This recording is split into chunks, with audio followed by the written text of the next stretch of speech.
to Barcelona, baby. That's right, 888Poker.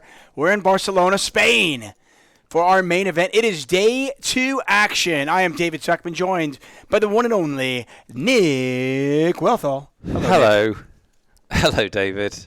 Hello, you out there. Good to see you. Good to be here. This is exciting. Day 2 action. Yeah, day 2 is always a fun one. Normally day 2 for us is the middle day. It's the day we make the money. But we've got a 4-day tournament here. So day 2 is, I like to call it moving day. Well, you're right. It is moving day. And from what I gather, I think we've got an interesting featured table for you.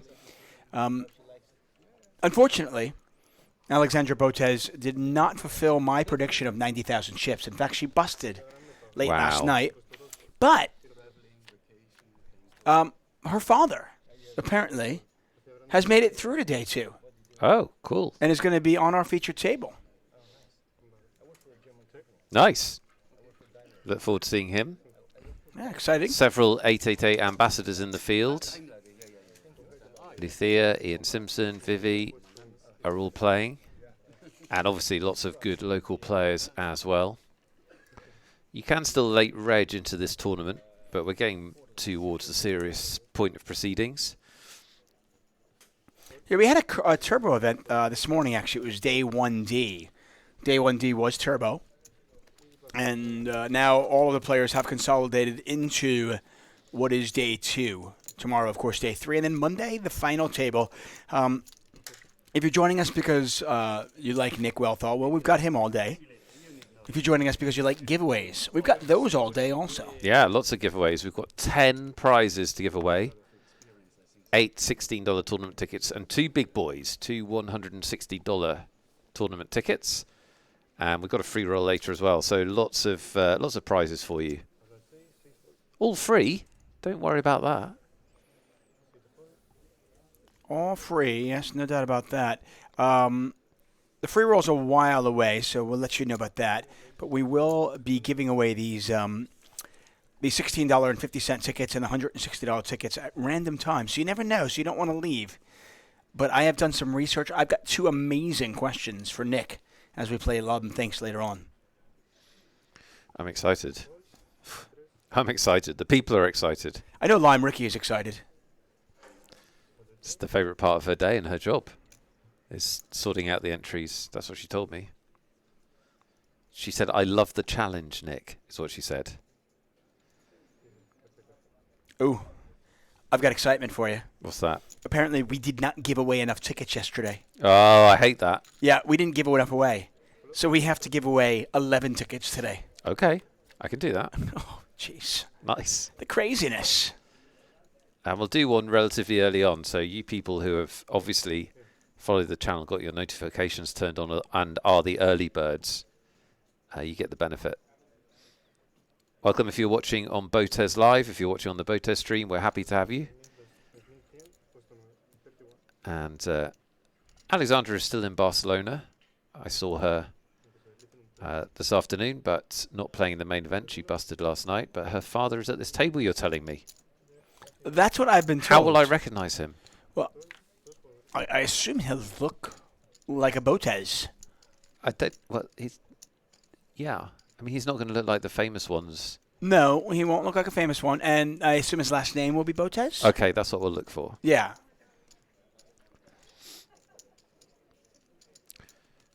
We'll get to know these players as we go.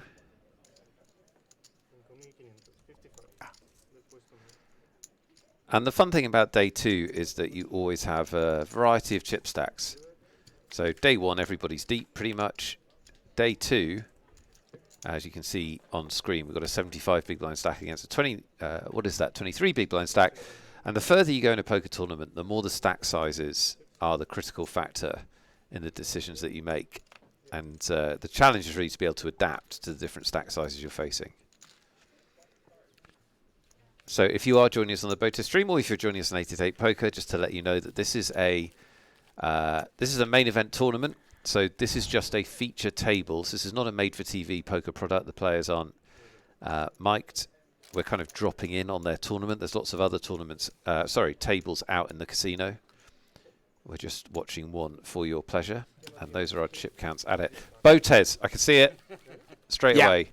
Andre Botez. That's going to be him. It's almost, I would say, with 96% certainty. 96%. That is Alex's. Daddy Botez. That is Daddy Botez, no doubt about it. By the way, BotezLive is in the chat.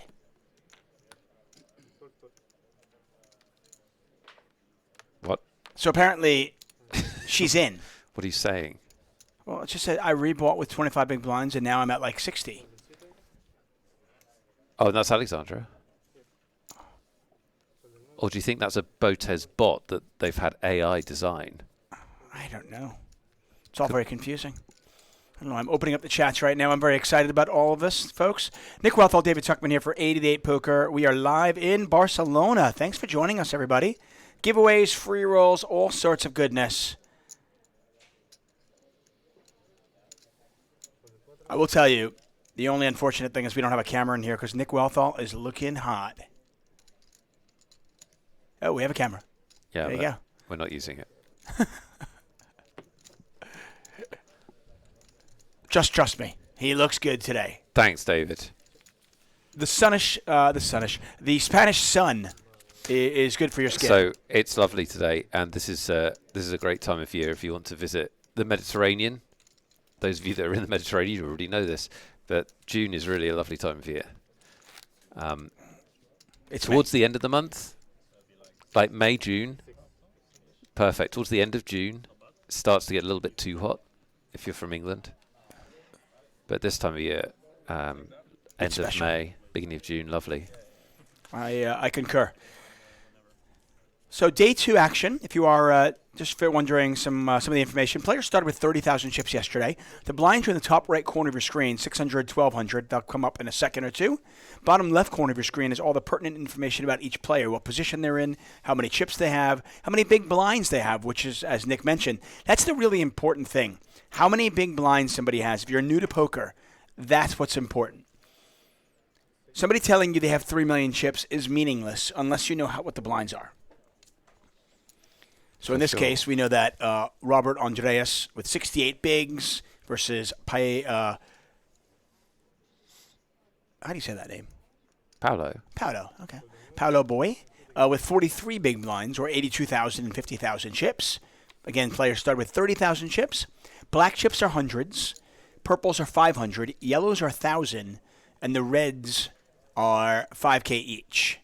And Paolo with the best of it right now with pocket nines.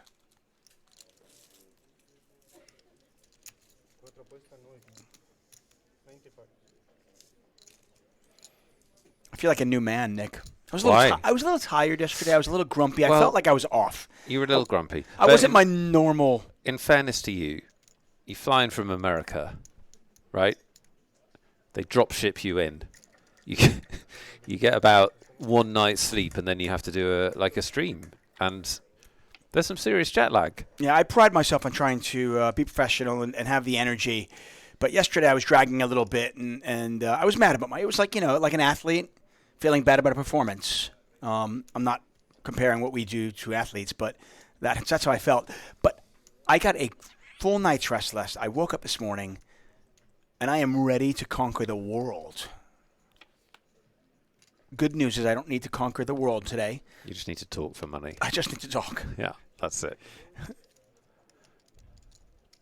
So this is an interesting bluff from Robert. Yeah, Let's see if Andreas can sniff it out. Yeah, well, he was the aggressor pre-flop and put a little bit of pressure on the flop, but he's going to try to represent the ace. And frankly, this is a tough spot for Paolo because Robert Andreas is going to have a lot of ace-kings and ace-queens in their range. I like the sizing as well. He bets 23,000. So it's a hefty size. You're not giving your opponent a great price. And with nines, you're just hoping your opponent has king-queen here or king-jack.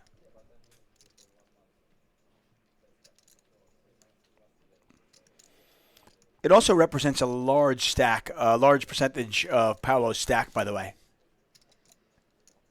If he calls us that he's wrong, he will be in a world of hurt.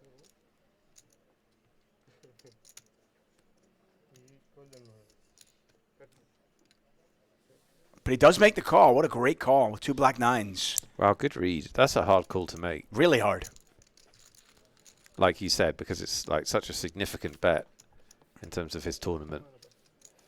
Well played. Well, the ace just smacks his opponent right in the face. I mean, that's a hand that he's going to have a lot. The ace should be helping him more often than not, but it doesn't in this case.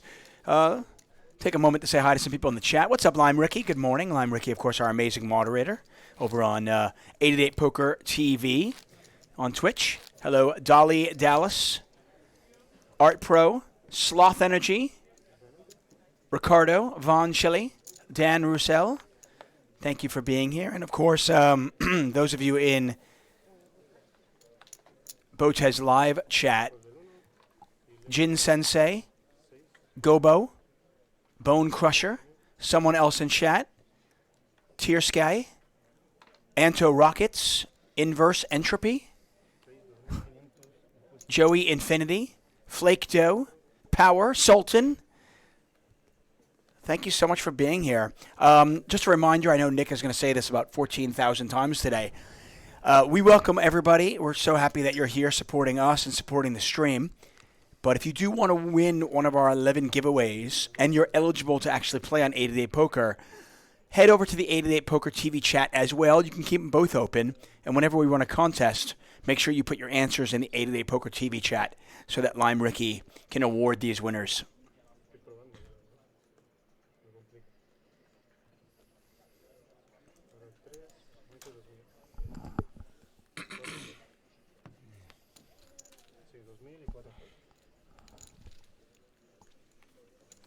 Grumpy the Penguin says Papa Botez is beside the gentleman with the orange hat. Or orange hat guy. Yeah, we haven't seen him play yet.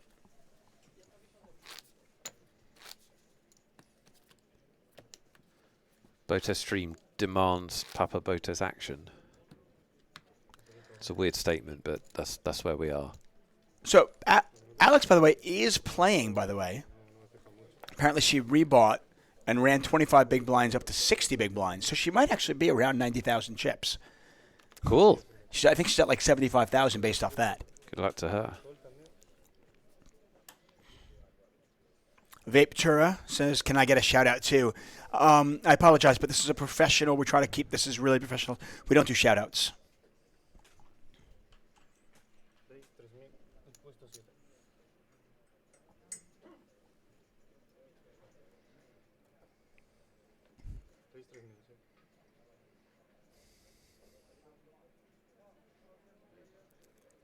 Lamb Gig says, Papa Botez is the best Botez. Wow, that's a big call. That is a big call. He's the only one on TV right now. Or on my TV that I'm looking at.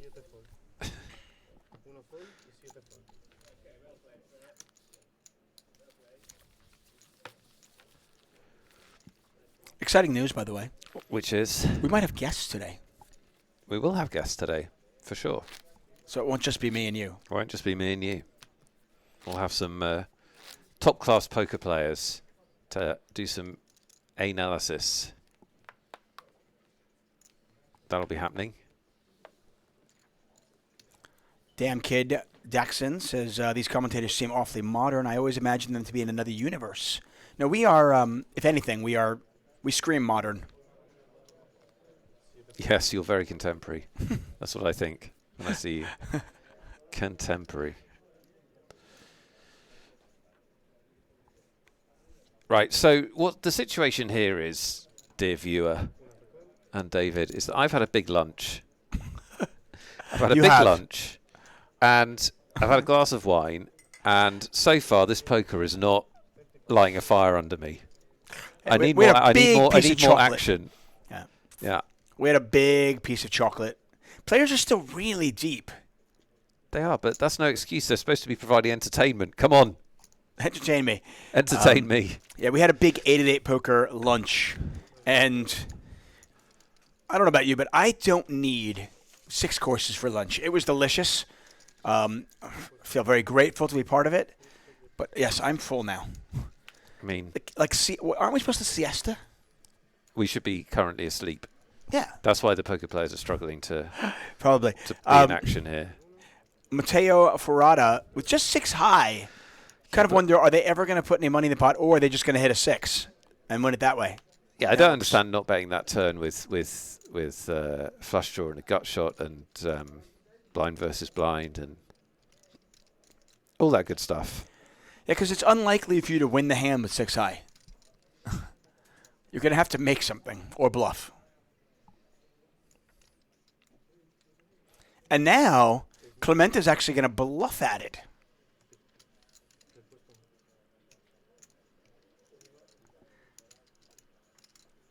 No, pardon me. I apologize. It's actually Ferrata who actually bets at that. So now that I've got the names there. And look at this. So he does not, Matteo does not bluff with the flush draw or the gut shot, but bets a pair of 6s for value and gets called by ace high. I mean, sort of understandable. Yeah. All of it, apart from checking the turn, which, is a good turn to bet. I'm actually quite impressed by that. I have said this to people who play poker, especially people I coach, and I'll share this little bit nugget of knowledge with all of you. If you want to learn more about your opponents, a lot of us focus on trying to read their face when they're bluffing. And I would tell you, rather than do that, I mean, that's fine, but rather than do that, pay attention to what hands your opponent is value betting. The more you pay attention to what they're value betting, that will give you so much information about every aspect of their game. Yeah, I agree. Papa Botez has American Airlines, David. Bullets.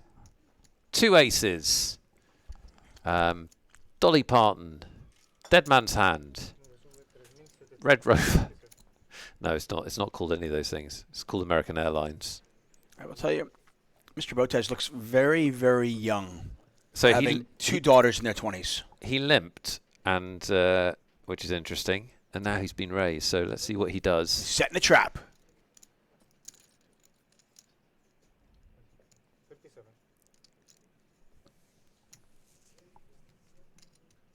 I think he's relatively new to the poker scene. I have no idea.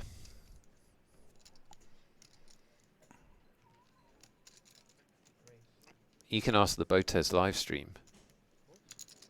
Yeah. Did he teach them chess? Is he because we know nothing about him. No. So educate us.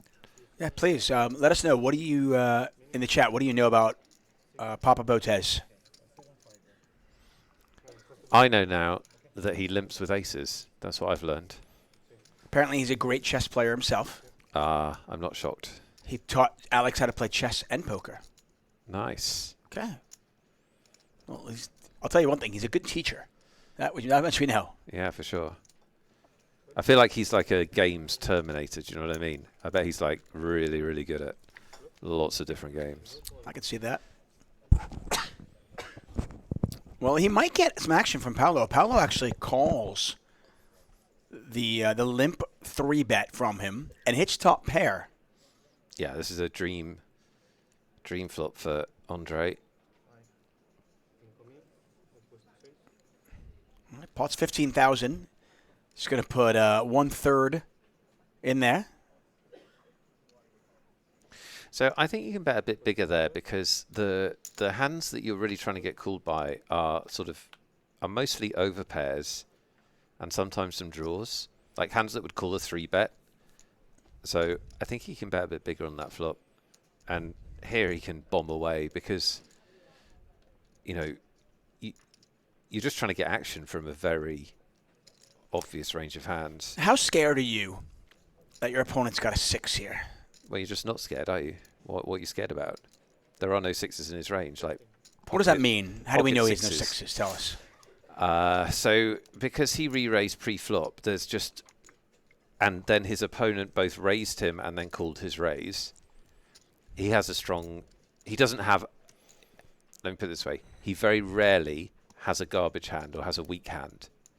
The fact that he has ace-7 doesn't, it's as random as of having something else, but him having a 6 is very weird. So he'd almost have to have ace-6 suited or pocket 6s. Yeah, really those are the only 6s. So a lot of the time, in order for him to call on the flop, he can be like just trying to, float and take the pot away from you, but most of the time he has a pair. And by definition, a one-pair hand is worse than yours. And then there are some draws that he has. This like is a really spades. tough spot for Paolo because he's got to look at it and go, wait a second, why isn't my opponent somewhat scared? There's 2 spades out there and 2 diamonds, and he's still betting. But Paolo does fold that. And So look that's at Botez now up to 90,000. That's quite instructive in terms of, like, he called a 3-bet with ace-7 suited. He got almost a perfect flop, right? He's got top pair, the best kicker, and he still has to fold. I mean, maybe he doesn't have to, but he decided to. So these kind of pre-flop leaks get you in trouble later on. Yeah. And I will say that Papa Botez, Andre there, you mentioned it, he looks like a gamer, right? I just No feel doubt about like it. if your daughters are the Botez sisters, then, you're probably, some stuff. Probably. Well, he's currently second at our feature table. Blinds are 600, 1200 to 1200 big blind ante. Just starting out. And we like to start it out with a little bit of a prize for those of you who were cool enough to be here from the beginning. So let's give away a ticket.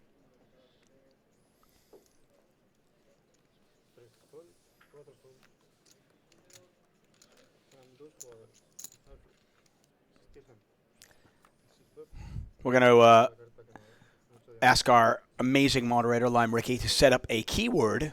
And this keyword, we will give away a $16.50 ticket.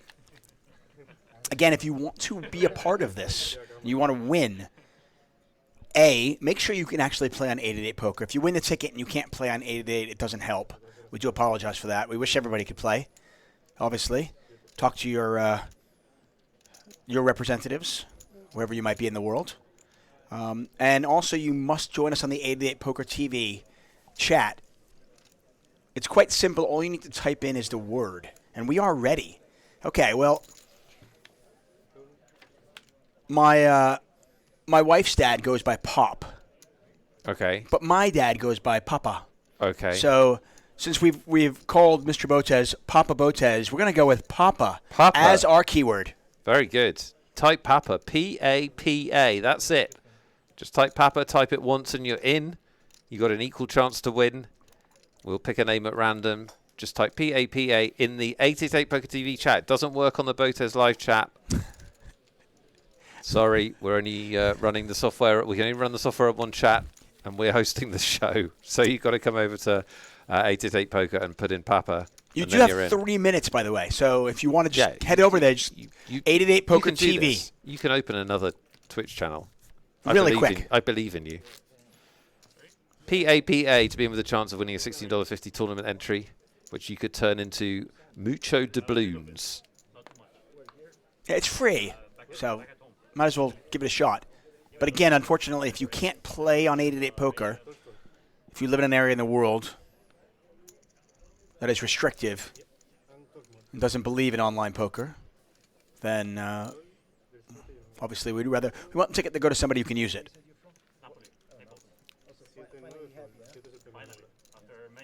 And while you guys are winning this, give me a moment to mention our next live event. It's in Bucharest, 88 Live Bucharest. If you've never been, a lot of fun. We'll be there August 8th through the 14th. And then we'll go back to London for 88 Live London, October 18th to 29th. Whether or not that is actually in London is still in question. But it will be in the UK.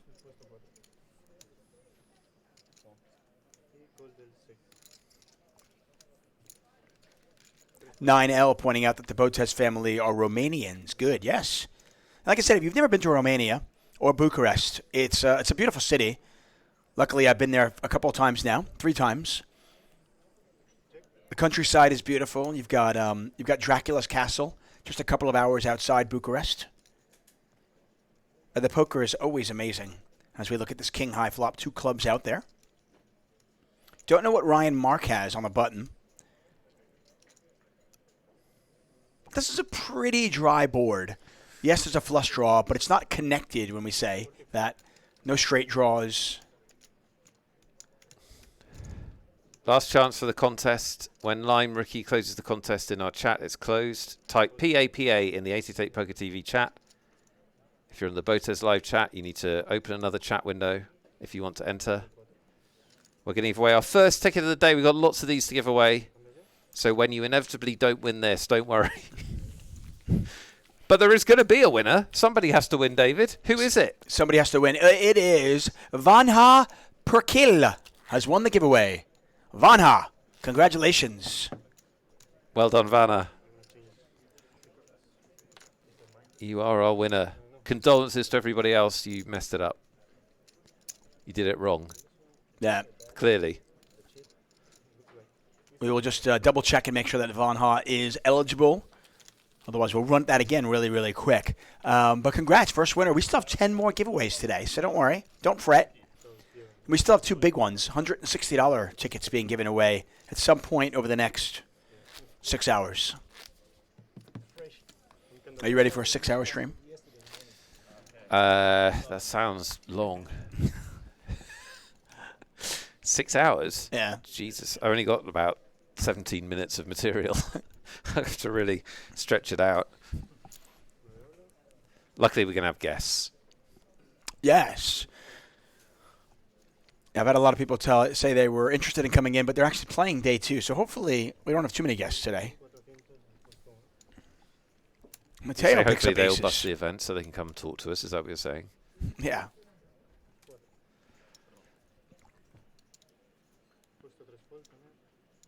Yeah, aces again. Oh, dear. That's bad news for Robert Andreas. It is, but I think he's just called it. Oh, no, No, he he's did 3-bet. 3-bet. And he started So the how hand with... deep is he? 30 big blinds, yeah, so this is bad. Yeah, Andreas started the hand with just 35, so the chip should go in. Yeah, amazing, obviously amazing for Matteo. But look, 20% of the time this does not go to plan.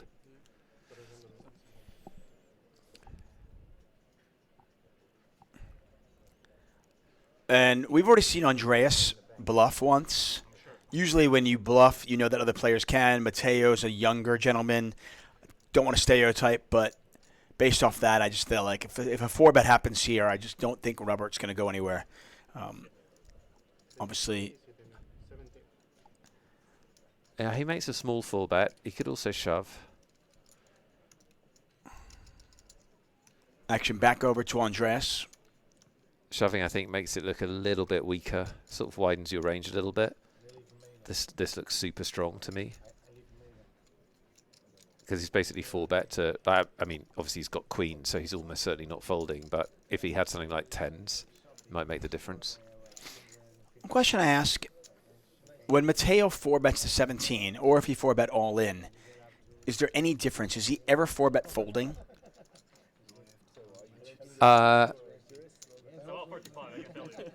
Does he have 4-bet bluffs in his range? Is what I I'm don't asking. know. Yeah, I mean, To this sizing. it's impossible to know, isn't it? Never having seen him play poker before this moment. I mean, with queens, you just put the money in. Like, it sucks, but folding here would be much too tight. Well, you know what? I want to really give Robert Andreas a lot of credit for even thinking about this. A lot of players are fist bump getting it in. Well, you should. No, I don't give him credit for thinking about it. You should get it in. Guy's got aces. What is there to think about? Your opponent either has you beat, Yes. or he does. I mean, I applaud the In it fact that he goes. thought about it. I'm not. Boo. You shouldn't think about it. Don't think. Just act. I the tiger. No more thinking. Forget that. People think too much in this world. Okay, well, he's in bad shape. He should have probably thought about that.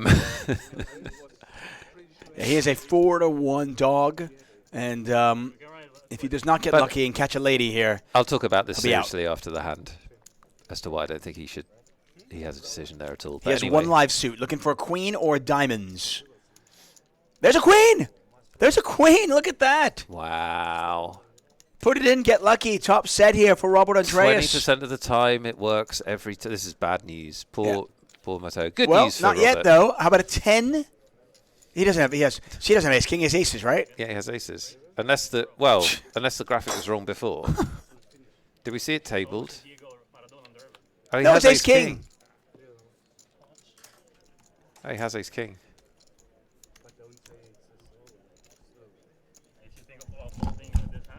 What's up with the graphics? We gotta figure that out. Right, but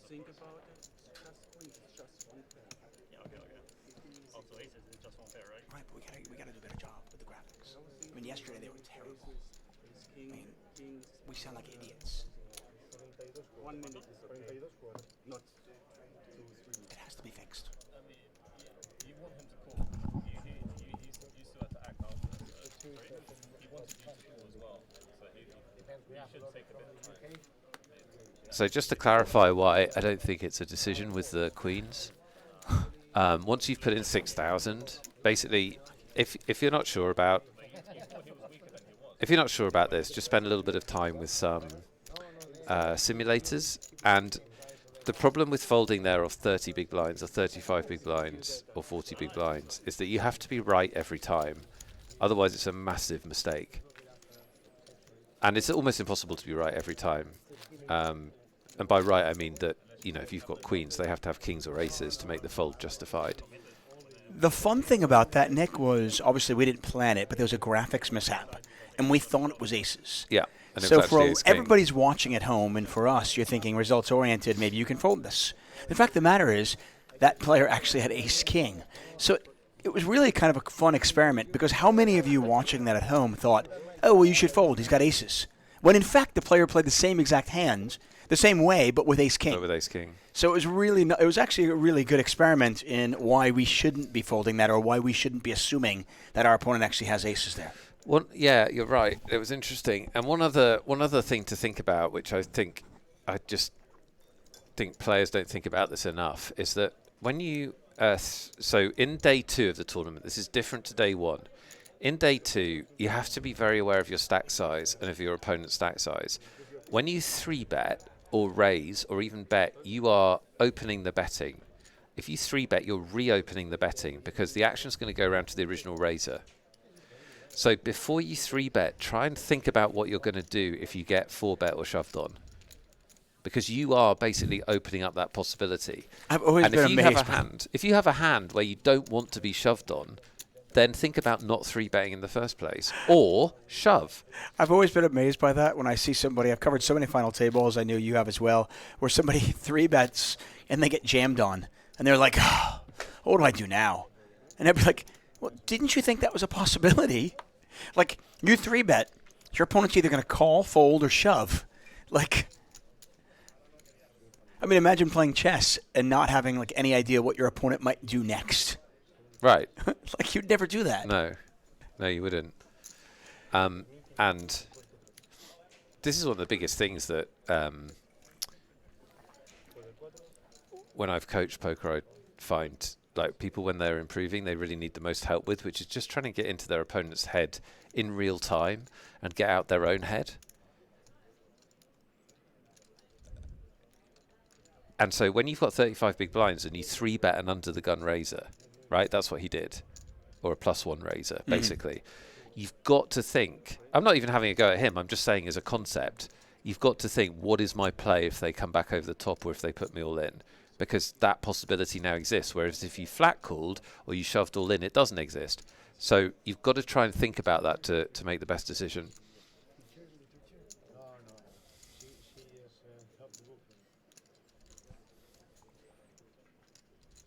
Yeah, frustrating that the graphics were wrong, but it's kind of funny. Like, it did serve as kind of an interesting experiment into a human mind and the way we think about things, and how we are all naturally results-oriented.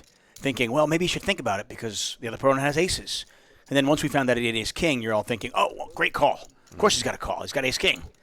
And at the end of the day, this is the funny thing. If you think that your opponent has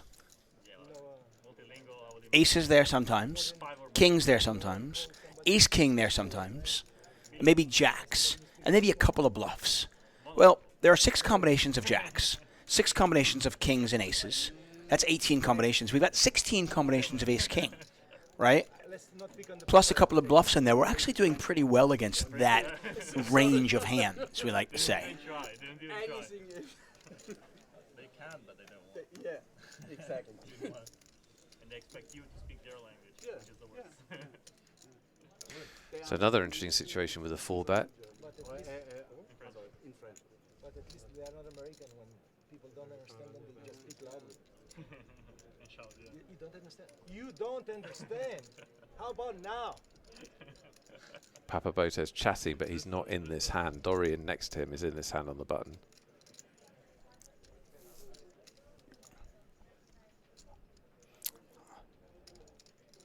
Yeah, this is an interesting spot because you 3-bet on the button, and you might have had an idea of what you were going to do if one of the original raisers 4-bet you. But now somebody's cold 4-bet you out of the small blind. But a little bit of history because Paulo just witnessed We sold our old captain, which was like the main face of the team, to get the guy the ace-king. 20 years old with a super Cold 4-bet is really strong. of him. And you still don't know how to spell that, right? It's impossible. I'm not liking ace-queen off right now. 65 letters. Yeah, Pain. I think Dorian's out of options here really because what are you what what are you hoping? They've both got about 50 big blinds. What are you hoping happens if you continue here? Yeah. He's going to let that go. I think that's a good fold. Yeah, he just got a little bit out aggressed. Whoever gets the last bet in tends to win in No Limit Hold'em. 10 million per year. Once again, I want to welcome all of you to our stream. Started just about a half hour ago. Nick Wealthall, David Tuckman here in Barcelona. Yeah, we're live in Barcelona. That's right. For 888Poker. This is the main event, day 2. 1,100 euros got you into this tournament, and for that you get a 30,000. You get 30,000 in chips. About 30% of the field survived day 1. He used to play in Russia, then because of the war, he had to go back to This will be a 4-day tournament when it's all said and done. he was on the market for like 30 million before his transfer to his old team. Say hi to some people in the chat again. Hello, Batman Sir. Stress Tag. Art Pro. A Moment of Lovely. Stybry. With the word there, you can get so many. Best Me says, Tuck, what is the prize pool at? Registration is actually still open. Right. We have late reg for another level day or 2. event. Yeah, yeah. As soon as we have the prize pool numbers and the player numbers, we'll get them to you. Grumpy the Penguin pointing out that 2 Botezes are still in it. True story. I wonder if they're gonna go back. And Battle of the Aces. Dorian has got some kicker issues, though.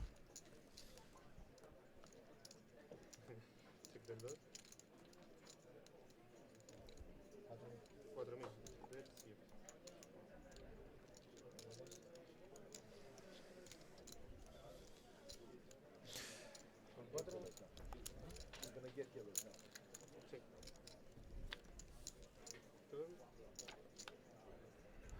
Oh, well, that's a clever way to get out of kicker issues. That's like the expert way to get out of a kicker problem. Just take your kicker. Easy. Yeah. Too easy? Easy.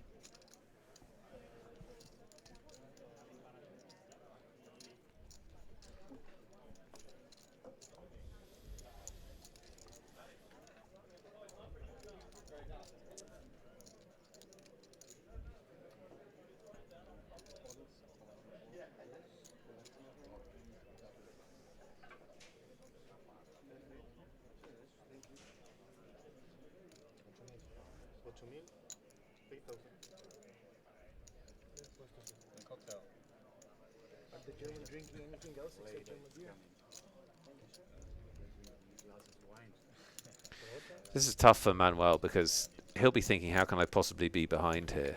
Oh, he's got diamonds, too. I mean, he's He picked also up a has diamond diamonds. draw with ace-queen. Yeah, I mean, like, check raising must have been tempting there. I mean, this is a disgusting way to lose this hand. Not only does your opponent hit the 7, but you pick up the nut draw. Right. Like, wait, I'm going to lose this hand? Well, he doesn't know that yet, but he's going to get the bad news. I mean, he's probably going to have to pay off a bet. Now, things get really sticky if Dorian just shoves. Well, I mean, he can't beat a deuce, can't beat a 6, right? I mean, you can't beat 2 pair. You're not beating as much anymore, and when your opponent shoves, I don't believe. There's a lot of bluffs here, though. I mean, he just called the flop when he got led into, and then Before calling the tax. like there's so many like because he's open from the cutoff. There's so many draws. Right, but which draws didn't get there? The diamond ones. Yeah, but you're blocking. You have ace queen. Yeah, that's true. I mean, yes, yeah. Are there bluffs? Absolutely, no doubt about it. But I That's mean, true. even That's 6-4 true. got there. I'd walk that back. There's not so many bluffs. I feel like some of the bluffs include a Whoa, 6. what? or 2. There's no way he has a7 and check that down. Yeah. That's ridiculous. Wow. Well, listen, you played poker long enough. That's ridiculous. You played poker long enough, though. You know that players are irrationally afraid of the one-liner, even if it makes no sense. Yeah, well, there we go. That proves it. I mean, you can't check. How do you check back top 2 on the river after you've been checked to? Well, it's the one thing I was wondering, that if Dorian had bet this and bet large on the river, and your Manuel, you look at it going, well, he wouldn't do this with ace-jack or ace-10. So is ace-queen at this point just a bluff catcher? And then you go, well, does my opponent have enough bluffs in their range for me to call with ace-queen? Manuel never had to face that question, though. Just got a check. I don't know, man. You're playing. Hey, I go back to what I said earlier. You're playing some pretty tight poker. Yeah. Not to bet that, frankly. I go back to what I said earlier. We saw the Spaniard in seat number 1 value bet a pair of 6s, which was third pair, and get value. Yeah. And we just saw a gentleman check back a7. The first what guy, they value bet, first guy you don't want to play poker against. The second guy you do want to play poker against, basically. Because you're like the guy that. No offense to him as a player. Like every player's at different levels. Dorian, I think his name is.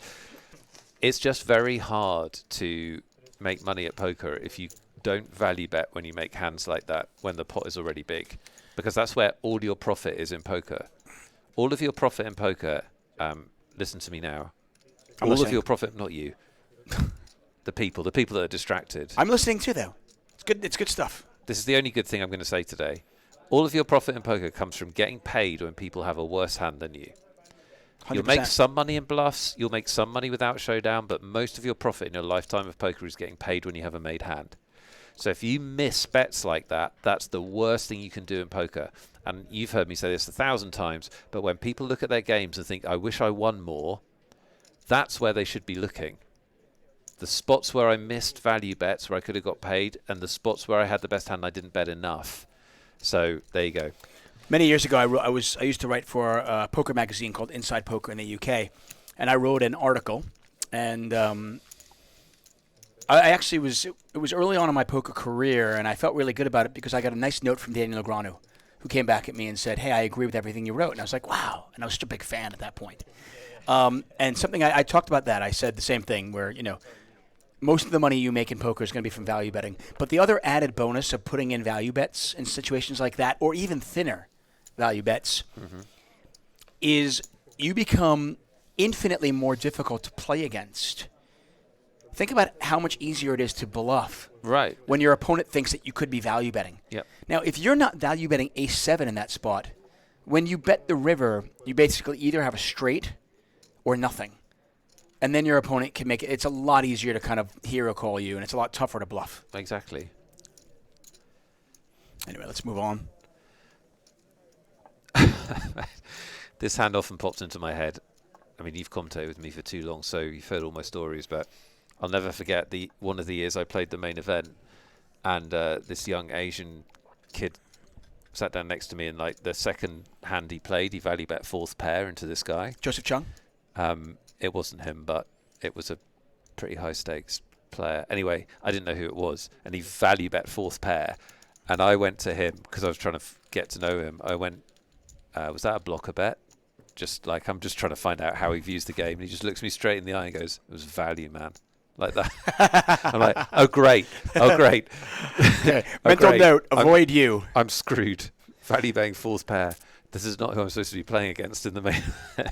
Well, that's the great thing, though, playing tournaments is it's something I always tell people. I go, if you sit down at the table, if the guy in seat number 3 or the girl in seat number 3 is value betting 4th pair, just try not to play heads-up pots with that person. That's the person I want to avoid. Now, that doesn't mean I'm scared of them. It just means, okay, I'm not going to make money from that person. That person's a really good player. The only way I'm going to make money off that person is if I get into cooler situations, right? I just happen to outflop them. But there are other players at the table that I can make money from. And when I sit down at a poker table, the first thing I do is try to figure out, where am I making my money?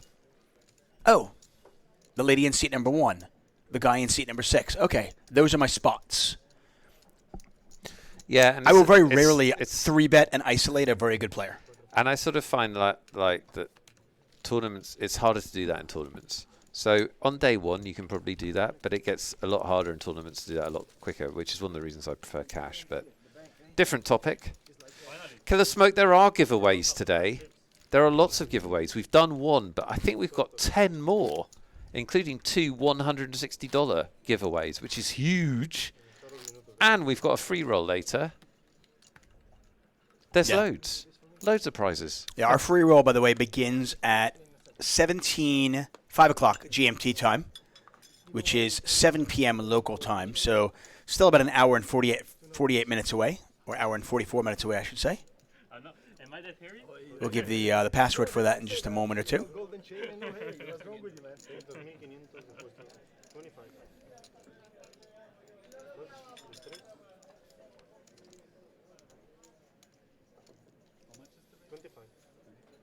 A lot of things to look forward to. The XL Spring Series, starting May 21st and running through June 6th. So that's tomorrow. That's right. The XL Spring Series starts tomorrow. It runs through June 6th. We have over $2 million guaranteed along this series, including $500,000 guaranteed in the main event. That's a $250 buy-in. And we'll be streaming a lot of those final tables here on our 888 Poker TV Twitch channel. As we look at a 10-high flop. 2 clubs out there, not a club among the 3 players, though. And Clement with the best hand right now with a pair of 6s. But at this point, I feel like whoever bets is going to win it. And you wonder, does Andreas want to take a shot at it with a diamond draw? No? Here comes Andre Botez.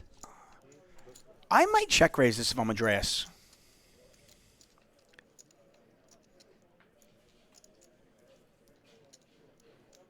You put a lot of pressure on somebody who has 1 pair. What about somebody that has no pairs? You'll be even more. So Andre is definitely going to bet the river, whatever falls. Oh, well, now, Well, now he he won't. might not. Yeah. It's kind of funny. That's like the only card that he probably won't bet is the exact ace of clubs. It's really funny. It's like sometimes you're like, well, I made a hand. Now I don't need to bet. I think if it was an offsuit ace. He is going to bet. He is going to bet. Interesting. Well, he's trying to get value from a 9 or a 10. Nice. I like his turn bluff. And he was definitely going to follow through on the river. So, unsurprisingly, Andre is clearly a competent poker player. I don't think anyone's surprised by that. Yeah. You think he's good at like a random game like Risk? Yes. I think Do you think if I just invented a game and I gave think he's freaking amazing at Risk. Right. Do you think if I just invented a game and said, here are the rules? Yeah. Okay. Over, under, it would take 13 minutes for him to figure out how to win. You think he's that good? Do you think he's like a game theory? My guess would be, there are game some theory people god? like that. Sean Deeb is like that with poker, where he and Scott Seaver would often just invent new games. Right. And there's no books on them because they invented them, and they're just going to pick it up a lot quicker than the average person.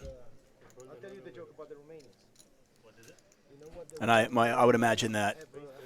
I think that the Botez. I think that poker is amazing for that. So I know that Andre's background's probably chess, but I think that poker is absolutely amazing for becoming good at other games because because poker has everything. It has a blend of luck and skill, and you have to be analytical, but you also have to read emotions, and you have to understand game theory. And I think if you get a decent poker player and teach them a new game, they're very, very good at asking their brain the right questions about figuring out how to win. That's one of the reasons why I think a lot of poker players are actually brought into the business world. They understand risk versus reward management. They understand game theory. They understand the psychology of risk and reward. And a lot of poker players, successful poker players, have become very successful hedge fund managers. Right. And traders. Pair of kings here for Dorian. I tell you what they're not successful at.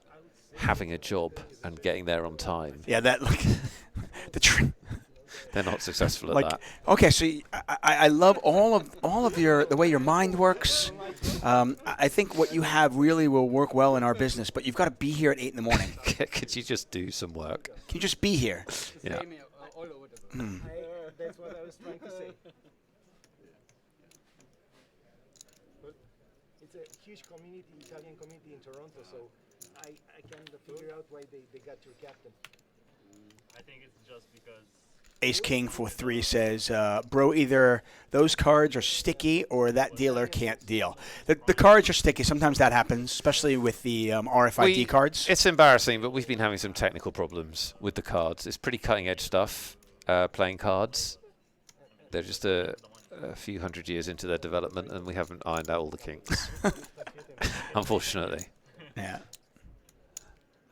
And frankly, I mean, in the dealer's defense, I mean, these dealers do a great job. They don't have to deal stream tables that often, you know, and they don't. They in all likelihood do not use these cards very often. They are a little stiffer and a little bit harder to kind of roll off. The Heather Alcorns of the world, it's probably one of the best dealers in the world. They make it look very, very easy. How do you know the name of a dealer? Because when I'm part of a production crew, I don't think that I'm better than them, Nick. Okay. I actually get to meet them all and I get to know them all. That sounds like I don't consider myself elitist like some people. Okay. Everyone does it differently, I suppose. No, I know a lot of the dealers. The dealers at the World Series of Poker. Okay. I mean, there's like 8 that do the the streamed final tables. Right, fair enough. It's a tight crew. I actually sometimes will It's a come tight down. crew. Yeah, and sometimes I'll go down there and actually find out. Oh, hey Joe, and Joe will be like, oh, my kid's got my kid's birthday's this weekend, so I can say happy birthday to his kid or something. It's the little things, Nick, that is quite nice. Okay. Well, I'm, every day's a school day. I'm still learning.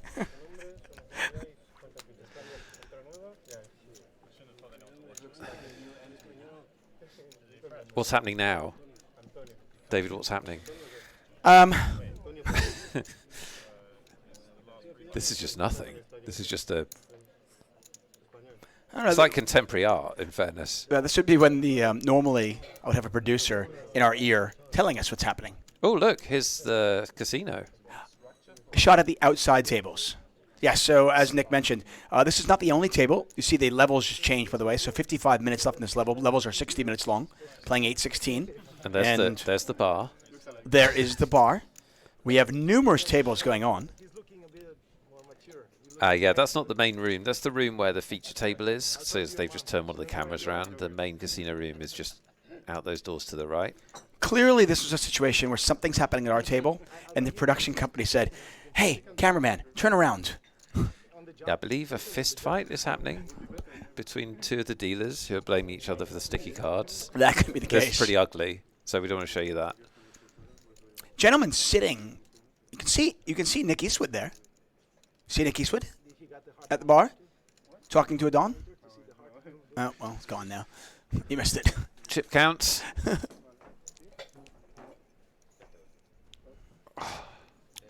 I've been quite impressed by Papa Botez. Yeah, definitely. He definitely knows. His way around No Limit Hold'em table. Nice mix of nationalities as well.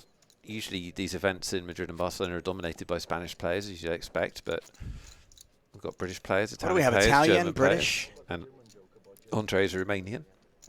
You don't know any? No. There are no jokes about Germans. I know like a couple. Come on. So one of my favorite things about poker is, you and I have been blessed to travel around the world and cover poker over the last, 10, 15 years.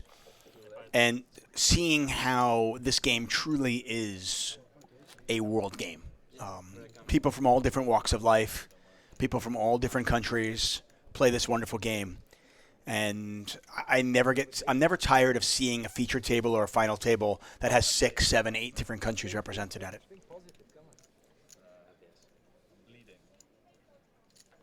but that's why you have blood transfusion, right?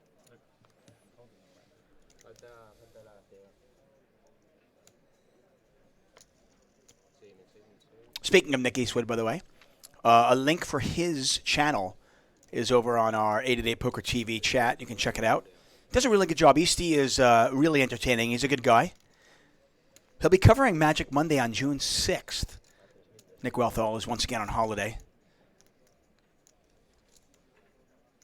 When you say once again, You go on a lot of holidays, my friend. it's like my first holiday this year. I don't know, Lime, you let me know in the chat. Doesn't it feel like Nick Wealthall goes on a lot of holidays? That's because you miss me so much when I'm gone. I understand. Maybe that's the case. I don't know. What do you? I understand. Okay, You hate these times. Okay, the people in the Botez family obviously don't know you as well, but the people in our chat certainly do. Does it feel like Wealthall goes on a lot of holidays, everybody? Ryan Mark's all in with kings, which seems like a pretty good hand to be all in with. Yeah. Just 17 bigs. Whining always works. Huh? Whining always works. Yeah, actually did. You are married, eh? You are? No, I'm not. There you go. Lime Ricky says, I think Nick goes away a lot to give our streamers a chance to co-host with you. It's completely selfless. I don't go away a lot. What is this? October 20th. It's not my fault. Other people demand my time, all right? Yeah. I mean, there are some people that go on holiday and still do the work when they go on holiday. Does anybody remember last summer when I streamed from Hawaii? That's selfless. Yeah. Yeah, I won't be streaming on my holiday. I'm afraid.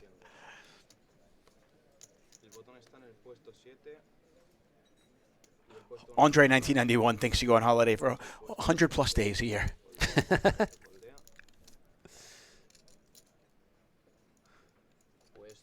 I wish. I mean, look, if poker commentary is part of your job, then, you know, you're sort of... it's hard to argue that you're not on holiday, isn't it? Yep. Harlan 2, I think, is shouting me out here. It says, holidays are important for mental health. Good, true. True story. Thank you, Harlan. But anyway. Antonio's all in with pocket threes. Don't think... This is probably a bit more than you want to call off with ace-9 or ace-deuce. So Botez limped from the cutoff here.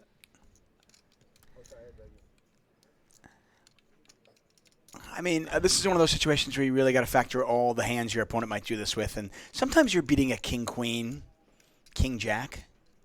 You're dominated when your opponent has a bigger ace, or if you have a pair.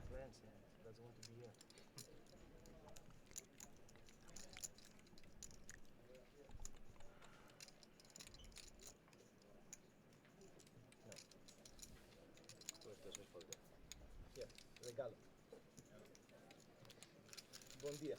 Good morning. That's your. That's for a coffee.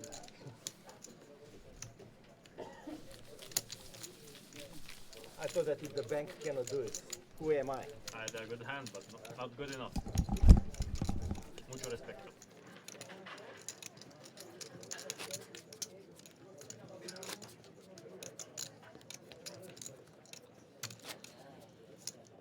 But still disappointment, right? When you have a good hand and he goes all in. I really wanted to see a flop with this. Oh, me too. Next time.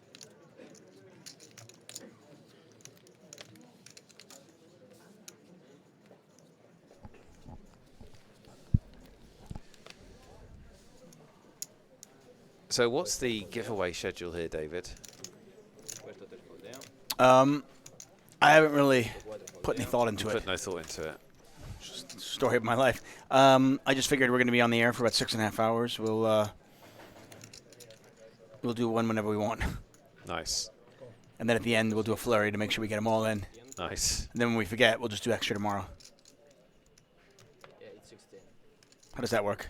I mean, I figured it was something like that. Do you think you want to do another one now? I think we need to do another one for the people. This has been a slightly dull bit. Let's give away a prize. Okay. Do you want to do a keyword, or should we do a Lawton We'll Thinks do a big a one? keyword. Okay. What you said, right? Let me just set it up. I work very hard at these. Ticket time. That's right, everybody. It is ticket time. Giving away a $16.50 ticket. That is an above-average flop for Andre Botez. He has top pair, top kicker, Just in case that's not good, he's got the king of spades to boot. Mateo, by the way, might get themselves in trouble because they've got a pair and a flush draw. You've got to be thinking, I mean, if you're in Mateo's spot, there's a reasonable chance you have the best hand right now. And the times you don't have a best hand, you're thinking, well, I could hit 2-pair or trips or flush. Oh, you want me to do it? Yes. But it's on TV over there if you go straight. I have to wait 10 minutes though. I'm not sure. Players talking a lot while the hand's going on. We can see, obviously, that Mateo's in really bad shape, drawing dead to a 9 or 7. Oh, and there you go. Wow. Easy game. Very easy game. How does that happen? Does that ever happen when you play poker? Like, How does that happen? I mean, Andres just got, like, has Mateo, like, dead to rights. And then Bink, I'm just going to hit a little 9 here. Now, keep in mind, Andre does have redraws. Yep. Catch an ace, a king, Or a spade. or 5.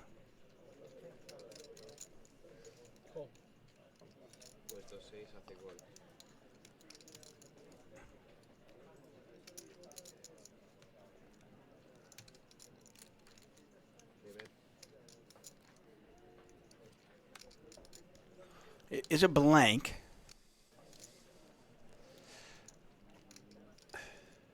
I expect Mateo to bet again, but we'll see. In fact, I think if Mateo checks, Andre is going to bet. Hold, I'll show you one card. Nearly 18,000 in the pot. So you have some incentive. And don't feel bad. Free advice, he said, right? Some friendly banter, and then maybe not so friendly bet. And there's a bet, and there's a very, very quick call. Yeah, And I think Botez sees the bad news. call is the only option there. We're going to do a keyword giveaway on the 888Poker TV Twitch channel. If you're watching on BotezLive, you must be in the 888Poker TV to enter and play. It's really, really easy. All you do is type in the word that we'll give you in a second. That's it. You just need to type it once and you're entered. And you have an equal chance with everybody else of winning a $16.50 ticket to play a tournament on 888 on us. And you could win hundreds, maybe thousands. Who knows? You'll certainly have some fun. So you need to be able to play on 888 in order to enter, and you must be not on the BotezLive chat, but on the 888Poker TV chat. Is there a keyword, David? Oh. That's all right, I got it. So coming up, starting tomorrow is a huge poker series on 888, the XL Spring Series, over $2 million guaranteed, including a very, very exciting $250 buy-in, $500,000 guaranteed main event. So in honor of that and the beautiful springtime weather that we've got, our keyword is going to be spring. Lime, are we ready? Are we doing it? Yeah, we're doing it. Type spring, not spiring, as the first person did. Type spring, S-P-R-I-N-G. Type spring in the 888Poker TV chat and you're in. BotezLive, people, it doesn't work on your chat. We've only got one software script and it's on the 888Poker TV chat 'cause that's where we're hosting coverage of this event. I mean, keep in mind, you can open another type. window. Yeah, you can type it on the You can type it Botez if chat. you want. Yeah, it just won't do anything. Yeah, you won't win anything, though. Type spring in the 888Poker TV chat and you've got an equal chance to win. We'll draw it at random in about 2 or 3 minutes, so hurry up. On the Botez chat, I'm going to randomly, one person who types spring in, I will randomly shout them out. I feel like they want to win, too. Why not?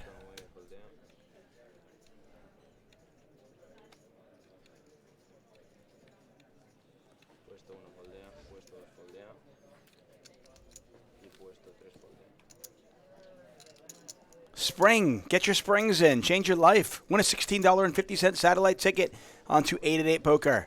I'm using an AI build to generate some commentator lines here, David. Ooh. Spring into action.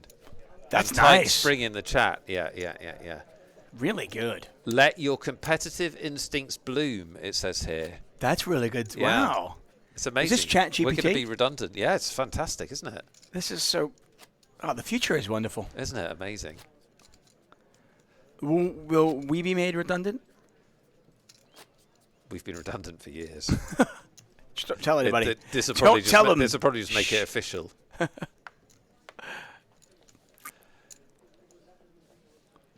Once again, get your springs in the chat. Lime Ricky will keep this open for just a moment or two longer, and then somebody will win a ticket. If it's not you, don't fret. We have plenty more to give away. We're giving away 11 tickets in all, so that means we still have 9 more after this. See, Sloth Energy, I'm feeling you. Not only is Sloth Energy won, but they're in both chats.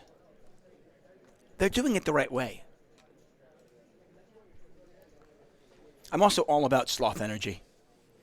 You like that? I do. It's actually, where is that from? Is Sloth Energy? Where did you get that handle from? Because I think it's a cool brand. It's really cool. Yeah, that's what I mean. It would be. I It's would like actually a really good like clothing brand or something. right. I would wear a hat that said Sloth Energy. Yeah. I would definitely wear a T-shirt. If It would it's- be if my it's normal. Not, if it's not an actual brand, we're just going to steal it. Sloth Energy. Sorry. I mean, wouldn't you wear that like Sunday mornings, waking up? No, I'd literally wear it to work if I had a job. If I had a job. If you had a job. If I had a job, yeah. What did I do? Three-way pot here, but not a big pot. And nobody has too much.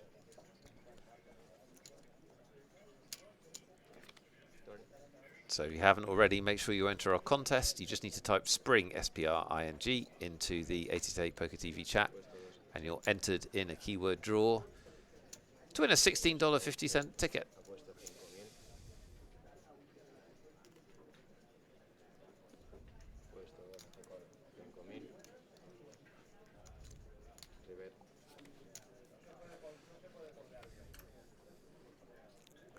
Antonio Perez makes the straight. And unfortunately for Manuel has made 2 pair. So we get 2 pair versus a straight.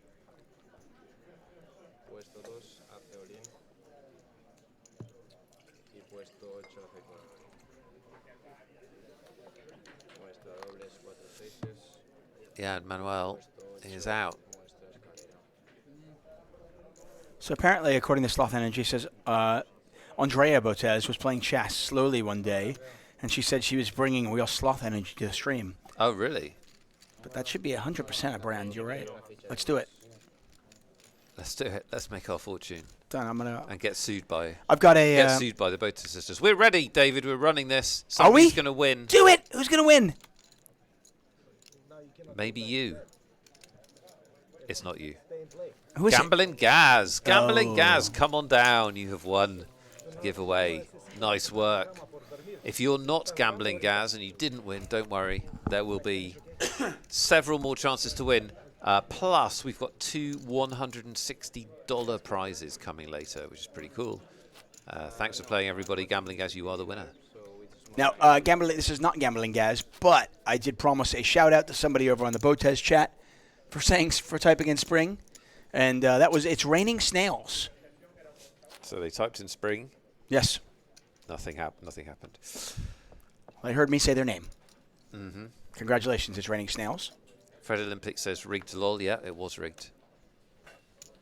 It was rigged to pick one person at random that wasn't You. anyone but Gambling Gaz.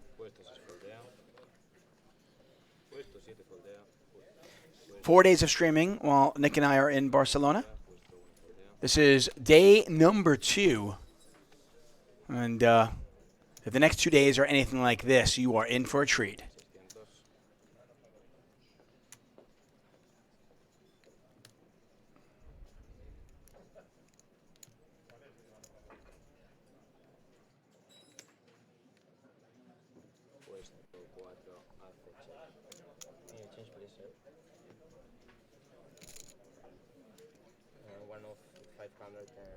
Little small blind, big blind action going on.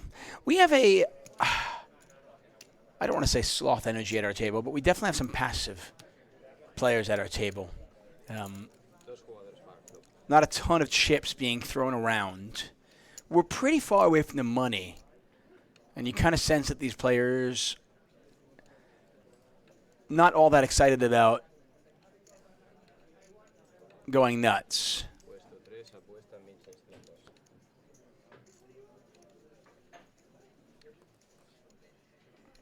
I mean, dare I say, day 2 here in Barcelona almost has a day 1 feel to it. Yeah, I mean, there's such a lot of variety in the tables in a tournament, right? So, like, if you've never played one of these live tournaments, poker players will ask each other on break how their table is, because it is very, very random. Like, you could be, at a wild, crazy Super Loose table, get moved tables in a tournament, and suddenly you're in the world's tightest poker game in the same event. So, also, it's not just the players, is it, David? Also, there's just some luck with how hands come out, how runouts happen, how action happens. Andreas, by the way, raised the flop. Mark called. Mark hits 2 pair on the turn. It goes check, check on the turn. I expect this to go bet, and then Andreas have to decide what to do with Jack 7. 11,000 in the pot. And here comes the bet.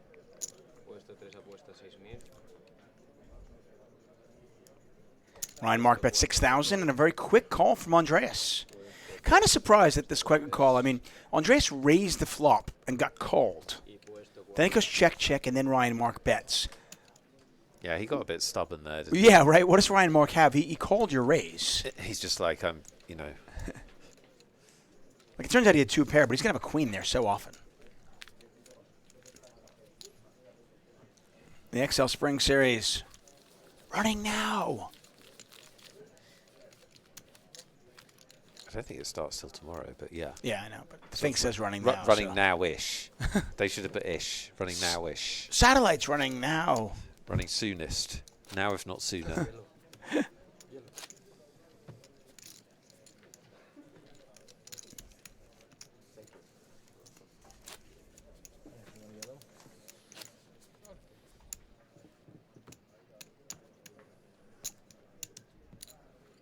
No, it's just a small blind here. And here is big blind. You can find us on Discord. Join the 888Poker community. More free rolls over there. That's the great thing. Whether you join us on Twitch, whether you join us on YouTube, whether you join us on Discord, or if you join all of them, we have free rolls on all of these places. Lots of opportunities for you to make money on 888Poker without actually spending a dime of your own money. Nice. Over on YouTube, we have the world-renowned series called 888 Ride. All the amazing content. I hear it's coming out again this summer. Subscribe, turn your notifications on, and be part of a free roll. The first Saturday of every month, we have a $2,000 free roll for our YouTube subscribers. Discord also has free rolls. And, of course, our Twitch channel. We've got Magic Mondays with Nick Wealthall, David Tuckman. Some are saying it's the greatest show since Friends.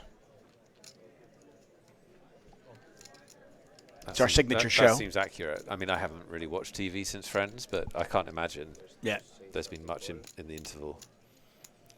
Yeah, it's a signature channel, signature show on our Twitch channel. We also have Blast Off Wednesdays and Focus Fridays. It's not quite as good as the Magic Monday show, but they're trying.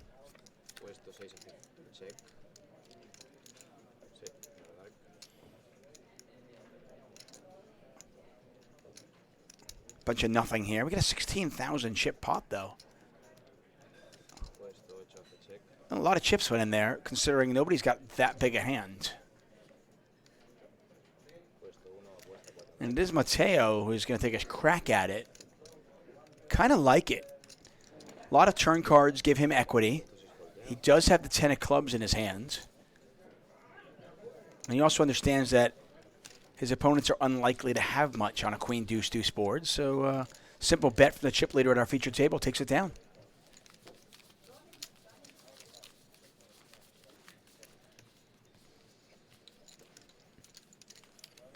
Yeah, there you have it. The backgrounds going around our great poker content over on YouTube. Jackmate crushes the Super High Roller Poker Tournament. Jackmate, of course, here. Ian Simpson lessons. Did I mention the 888 Ride show? You did. I did, okay. I wasn't sure.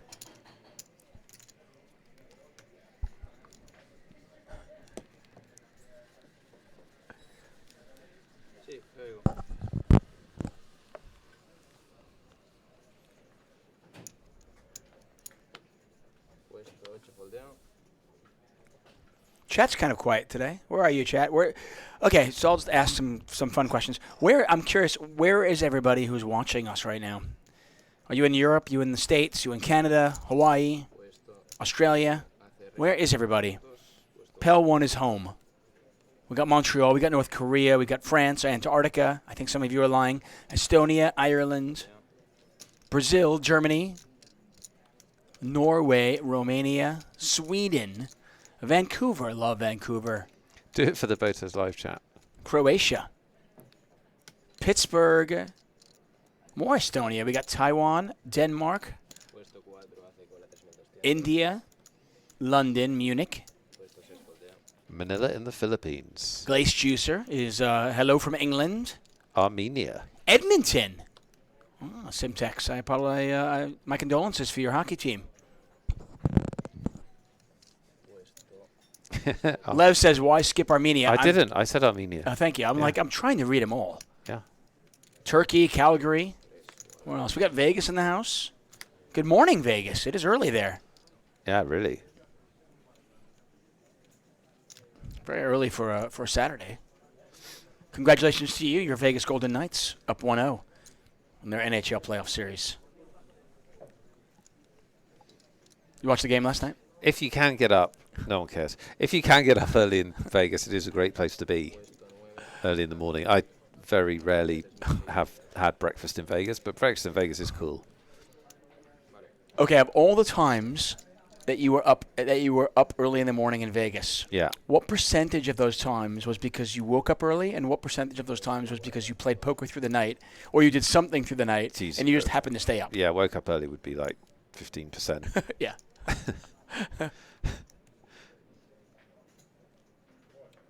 I feel so disgusting when you've been up all night. I feel great if I was up all night and I won. But if it's 7:30 in the morning and you've lost, you're just like, what am I doing with my life? I know. It's terrible. One time I got so tilted.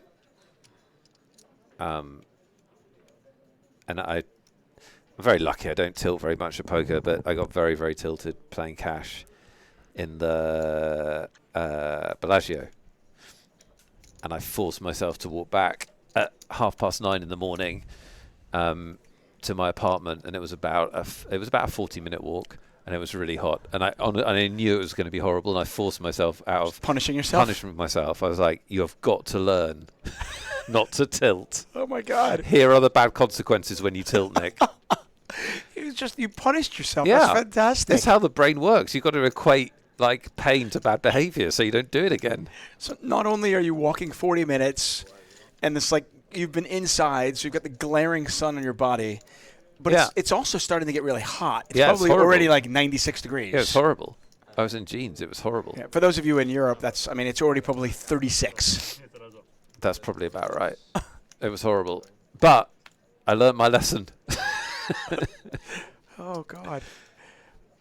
By the way, so I never minded losing. Like, everybody's different with poker, and you can tell me in chat how you feel about losing at poker, but I never actually minded losing at poker. But I did always get really upset with myself if I felt like I'd tilted and like played bad and like given money away or given chips away. Then I always felt bad because that's in my control. Whereas if I buy in money into a poker game, I accept that I could lose it. I was always fine with that. It's very mature of you. It's just I don't think it was. I think it's just how I always viewed it. I don't know. Right, but it might be, but it's very mature of you. Most poker players don't view it that way. This is interesting. So the best hand, which was 10-6 on the flop, folded. And Dorian Dizzy is putting a lot of pressure on Paolo, and Paolo is not a believer. Neither player has anything. This pot is 73,000 chips. Yeah, I think there's some history here, right? I would imagine so. Again, it was 3 ways to the flop. The player with 10-6 got out of the way. So they're sitting there steaming because they would have had trips on the turn. They got rid of their hand. And Dorian Dizzy and Paolo here in the middle of a 73,000 chip pot, and neither player has a pair. You asked for some excitement, Nick, and we finally got it. And look at Dorian. Dorian is cutting out those red chips. Those are 5K each. I mean, I think you just move all in, right? And Dorian is not slowing down. See exactly. This is one of those situations where a player is just like lost in the bluff, and I think it's actually going to work because we can see the other players' whole cards, but it's like I'm just going to pound away, and I've now come this far, and I'm not. There's only one way I can win the pot. I mean, if I turn over my king queen, I'm losing, so I'm just going to like do everything I can to not have to turn over my king queen. the amazing thing about Paolo's hand is there a chance that he could be right, call down, and still not beat his opponent's bluff? I mean, we can obviously see that he can, but is Dorian ever doing this with a better ace? And Paolo, after correctly calling the turn, does let it go on the river. And does Dorian show it to him? So that's a really nice example of how, like, what in the old days they used to call a strong right hand. It's a very different meaning sometimes. But that is a good example of how just constantly putting pressure on in no-limit hold'em can defy analysis, because really the 10 doesn't change anything. Well, 7-8 got there, one of the draws. It changes that. Yeah. That one thing.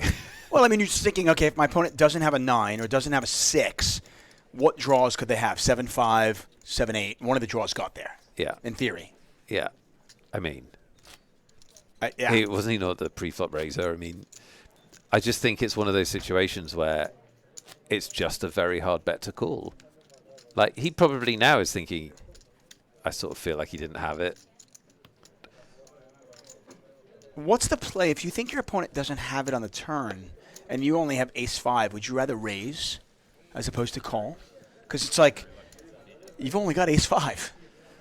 So this is why, I mean, one of our pros, Nick Eastwood's coming in a minute, so you can ask him this as well. But this is where No Limit Hold'em is a very difficult game because, especially if you're out of position,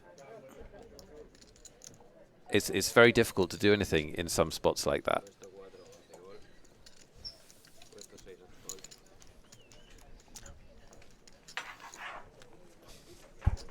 Yeah, right. It's incredibly difficult to do anything if you're out of position. Just one of those things where if your hand actually has some showdown value and you think that you can call down the turn and then call down the river, that's one thing. But in situations where I'm not sure if I'm going to beat my opponent's bluffs, if I really think my opponent's bluffing, I'd almost rather raise the turn and put a little bit of pressure on them. Just because I do want to avoid that situation of where like the river comes off and I'm like, now what? That can be a really good play, especially if you have outs. But the problem in tournaments is that you get tons of situations where your stack depth means that that's really hard to do, either because you're not deep enough to get them to fold, or you're not deep enough to give yourself any room for maneuver on the river if you're going to check raise the turn. So check shoving is much more of a tournament play, I think, in those kinds of spots. Paolo, by the way, after that hand with 6s. What a spot, though. Triple barrel with just complete air. King, queen on I mean, no draw. No nothing. Just a pair of courage. Pretty amazing stuff. And as if it wasn't bad enough, I've got one Liverpool fan with me. I've now got 2 Liverpool fans alongside me. We call him Easty. You call him Nick Eastwood. He min-cashed the World Series of Poker main event last year. That is his claim to fame. And he is here with us in Barcelona. Hello, Nick. Hi, Nick. Hello, guys. Thank you so much for having me. This is my main event. You understand? This is how I feel about you two. Being in the booth. Being in the booth with the 2 greatest to ever do it. That's right. That's absolutely right. Doesn't David get better than Tutman this. and our engineer Javier. 2 of the greatest. Flattery will get you everywhere. Continue on. Just keep talking. How's everyone doing? Very, very good.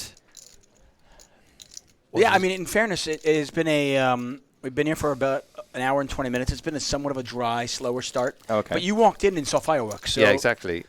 I know. You walked in and we got some bluffs. Bluffs are good for the game. Bluffs are good for the game. That was the best hand we've seen all day. Alex's dad is at the table. I can see that. Andre, he's actually a good player. You can tell right away that he's not a surprise, I don't think, but Yeah. he's quite good. I need to get myself accustomed to the players. Any people to look out for? I think the player in seat number 1, Mateo, young Spaniard, just to the left of the dealer. He seems to be a player. Okay. He value bet third pair and got paid. What a player! I don't remember who he value bet. Oh, is he Italian? I believe he's Spanish. Player on seat number 1. He could be Italian. There's an Italian Matteo here. Yeah, no, Matteo. I'm sorry. He's Italian. My bad. I forgive you. My bad. I think he's actually a decent player. You can tell. Ryan Mark. Is that not Mark Ryan? Feels like it might be the wrong way around, that one. It could be. Also, her dad's name is Andre. So we have an Alexandra. He and named his Andrea. daughter after himself, basically, in the female. Now, you want to watch this gentleman, too. This is the gentleman, as you walked into the booth. Yeah. Dorian Dizzy triple-barreled with King-Queen on Yeah, I saw the 9, 6, 5, 6. Yeah. No, 9, 6, 4, 6, 10 run out. Yeah, well, traditionally, this is the kind of time you'd expect to see a little bit more bluffing because day 2, people are more, they're starting to think about the fact that there might be some money involved for them. Day 1, people like to fold a lot less, I would say. So there's a lot less bluffing.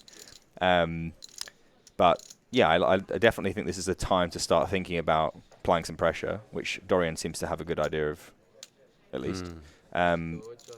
Looks like we have a pair here for the small blind. How does a small blind in this hand? They call? So, I assume, why didn't you play this event?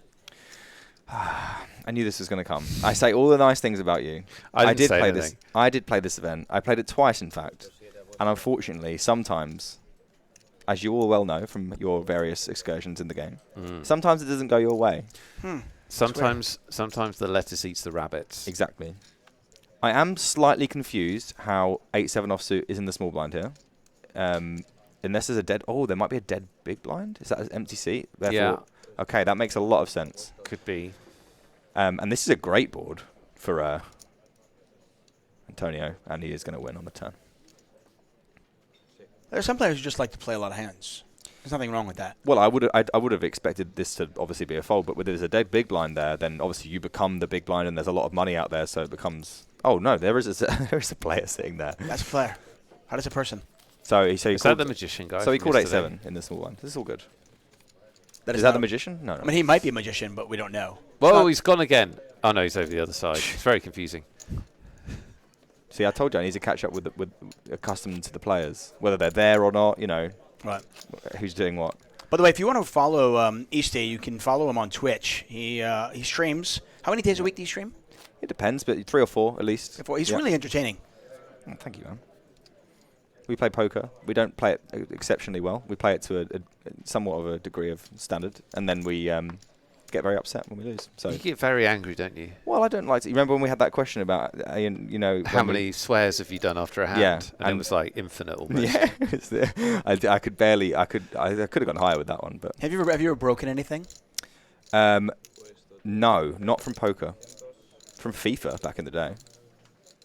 Like the video game? Yeah, that's why I stopped playing that game, and I moved on to something a lot less stressful. Did you break controllers and stuff? Yes, I think I broke a TV remote once. You broke a TV remote? Yeah. Wow. It was Over a video really game? annoying. Yeah, because it's Because you lost to a computer? No, I lost to a player, but the game is unfair. Obviously, it's just like this game. This is why I am attracted to things that are unfair. Did you lose to somebody you know, or was it just some random person No, online? just some random. But you win and you get rewards and stuff. It's very similar. You lost to some 10-year-old, and you got really mad and threw your I don't know controller. how old they were, but I didn't win, so it wouldn't have mattered who it was. Do you get mad when Liverpool loses? Sometimes He's on a wind-up. Yeah, I isn't he? understand he's on a wind-up. That's okay. He's I'll on a bite all day wind-up. long.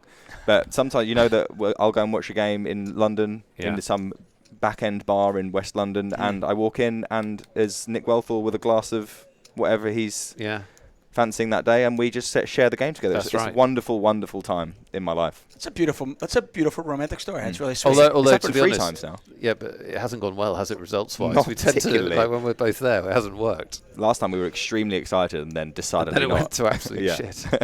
That's terrible. But Ryan Mark here with the 9s. Maybe we should talk about some poker. Mateo in the big blind who was 7-5 off. Does have a pair. Yeah, so Ryan has 16 bigs. Yeah. Ryan bet this flop. He did. Interesting. Did raise from early position. A flat on the button from Antonio. It seems as though he's in the mix. Flatting ace-8 off on the button. Just wants to play some hands. Wants to play some hands. Trying to build some stacks. It's understandable. I respect that. Yeah, absolutely. We're not here for the min cash. Some people are. Antonio's not one of them. Antonio's here for the lot. And I think that this is going to be enough on the turn here, this bet. I can't see how either player can continue. Matteo obviously had some possibilities, backdoor straight, backdoor flusher on the flop, but those have unfortunately not come to fruition. And Ryan has just he's really, really dead against this kind of hand that Antonio has. Although he has bet extraordinarily small on the turn here.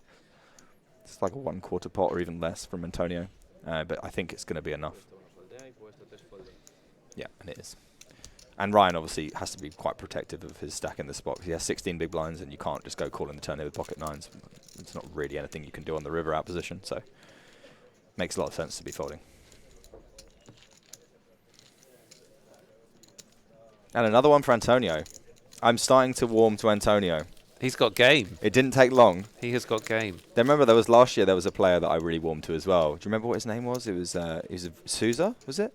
Oh, okay. He was great fun. I think I saw him here the other day. I do remember. I was going to go and ask for his autograph, but You like players that move their chips. I like players that move their chips in unorthodox ways, and I'm the biggest rock in the world, so you know it doesn't make much sense. I like to live vicariously through other players, you know. Well, I think like we all admire, what we don't have. Yes. We covet what we don't have. And exactly. Or can't do. Or can't do.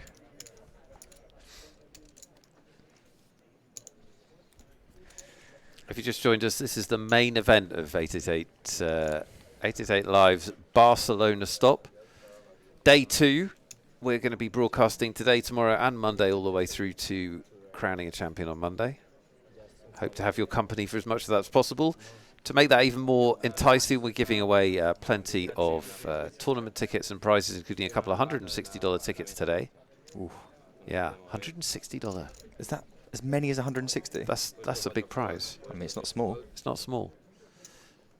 Stream team member Nick Eastwood is in the chat with us. Do follow his channel, watch his Twitch streams. I'm Nick Wethel here with David Tutman.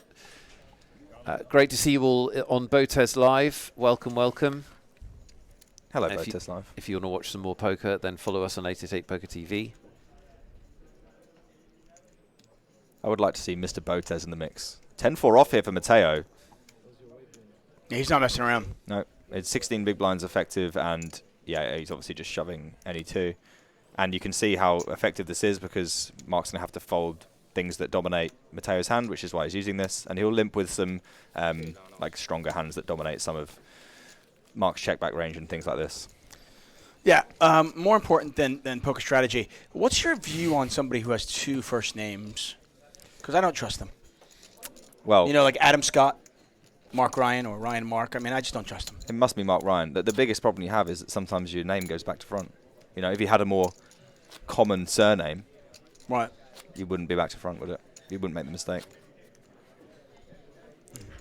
Personally, I agree. Lack of trust, maybe too far? I'm not sure. I think so. 888Poker coming soon on Reddit. Oh, big news. I love Reddit. You like Coming Reddit? soon on Reddit. Yeah. Coming at you like it's 2008.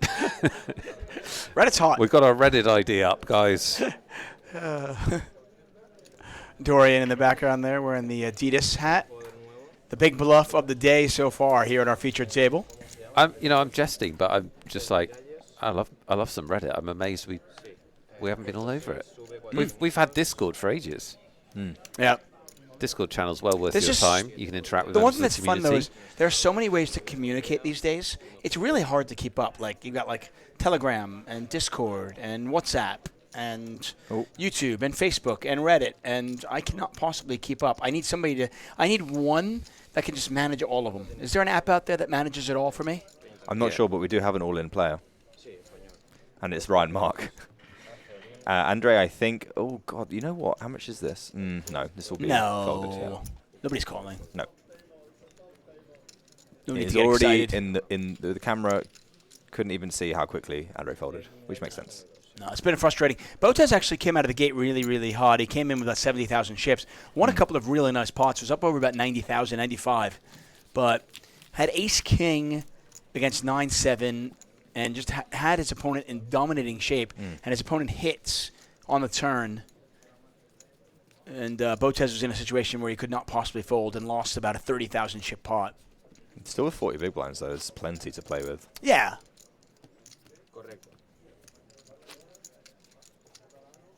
When does it change for people that want to improve, Nick, in tournaments? When do you start to think about... When do you start to mentally think, okay, I do not have a fully operational stack. I need to think about what pots I'm entering in case I get 3-bet and stuff like that. I guess not when you short stack, but when you're starting to think my room for maneuver is restricted. I mean, certainly when... I think at the start of the day too, people are still thinking mostly in terms of chip EV, trying to make as many chips as possible. When you're sort of getting in towards like the final hours towards the money, people are thinking about, you know, how much pressure is someone trying to put on me? You know, does that mean I can do more or less? Like the best players, and there are a lot of good players obviously still in, the best players are going to be attacking those spots quite strongly, and maybe the weaker ones will be letting them go and letting themselves get bullied. So I'd say a couple of hours from the money, you're really going to start to see the best, most experienced players come into their own. Probably where the biggest edges are in tournaments towards that money. Especially if you have qualifiers and stuff who would love to be able to make the money. The best players are sniffing those out from a mile away and pushing advantages all over the place. So if you're strong in response to that, there's a lot of chips to be made, even if, as a middling to short stack. But it's tough in the moment to be able to say, right, this is the spot I need to take. Mateo with a gut shot here. Has the ace of hearts as well. You expect this to go check, bet, fold, but we'll see. By the way, the password for the free roll that begins in just 53 minutes. Are you ready for it, everybody? Main event. Yes, David. What is it? It's main event. No spaces. Main event. Main event. That is the password that will get you into our free roll. The free roll has $500 in cold hard cash. And Andre actually leads out. This is interesting. Mateo's never folding. Absolutely not. He's got the nut draw. I mean, it's a very odd lead from Botez. If you're going to lead, you want to lead those, like if you're going to defend the big blind, you want to lead those small boards that favor your range a little bit more, I think. Yeah, but he's definitely betting again now. It's not going to end things on the turn, that's for sure, as obviously Mateo has picked up the nut flush draw and still has that gut shot and overcard. Yeah, but... No, Mateo's going to win this hand. There's no question. Yeah, but it doesn't make it a bad bet. I think it's a bad bet. Why? I don't like the lead out on the turn, on the flop. Oh, I love leading on the flop, and players don't do it enough, in my opinion. But on this board? On this board is tough. I tend to agree with Eastwood here. Yeah, but now he's done it. Like, you've got to bet this. Well, now that you've done it, you've got. Well, I can't leave my babies out there. I've got to do it again. Because a big part of his range is the flush draws. I mean, but if you're gonna lead out on a King Jack 4 board with two hearts, like if the 10 was a heart, I would like it a lot more. Where it's like, okay, I block some heart draws. I have some equity actually. Andre's not relinquished his hand yet, which I strongly Check recommend. Raise. Check raise. Check raise bluff. This would be so cool. I can't tell you how much I would love this. This would be so cool. This is such a superstar play if he makes it. It's 100% what he's been thinking about. I mean, the lead out check raise would be huge. Boo! Just saving some face, I think. If he's got a heart in his hand, it's just a little That easy. would be cool. Really hard to that heart. Again, free roll starts in 50 minutes. Get in there. $500 in cold hard cash being given away. Again, main event will get you in there. Main event will get you in. We've got Nick Eastwood. Call him Easty. We've got Nick Wealthall. I am David Tuckman. You are watching 888 Live in Barcelona. The XL Spring Series, $2 million guaranteed. Running now-ish. Actually starting tomorrow. Just as an aside, Nick Eastwood. Yes. Why is football awful? Like, what's the point of it? Well, should football be stopped? I don't think I have enough airtime to answer your question. Should it be stopped? That's my question. Has it gone too far? Something about it should be stopped. Something has gone too far. Are we talking about football and soccer football? Yes. Yeah, this is a private conversation. We're just having it on air. Liverpool just, like, their season just ended. It's just over, yeah. About 15 minutes ago. It's May. Isn't the season over anyway? Yes, No, but in the sense that we like no longer can achieve anything. Okay. Still going on. Because there was a World Cup in the middle of the season, it's gone on longer. And in fairness, this is less football chat than we've had ice hockey chat. And the amount of people that are interested in ice hockey is you. Is there anybody in the chat interested in ice hockey? Yeah, there's a gentleman from Edmonton here. I don't even think people that play ice hockey are that interested in it. Okay, somebody out there. They're mostly interested in anybody out there like fighting. hockey? Anybody out there like hockey? Come on, give me some love. Lethal Experiment says yes, but not the NHL. Okay, I'm okay with that. Oh, Antonio. Under the gun with the king 3 off. He's like, yeah, we'll have some of that. It makes you wonder what Antonio's actually folded in the entire I think he's one of those players that just it's not so much what hands he's raising and folding, it's frequency of playing. So if he has to fold 3 times in a row, doesn't like it. He's like, screw this. Yeah. This is boring.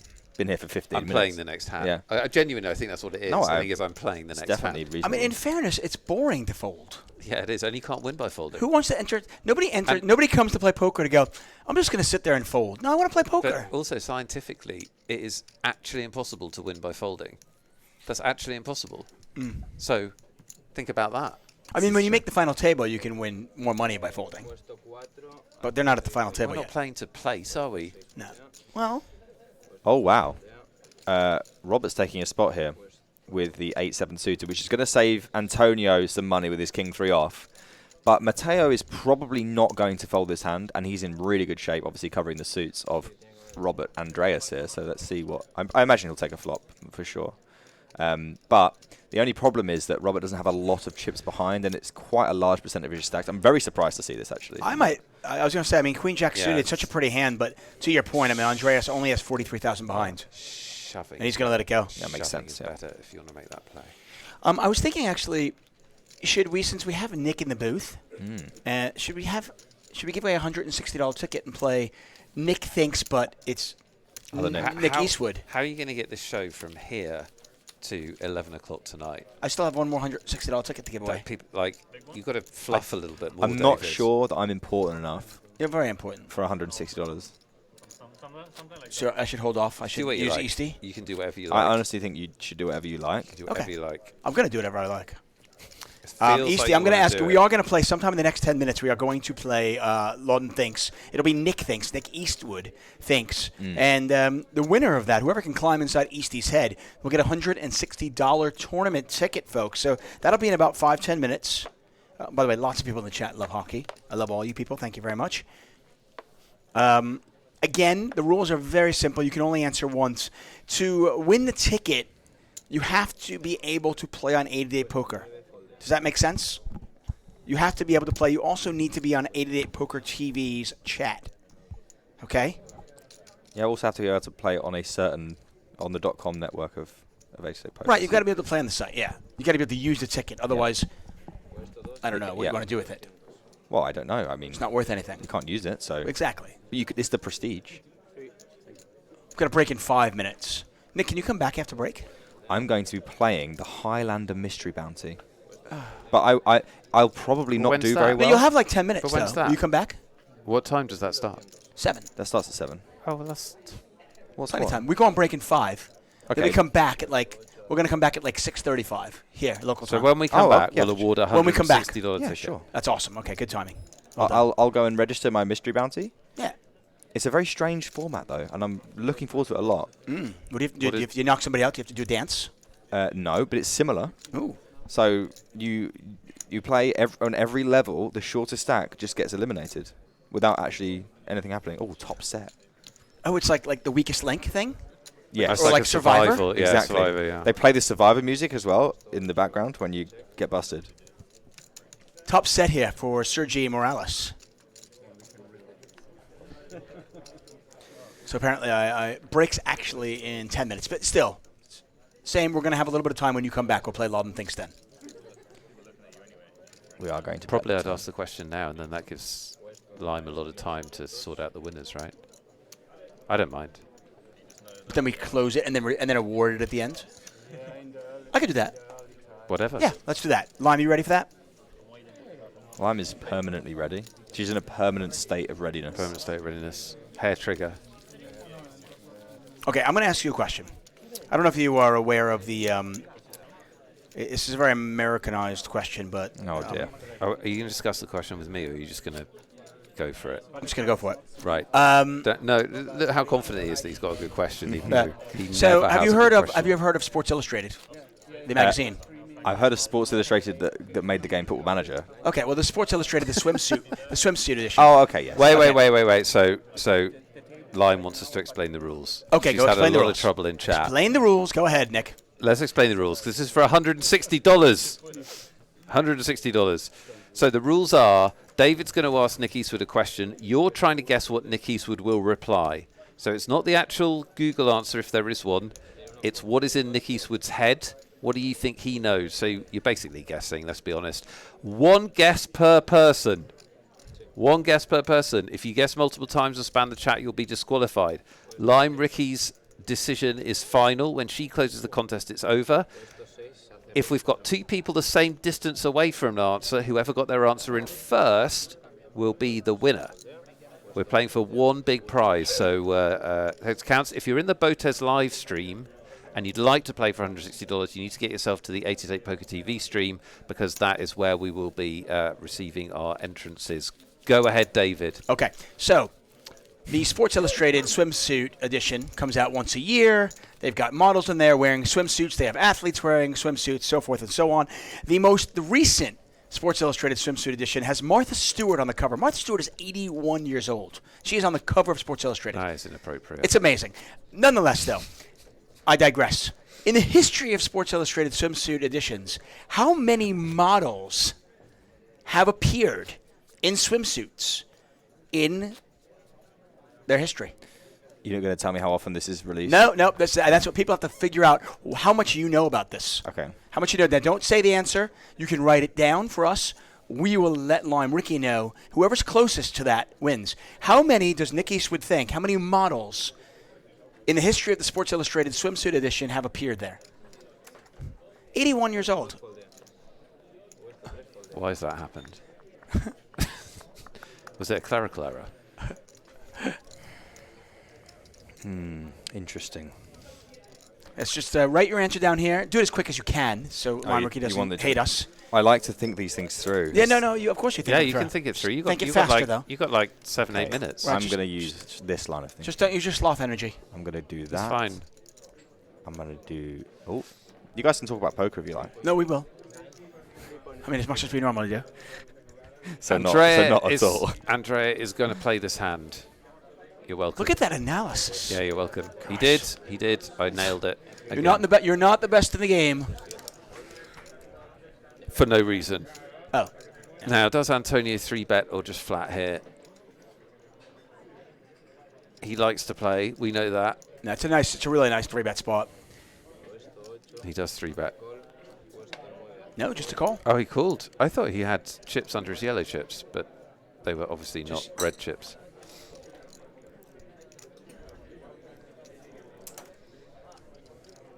Mr. Eastwood has his answer. It's locked in, guys. It's locked in. Oh, wow. Antonio, after opening the king 3 off under the gun, decides not to squeeze the ace-queen suited. Yeah, Can't be too careful. He wants to see flops. This is absolutely fine, honestly. It plays very well multi-way. Yeah, obviously. it's fine. He's got the button. Yeah, he doesn't want to... Is it a factor? I'll ask you, Eastwood. Is it a factor the fact that Andreas only has 43 big blinds behind? Like, if you 3-bet and get 4-bet jammed, you kind of hate life? Certainly going to be in his mind. Also, the fact, like I just said, it plays quite well multi-way. You make a lot of nutted hands. Obviously, multi-way, you don't want to have dominated hands, and ace-queen does a great job of dominating other hands that want to be all in on flop or on turn. So this is definitely a hand you can mix in. Obviously, the main thing you're going to want to do is raise, but certainly fine to have in this calling range on the button pre-flop.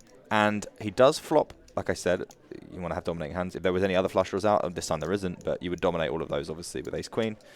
There is a pair out there for Matteo. Not the most thrilling pair I've ever seen. Not like Martha Stewart level. What do you mean they're not... What do you mean not the most thrilling pair? He's got top pair. That was on the tip of my tongue, but I just wasn't sure It's if that was hard to something I flop could top say. pair. It's incredibly difficult to flop top pair. Botez does go for the lead. Not much going on, but does have 2 overcards.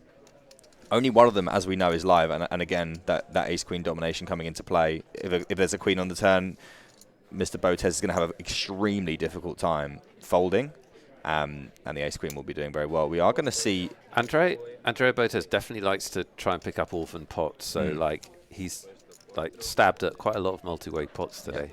He's going to be having to relinquish his hand here. But Antonio, let me tell you something. He's not folding. I do like this. Matteo's hand is not going to get any better very often. Obviously, he's got backdoor opportunities here with the diamonds. But he's not going to get better very often. He quite likely has the best hand now. So he wants to put more money in to protect his hand. The king-queen obviously can't stick around. But the ace-queen of spades won't be going anywhere. And these players are relatively deep. And after Matteo sees this this call from Antonio, he's not going to be thrilled. And he will do a lot of checking on the turn. A lot of analysis. A lot of analysis. Let's not forget why we're here. You can win a $160 tournament ticket right now by entering in the 888Poker TV chat. You just need to guess what is Nick Eastwood's answer to the question, how many Sports Illustrated models have appeared in swimsuits on the cover of Sports Illustrated? Back to your live poker action. Yeah, so Matteo raising. So there's 53,000 in the pot already. Antonio looking for an ace, a queen, or a spade. That'll do. Yep, that's a very, very, very good turn for Antonio. Obviously, lots of very good turns for Antonio. Any spade, any queen, any ace, even a king wouldn't have minded. Matteo, I'm very surprised to see this. Basically, now on the flop, he was saying, I want to protect my hand. It's, I like it. It's probably good a lot of the time. And now he's thinking, okay, I might need to start bluffing. Right, well, it's one of those things. He's in the big blind. He's going to have more fours in his range. So maybe thinking I can get a 10 to fold, but obviously he has walked into it, and this hand is effectively over, I would imagine. Well, I think it's less of a bluff and more of like this kind of player like Antonio is going to play lots of suited hands. He may have something like 7-6 suited that won't fold the turn, so he can get a little bit more value. But I don't think it achieves like the most in the world. Obviously, does he get a hand like Queen 10 to fold, maybe? I don't. Not for that bet size. No, he's betting like 9,000 into a lot. I really don't want Matteo to call here for Matteo's sake. He's obviously, not calling. As an Antonio, this is Hollywood. As an Antonio fan, there's no way he's calling this. I would like to see a call, but this would be a huge. There's no way he's calling. I'll give you how many. What kind of odds do you want? No, I don't think he's calling either. But he hasn't folded yet, and it's obviously quite a bad. I mean, he's Italian. Antonio has made some bluffs. He's called. He does call. How much were you going to give me? I cannot offered you odds. This call is. David is a bad bookie.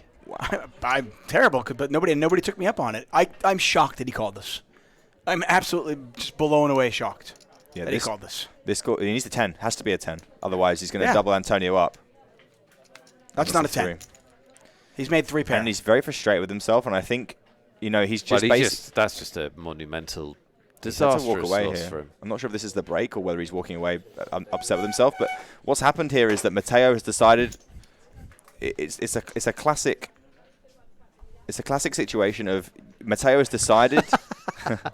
That's a very good reaction. Matteo's decided on the turn. On the flop, he's protecting his hand. He's decided on the turn that Antonio has a lot of flush draws, and he's bet an amount that he wants to get, a flush draw to call, and he'll still be ahead. And then he's just decided it's not going to be a more Eastwood when we come back. I've been cut off, guys. More of that in 12 minutes. We'll be back in 12 minutes. More action from Barcelona. We'll announce the result of the contest, which is going to be closed. Lime, you can close the contest now, and we'll announce it after this. That sounds amazing. Well, the action certainly picked up, and we'll be back in 10 minutes.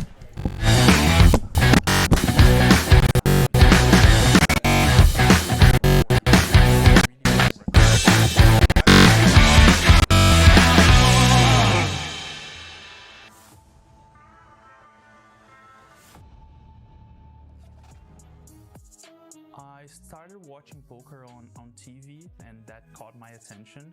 I downloaded a poker software. When you're a teenager and you download a poker client and you make a screen name, you're gonna make a teenager screen name. So I just said the first thing that came to my mind that was, okay, Little Horse. And now that is my screen name for life. I'm known as the Little Horse. In university in Brazil, some people started playing poker, $1 buy-in, sit and go. That became our weekly commitment. And then one day they invited a guy that was supposed to be a pro. I mean, it was just the guy that read 2 poker books back then, and he crushed me. I became friends with this guy, and then he said, yeah, read this and that book, and then we started playing together at a local club. I started searching for books, and I read Sklansky. I read all the basic poker theory books. Every single day after work, I would read a poker book. I slowly started playing online, but it was only like small sit-and goals. Maybe on a Sunday I would play 2 or 3 tournaments, and I made a deal on a Sunday tournament for around $10,000. After I had that score, I said, wow, this is enough money for me to quit my job and try to see if I can make this work, to travel the world doing something I love. I traveled to Uruguay. I mean, it's next to home, but it was my first time, to Macau, and then I went to Vegas.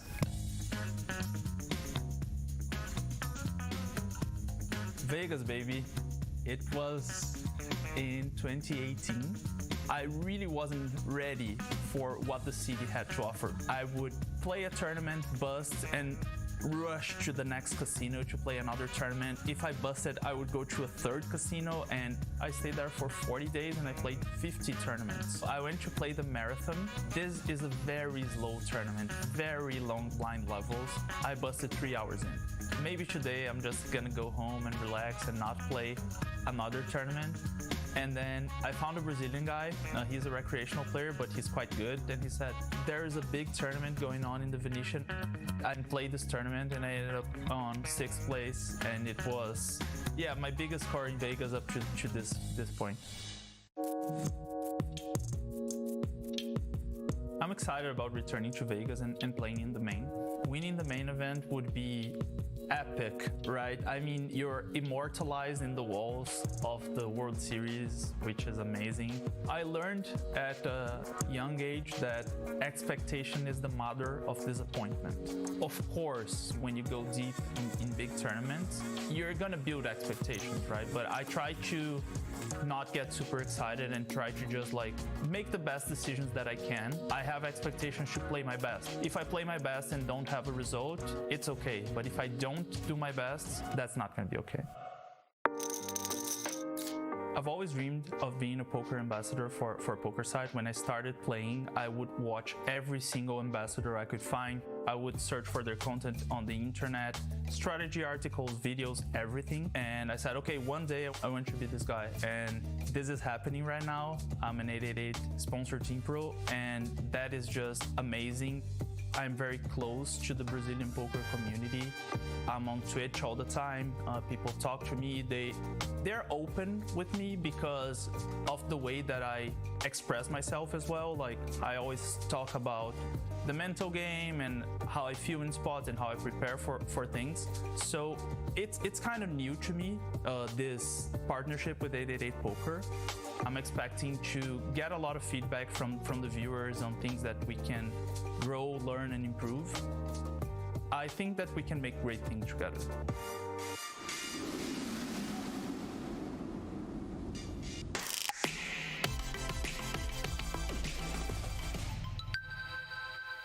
So this is an $11 tournament played on 888.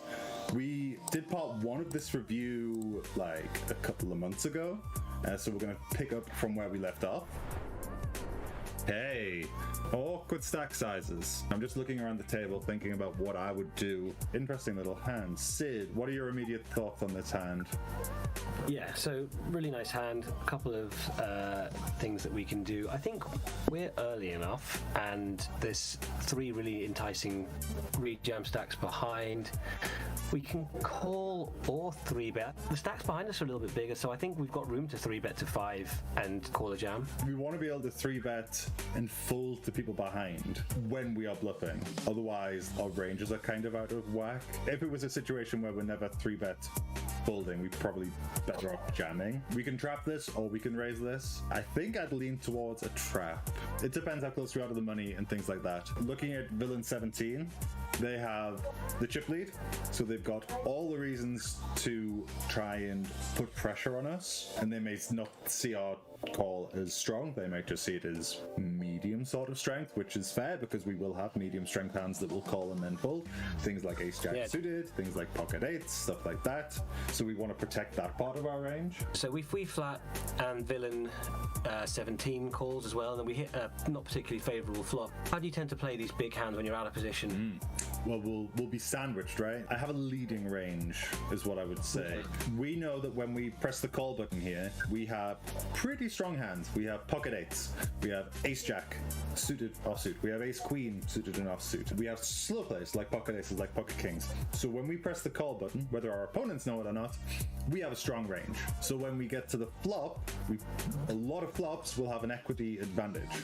So if the board just comes deuce 5-5, we have a really strong range. We have a lot of the overpairs like pocket sevens to pocket jacks, say, plus aces, plus kings. The rest of it is our ace high hands that are likely best a good chunk of the time. And a bunch of those hands want to deny equity. So if the board comes 5-5-2 and it's three ways and we have pocket eights, a 2 big blind bet is going to be really favorable. Worse hands can call and equity can fold. So I definitely have leading ranges in situations like that. You do 3-bet and everyone folds. Like, I don't hate 3-betting because we can just get it in with kings. Sid, what hands would you bluff from here? At this stack depth, I'm 3-betting, let's say something like 9s through queens for value, ace king through ace 10 maybe, Okay. Some suited broadways, and then I might 3-bet hands like ace 5 suited.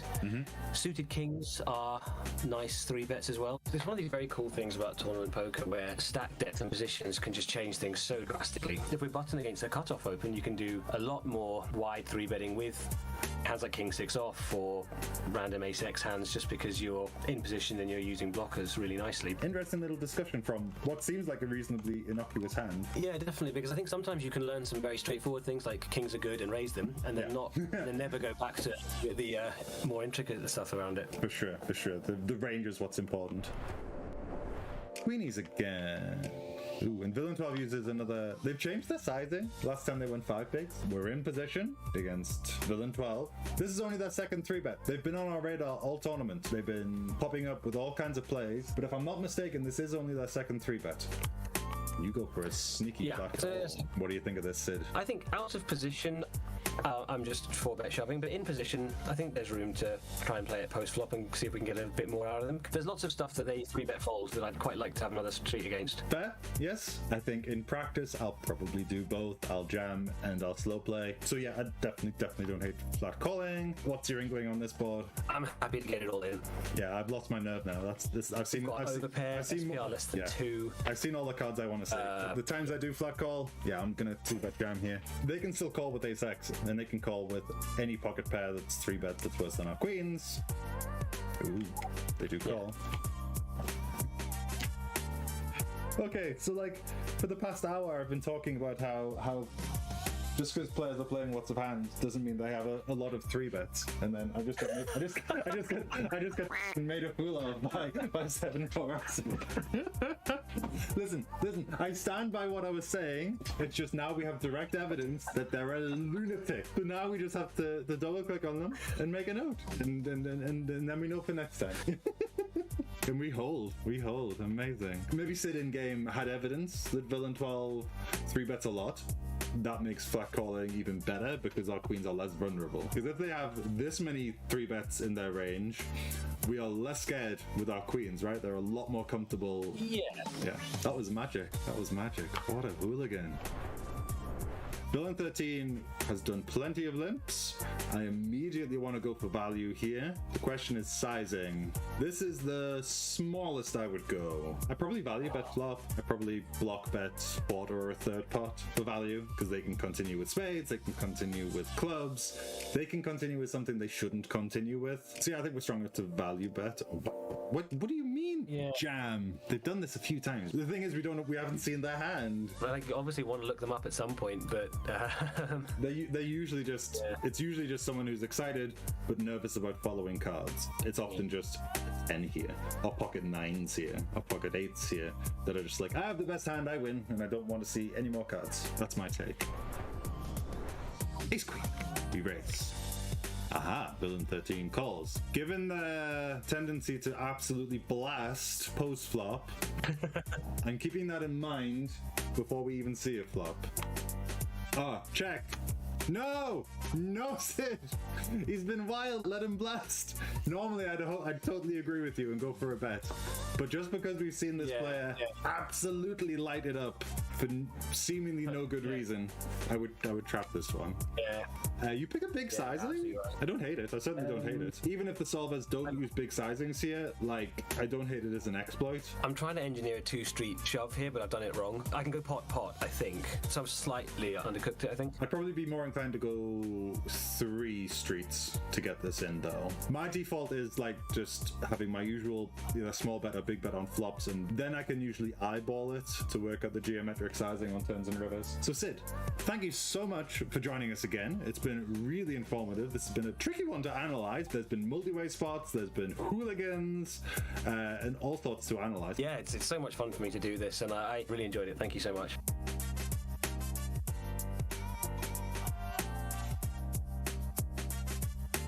Normally at 888 Ride, we pick poker players up and we take them to the World Series of Poker. Today, we're pretty lucky because we have one of the best poker players in the world, Patrick Leonard.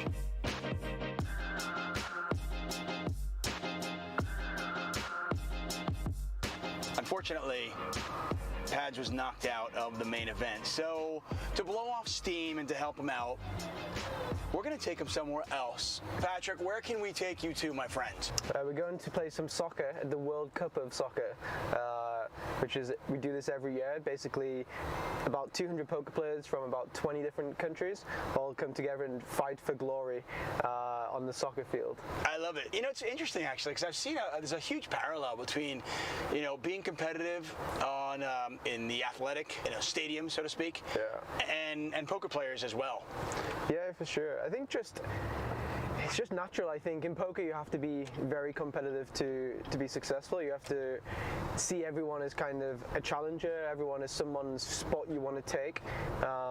There's always kind of this food chain of poker players. You come to Vegas when you're 21, you play maybe the $200 dailies, and you see the guys in maybe the daily 500s, and you're like, you know what, next year I'll come and take his space. And then you come back the next year and you see the guys playing like the World Series event. You're like, wow, I would love to come and play a World Series event. You come back, you play a World Series, you're like, wow, these guys grind every day this event. That's so cool. That's the coolest thing. So you come back and you do that, and once you do that, then you see, oh, these guys play 10Ks, and then you do the same, and you play 10Ks, wow, super high rollers. It's always like another step on the food chain to kind of go up, and I think a lot of that comes from like athletics. Okay, let's turn our attention to poker, because obviously we all know you from that. You originally you're a cash game player, and you transitioned to tournaments. What was that like, and why did you do it? It was just very lucky, to be honest. I went to a poker stop to play. I never played any tournaments. I went to play like a live, let's say 1K event, and at these times I used to always find it very cool that the tournament guys would be on their laptops in the hotel lobby, like all just playing and having fun and like sweating each other and watching each other. I always liked the idea of that. I never was into tournaments, but I liked the idea of there was this group of guys all together in the lobby kind of playing, like all really focused on their laptop, and then when someone was deep, everyone was really excited for them.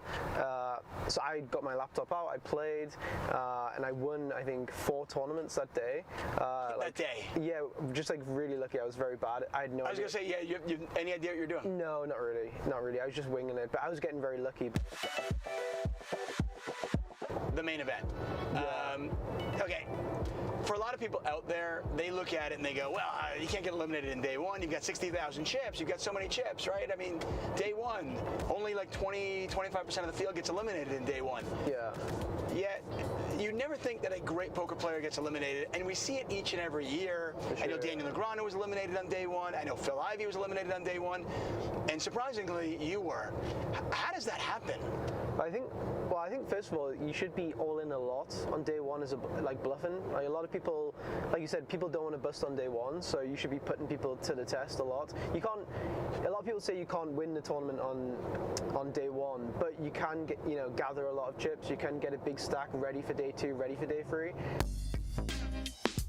Before I drop you off for some blowing off steam football World Cup, I have one more question for you, and I hate to bring up the painful exit of the main event, but for somebody like you who plays so much and plays a lot of big tournaments, Does it hurt more to lose the main event? I mean, the boring answer is really just that it's so unlikely to do well that I don't go in with expectations, really. Like, I just go in thinking, okay, well, you know, I'm going to probably not win this tournament, right? There's 10,000 people, so I don't really, no. You have a sense of emptiness for like a couple of hours, but no, like there's a 1500 PLO today, and I'm just as excited to play that as I was the main yesterday. Like, if not more excited, because it's like 3 different games, it's more fun, it's six-handed, it's quicker. It's like, if anything, I'm even more excited to play today than yesterday. I think you always just have to be focusing on the next tournament, really. There'll always be another main event, you know. I'll be there next year, I'll be there the year after. Hey, Patch, thank you so much, man. No, thanks for the ride. Ubers are expensive here, so it's good.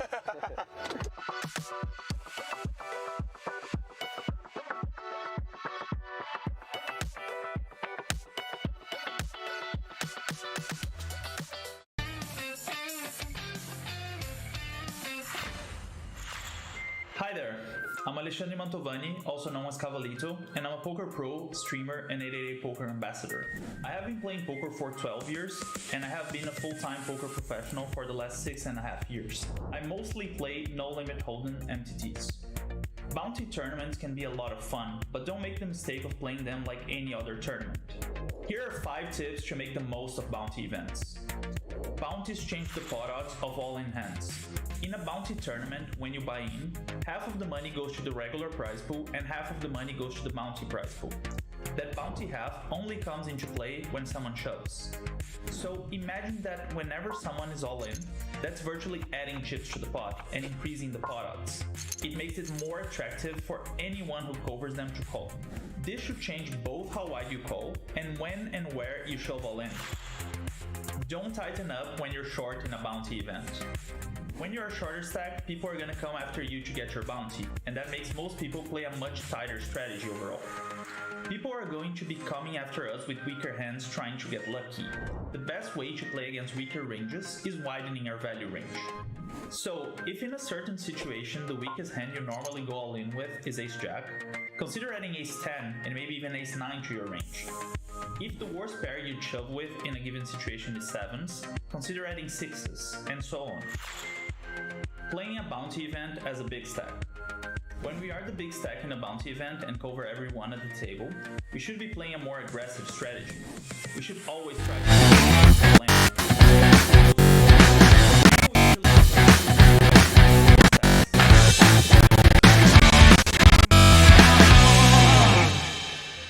I could listen to Alex Cavalito all day long, but we're in Barcelona. We have got day 2 of the main event, and more importantly, we've got poker strategy to talk, right, Nick? We have. I mean, more importantly than that, though, we've got a $160 contest to resolve. We do. That's what's really exciting. So, before the break, we asked 888 Stream Team member Nick Eastwood, our guest in the booth, a critical poker question, which is how many Sports Illustrated swimsuit models have there been in the history of Sports Illustrated? Nick, your reasoning was what? Well, I figured that it started about 60 years ago. I pulled that one out of the proverbial, you know. And that seems reasonable. Then I thought maybe they do a monthly issue, so I went with 60 reasonable. times 12 for 720. And good maths. So the exact correct answer is 720. If you guess something close to 720, you might have won a $160 tournament ticket. Someone guessing 720. But in real terms, drum roll please. In real terms, the actual winner is Poker Maverick 007. He's both a Poker Maverick, a secret agent, and $160 richer. But Cork just wrote 720 in the chat, though. Yeah, no, that doesn't count. That's way too late. Poker Maverick, you are the winner. Congratulations. You have won a $160 tournament ticket, one of our big prizes today on stream. Well played. If you didn't win a $160 tournament ticket because your name's not Poker Maverick 007, don't worry. We've still got loads of competitions and free money and free tickets to give away today. We have like 8 more giveaways today, 8 more including giveaways. one more $160 giveaway. Interesting flop here, and the board that's a pot that's ballooned up to 37,000 already. Paolo with a flush draw and a gut shot to the wheel. Antonio with a pair of fives. Ooh. And look at that. Not only, so both players are the wheel, but Paulo with the flush. Oh, Antonio. If you get a flush, but it's also a wheel, it's really good. Yes. It's not a straight flush. So this is a pretty big overplay from our man Antonio. Are you raising on a paired board, or are you just calling? 100% have to be raising here, yeah. Really? Especially against the player type of Antonio. So you're just getting it in then, yeah, absolutely. No options here for Paulo. If he's a better hand than this, then, happy days. But easily, Antonio, if he's clearly betting an ace, he can easily have a 6, 6, 7. Is a 100% slam dunk shove. All you can eat, baby. Yeah, and Antonio actually probably beats precisely nothing here. Having a 5 is good, obviously, because it makes it less likely that Paulo has something like pocket 5s. But you just be cool. You just don't beat anything. Imagine Paulo had like ace 9, but just the ace of clubs. So he's doing it with like the blocker. Yeah, to block him to get him off of a chop. But the thing is, Antonio really shouldn't have just a bare ace here because Yeah, but you say this shouldn't, couldn't, wouldn't. Not everybody is GTO. This is true, He's but got the an ace. reason He's betting it. He has it. the reason these things exist is for exactly this kind of situation. Because when you bet this amount as Antonio, what you actually getting called by that effectively probably the worst hand you're going to get looked up by here is a hand that you chop with. So your bet doesn't really achieve things in not just in theory but in practice. So yeah, Antonio here, I think just misjudging this. They obviously have a straight, but in the context of the board, it's not that good of a hand when there's a 4-liner to a straight and there's a flush out there and there's full houses available. So I just love hearing the GTO guys when they talk about it. It's like, oh, that bet doesn't exist. That sizing doesn't exist. Well, he just did that sizing, so deal with it. Of course you can do it, but it means you're in situations like this. And to avoid those situations, you tend to not bet these kind of hands. There's a reason that theory does things, but I think that generally speaking, Antonio is going to make the right decision here. Look at that fold. Yeah, it's a good fold. That's a Hall of Fame fold. I wouldn't go as far as Hall of Fame. I am a big Antonio fan, but this is a fold that... He's already in your Hall of Fame, is the thing. Oh, he's cemented himself. There's one of two. That's a superstar fold, okay? I don't want to hear it. He just folded a straight. He did fold a straight. If you're ever going to fold a straight, Tuck, that's the fold a straight. That's the fold a straight situation. What a way to kick off. You know what? The first hour or so was a little bit dry. We picked up things, say 20, 30 minutes left, and it continues as we come back from break. I want to say that we're going to be here for 6 levels. Nick, I don't know for sure. Right. I know that your bounty event starts in 13 minutes. Are you excited about that? What's your strategy going into these mystery bounties? Oh, I've not a clue. We talked about the caveats of this tournament. We didn't actually go into them because I've never played a tournament like this before. I played a few mystery bounties, never actually gotten a mystery bounty in my life. Just quickly talk us through how it works. This is here in Barcelona, just to be clear for people. Yeah. This is in the casino. Yeah, and it's a Highlander mystery bounty, which means that there can be only one. It's a shootout Highlander mystery, exactly. And basically, at the end of every blind level, the shortest stack gets eliminated. Oh, it's a shootout table too. Exactly. And then at the end of that... So it can't last more than 8 levels. The last player goes through to the final tables altogether, and then they have bounties. Do you also, if you knock somebody out, you also get their envelope? I wish I knew the answer. There's some envelopes somewhere. The envelopes exist. I've been told they've been made. And my idea is to open one. If somebody's the shortest stack and they get kicked off the island, so to speak, who gets their? I believe they in the abyss. What, their chips? Yeah. Oh, it doesn't go to like the. Doesn't go to charity. This is my understanding, but my understanding is extremely limited.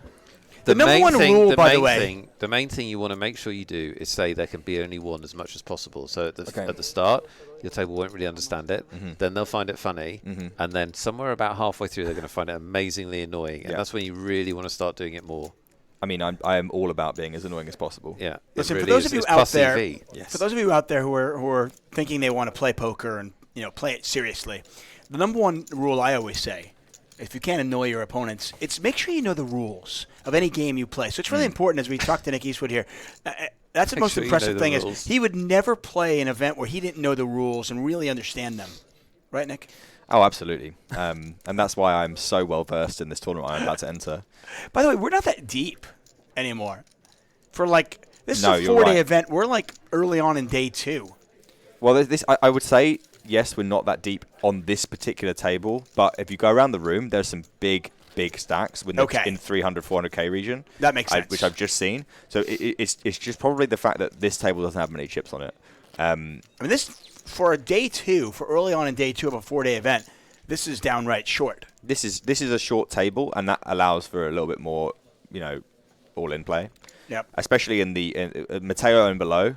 I mean, Matteo's just got to be really upset with himself. I know I was trying to talk about. I don't understand. I'm new here. I was trying to talk about it. We're going on break. I tried to explain some strategy, and then you rightfully cut me off. Well, I had to get my coffee. You had to get your coffee. Everyone was. We're going on break, dude. We were getting thrown out. All these things are happening.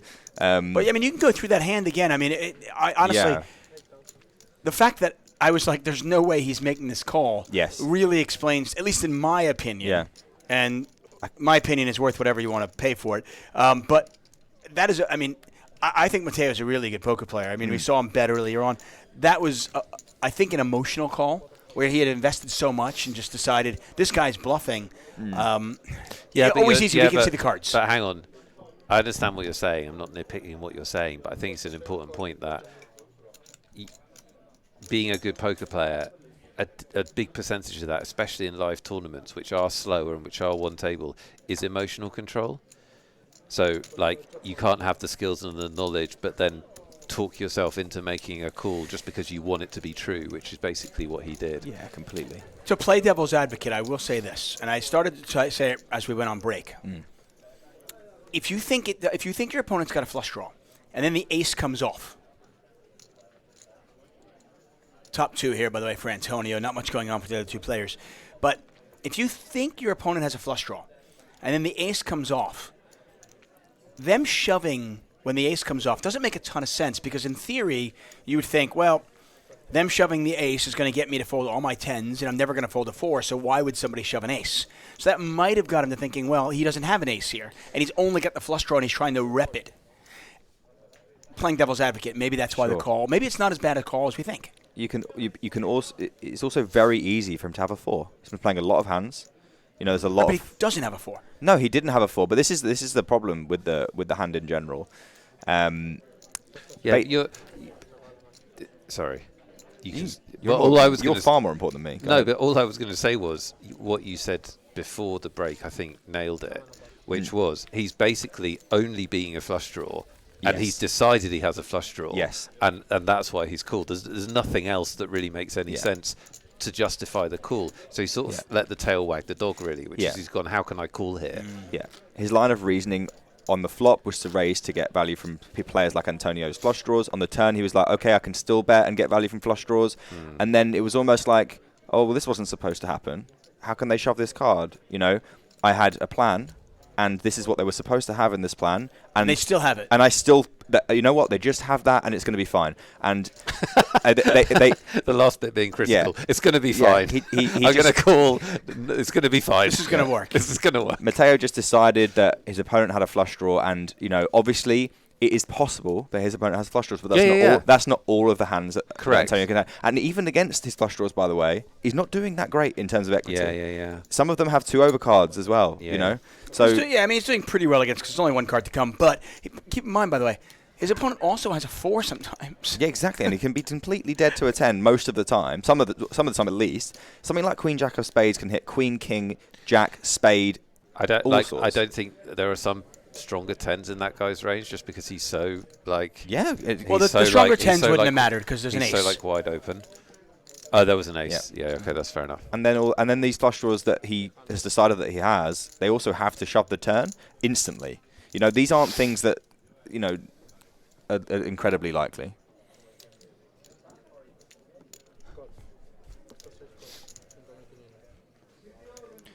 I'm going to take my leave very shortly. But thanks for coming in, Nick Eastwood. If you don't already follow Nick Eastwood's Twitch channel, I'm sure Lion will put it in our chat. I'm going to actually put watch him on stream. I'm going to offer a $16.50 satellite right now, but the winner won't be revealed until later on. Okay, it's just for our people in our chat, but it's very simple. No, I was gonna put a joke out there. Nick's wondering what it was. Predictions on how long Eastwood lasts in the bounty event. Oh Lord! No, there's no ticket for this. Don't think of this. I'll buy you a beer, though, if you get it right. Yeah. Good luck in the event. Predictions. Thank How you long very are we going to much. last? Well, I hope to see you guys again in this very room at some I point. assume you've this got to play weekend. pretty aggressive in this, though, right? Look, I'm going to be very aggressive, have some fun, Here's what we need to remember, Nick. and not be the short stack. There can be only one. There can be only one. Keep that thought in your mind. What is that in Spanish? There can be only one. In Something's Spanish. okay. Uno. Yeah. So Something I'm going to uno. go and get registered because I'm nearly out of time. All right. Good luck. But Go thank get you. 'em. Thank you very much for having me, guys. You're very welcome. And, Thanks for you know, coming. Maybe my head will appear through the door at some point during the weekend. I hope not. You hope not? Well, I mean, I hope you've done so well in this tournament that they can't Oh, appear. yeah, but maybe tomorrow or Yeah, you know, you're I'm here coming until tomorrow. Tuesday. Oh, Excellent. Yeah. lovely. And you know, you're pretty much all I have left after I bust the main. So yeah. We won't tell your girlfriend that you said that. She's actually might be listening. I hope she's not. I mean, better after the tournament, and of course your fantastic girlfriend, we're all Yes. you have left. Yes, exactly. That's what you meant. That's It was exactly what I implied. meant. But I'm here with you, and therefore, you know, I'm trying to butter you guys up as much as possible. I totally understand. She understands. I do it to further the career. You know, There can be only one. there can be only one. Guys, it's been a pleasure. Thank you very much for having me. Good luck, Nick. And I'll see you soon. Good to see you. We'll That see is you tomorrow, I'm Easty, sure. everybody. Make sure you follow him on Twitch. Easty the legend. And another legend, Andre Botez, back up to 31 bigs. They call him Papa Botez. 2 daughters in their 20s. All of you obviously know them very well. And there he is, the father. If you are just joining us, by the way, that we removed the black chips from the table. Those are the 100. So smallest denomination chip is the purples, which are 500. Yellows are 1,000. The reds are 5,000. We've got guesses in the chat. You can't win anything. You can. You can win a beer from me. You can win a beer from Tupman if you are here to collect it. And I'll shout you out. The guesses are quite rude. Are they? Well, they're quite brief. I mean, it's a live tournament. People are guessing like 30 minutes, 40 minutes. I mean, that's harsh. Nick's good at poker, despite what people say. No, he is. He's good at poker. But he doesn't run well. Yeah, but he's good at poker. 30 minutes in a live tournament. I take over 30. 40 minutes. Would you take over under 96 minutes? Well, I don't know the format. Could be 15-minute levels. It's a one-table shootout. By the way, why aren't there more one-table shootout tournaments? Because I feel like they're fun. And they're quite like tightly time defined. You know you're going to play for like 2 hours and then a break. And then if you make the final, you play again. Something like that. That seems good, right? Yeah. I also think it's a great test of somebody's skill because, you know, unlike a traditional tournament where you're playing 9-handed throughout or 8-handed throughout, and you only really need to be good at playing short-handed at the final table, if you're playing a one-table shootout, you have to be good 9-handed, 8-handed, 6-handed, 3-handed, Totally agree. and heads up. And it feels more fun than playing. There's a lot more randomness in luck. Like, how good is your table? Yeah. You know, if you happen to imagine you get a one table at your one table, you've got Cavalito and, you know, Cosman. And then I look at my one table and I've got Easty and nobody else. Yeah.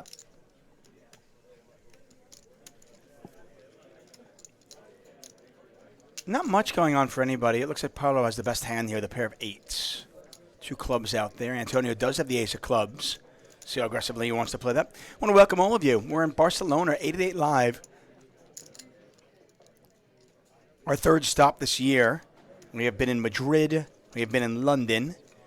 Bucharest is next. That's in August. And then we'll be in the UK in October. Of course, that's not all at 888. You can follow us on YouTube, Discord. Reddit is coming soon. And, of course, on our YouTube channel. We've got free rolls around the clock. We've got our Magic Monday show.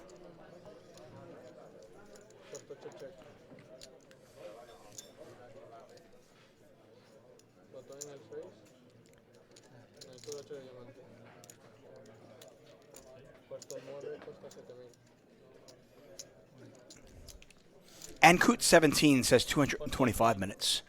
We've got a shove here, but we do. We don't know what with. I think the ace of clubs. I think it's just the ace of clubs. I mean,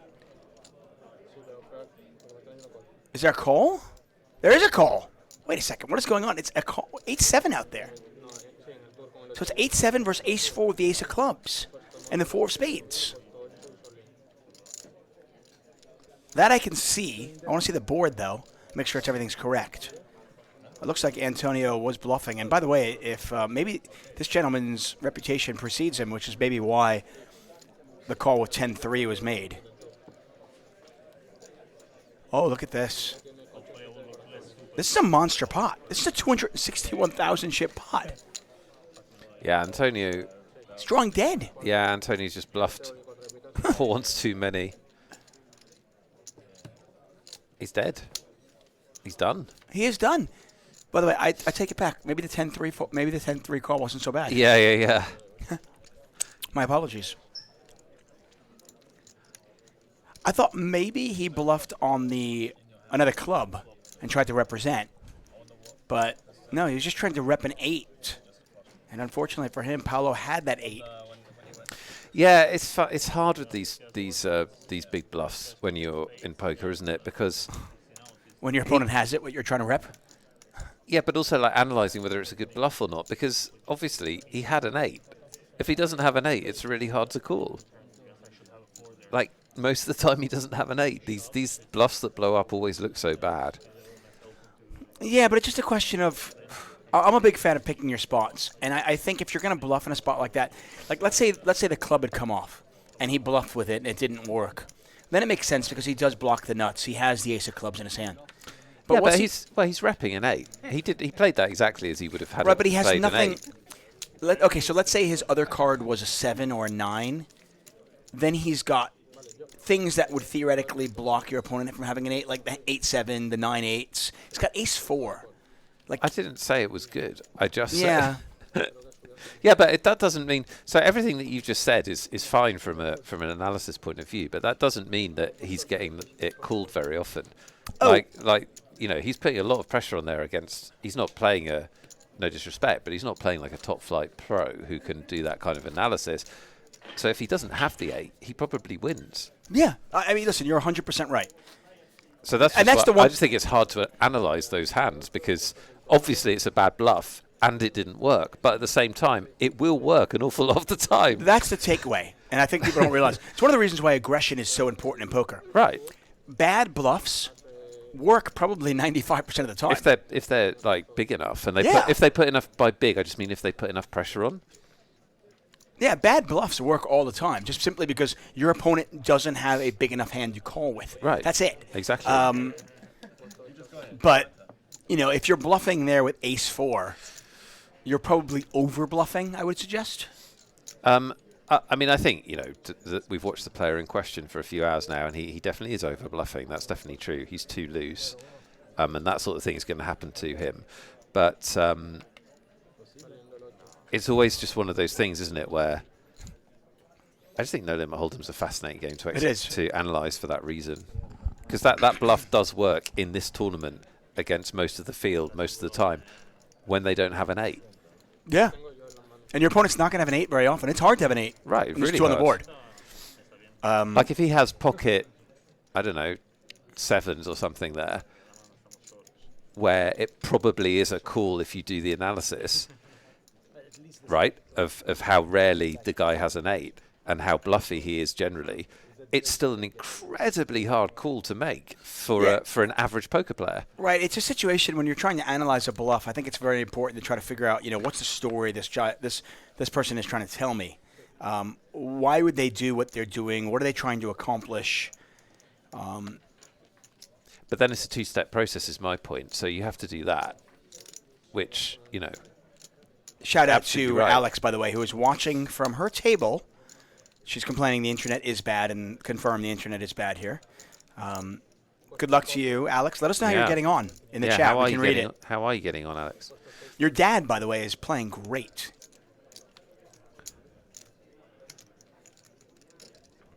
So BotezLive, so Alex is in her chat. So the point is it's a 2-step process because you've got to do the analysis and then you've got to be able to make the call under pressure in a big live tournament where, you've travelled to the tournament, you've played a day and a half, it's a €1,000 tournament and you're probably going home if you're wrong. Yeah, it's hard. And there's also that case of sometimes you can figure something out and go, well, why would this person do this with the nuts? Or this doesn't make any sense. And then sometimes you just got to go, yeah, but they did it. Whether it makes sense to you or not doesn't mean anything because they did it. Because I could argue that shoving the ace-queen of spades on that hand when it was 4-4-10 ace with 2 spades out there doesn't make a ton of sense, per se. But he did it, so who cares whether it makes sense or not? That's why players that can play well against these kind of fields, Phil Hellmuth is the obvious one, but there's lots of other examples, have such a big edge, because if you can make those reads and then execute the plays, there's so much value because players are making these big mistakes. But it's not that easy, you know. Well, that's it's kind of an age-old question, but I think it's worth asking the chat, and I'll ask you. If you had a choice to be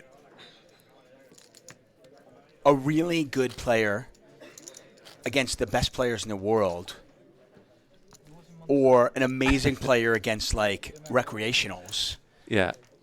Well, my choice is to be an amazing player in private cash games against wealthy business people. So then, that's in that my case, choice. you'd probably rather be good against recreationals. Yeah, definitely. Because that's where you're going to make money. Well, that's certainly where you're going to make the best, easiest money. But then the skill set becomes slightly different. I think we were talking about it yesterday. The skill set becomes being nice to recreational players and making them feel like they're having a good time, and like making it an action game and not being a nit, and being friendly, getting into the games, finding out where the good recreational games are, all of that stuff. Well, isn't that what you mentioned that with Doyle Brunson? Doyle Brunson, yeah. It was a 5-step process. Finding the game, getting in the game. Find a game. 5-step process. Finding the game, get in the game, beat the game. Make sure you're not cheated in the game when you're trying to beat the game, and get home with the money without being robbed.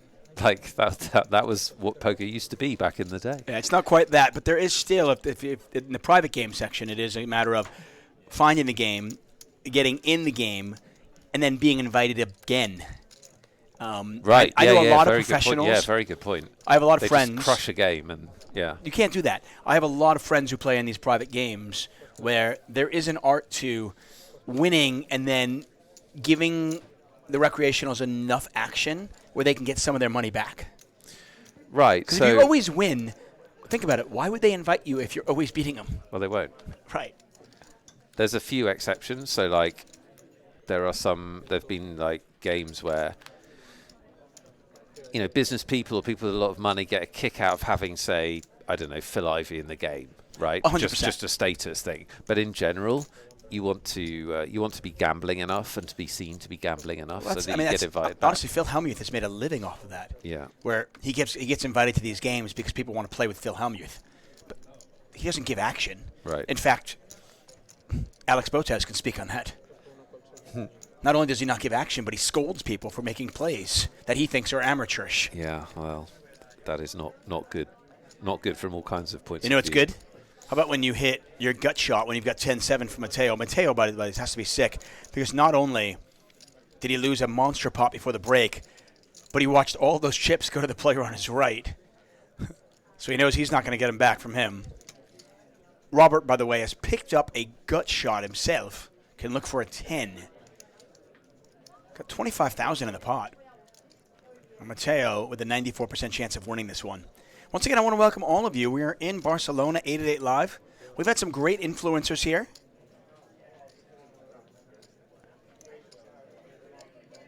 Had a magician.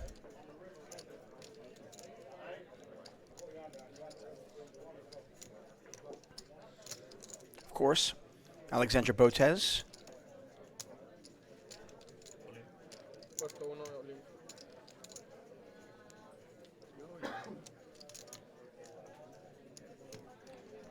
Yeah, some of the influencers here. We had Jackmate, of course. Jack Dean, a.k.a. Jackmate. Alexandra Botez, Josh Denzel. And Julian Magic, who performed a magic trick for us at the 888Poker lunch. It was very good. Yeah. Wasn't it? Very cool. I love magic. So I was clever. Unimpressed all along the way until I was really impressed. Yeah. The prestige, they call that, Yeah. don't they? No? He definitely paid it off. That was. Do you understand what I'm saying to you? The prestige, David. There's 3 stages of a magic trick. Is that? Yeah. Okay. I can't remember what the first stage is called. It's like the presentation, or I'm describing it's the presentation. Then there's the turn, and then there's the prestige. So the presentation is what he did where he went, I've got a ring. Look, I can make the ring jump. The ring can go places. The turn is, which hand is it in? It's not in either. Not what you're expecting, right? So there's always not what you're expecting. Then the prestige is... The payoff. It's an incredibly unlikely place. Yeah. Oh, my God. It was a cool trick. It was, yeah. For those of you wondering, he made a ring disappear and appear on a key ring in his back pocket, like, almost instantly. It was like... Yeah. We were sitting right there. No, we didn't see And it was anything. a ring from Lucia, so, I mean... Yeah, it wasn't a fake ring, right? It was, right. He took somebody's ring and was Just playing like around with it. Oh, sleight it's of in your hand. ear, it's in this, and then... It was cool. I mean, to get it into his back pocket on the keychain was just like, how do you do that? And I love it was right in because front of us. I love it because it's right in front of you. And you're like, okay, I'm a dog. Because like you said, like all the way through, you're going, yeah, okay, he's just like, fake. Wait, what? How did that happen? Yeah, I know. Matteo trying to rebuild. If you've been with us for a little while, you'll have seen him get crushed when he cooled down, admittedly a very bluffy player, in a really big pot. Now trying to rebuild with Ace-King. Yeah, I am rethinking my stance, by the way, on the on that call now that I see what Antonio has done since.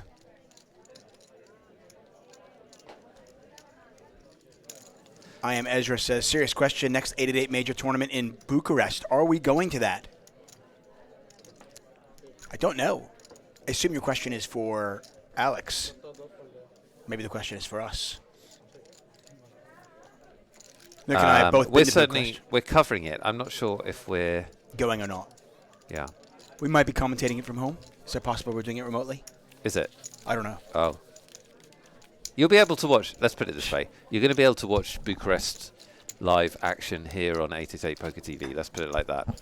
I am hoping to go because I really like Bucharest. And I've always gone in March when it's a little bit cold. So I'd love to go in August. I think that would be a lot of fun. Yeah, it would be beautiful.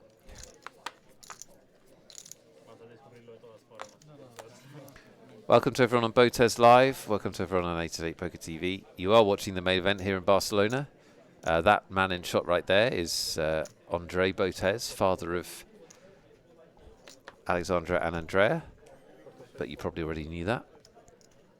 We're watching day 2 action of this main event. It's a 4-day tournament we'll be covering today, tomorrow, and the final table on Monday. With you for the next 3 days. And every day we're going to have giveaways. We've got a lot of... competition entry still to give away, including $160 ticket and a free roll, which you can play on 888. Free money. The free roll began. The free roll has started. It has started. It started 10 minutes ago. Lots of time for you to get in there. It's the password is main event. The password is main event. Main event, no spaces. Main event. Spell it out, and that gets you into a free roll where we're giving away $500 in cold hard cash. So not only do you get to play poker, have fun, but you might just win some money. Let us know if you do decide to play. Let us know how you're getting on. We'll give you a shout-out. FloodQ, by the way, in the chat, one of our regulars, I heard some cool news. FloodQ, by the way, recently won the seniors event at the World Series of Poker Circuit in Calgary and got a ring. FloodQ in the chat. So, well done. Yeah, we've had FloodQ in the chat before. Nice to see them. Boxwaxer says, hey, Tuck, what is the beer run there? If so, buy a few for Nick. So, Gio, the free roll is on 888's Poker Client. It's the... Actually, does it have the same name as our usual free roll? But if you look in the restricted tournaments tab, you'll see the streaming free roll. Or some name to that event. 888Poker TV special free roll tournament is what it's called. And the password's there for you in chat, main event. You just need an 888 ID to enter. And you can win your share of $500. And if you do well, we'll give you a shout out on the stream. Lots of fun. Mr. Bluffy Bluff is all in, and Sergey Morales has made the call, or Sergey Morales has made the call with ace-queen. Andreas is thinking about it. Looks like he might call too.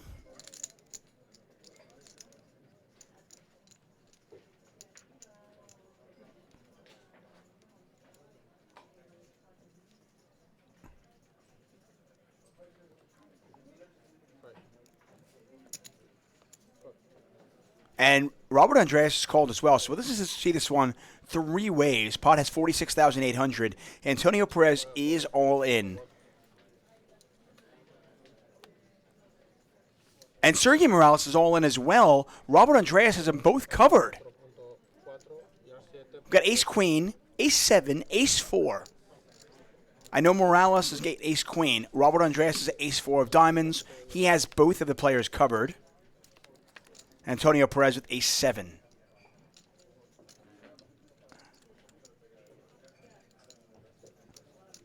There's a 7 and a 4. Oh, this is not a good start for Morales. It was all in. Definitely not what he was aiming for. Not what he was manifesting on that one. Losing to both players. Third spade out there. Antonio Perez has the ace of spades. It sucks, doesn't it? 'Cause you're like, oh, cool, I've got the best hand. I might survive. I might get back into this tournament. No, I'm third. How am I third? Yes, third. That sucks. And interestingly enough, by the way, so Perez is going to win 29,000. Andreas is going to win very small side pot. And Morales is eliminated. Third place. Third place with the best hand. Third place with ace-queen against ace-7 and ace-4. That's really pretty unlucky.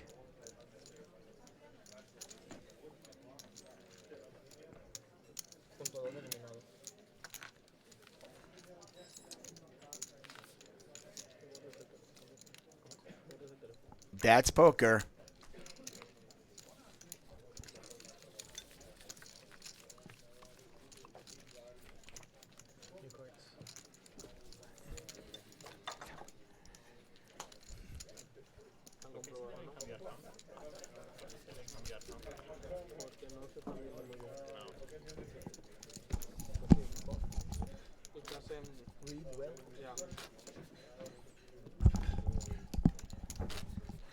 Paolo, our chip leader after that big call with trip eights, up 250,000 chips. Dorian Dizzy, who we saw big bluff earlier on with 124,000. And then the next biggest player is Andre Botez with just 28 big blinds. So 2 big stacks here, and then some medium and some shorties. Blinds are 1,000, 2,000. We're in our third level of day 2. Registration, by the way, is closed. So final number should be coming shortly. Oh, cool. Find out what these players are playing for. 7 at set 47 says it would be really cool to have both Alex and her dad at the same table. That could happen. It's completely random at this point.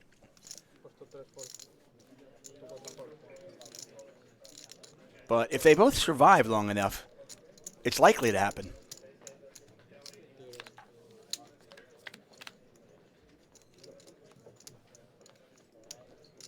Since this is a tournament, it's not a matter of where she can just decide what table she wants to go to.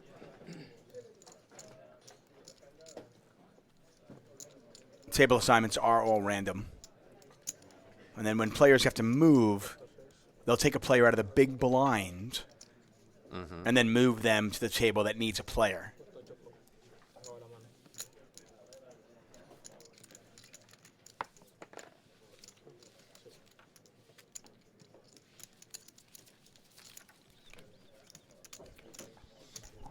Lou B, that's a very interesting question. Who's the better player, Alex or her dad?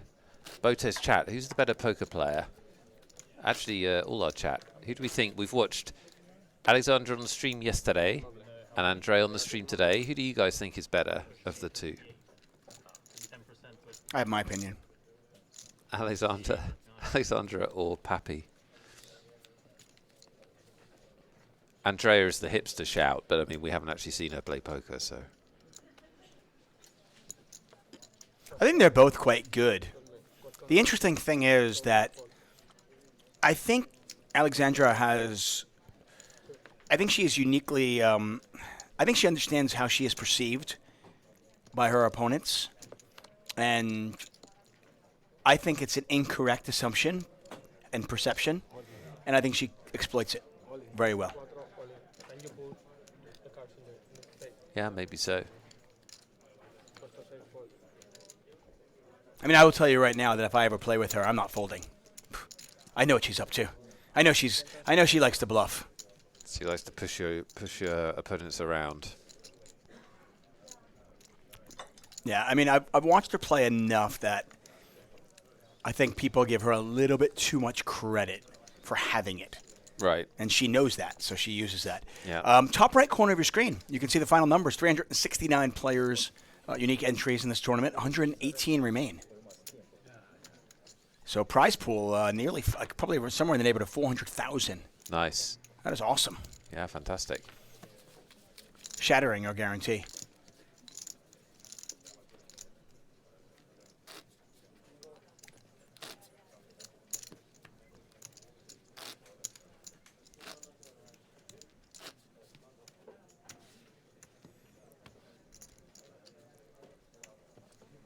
So we think Alexander Botez has got chips, right?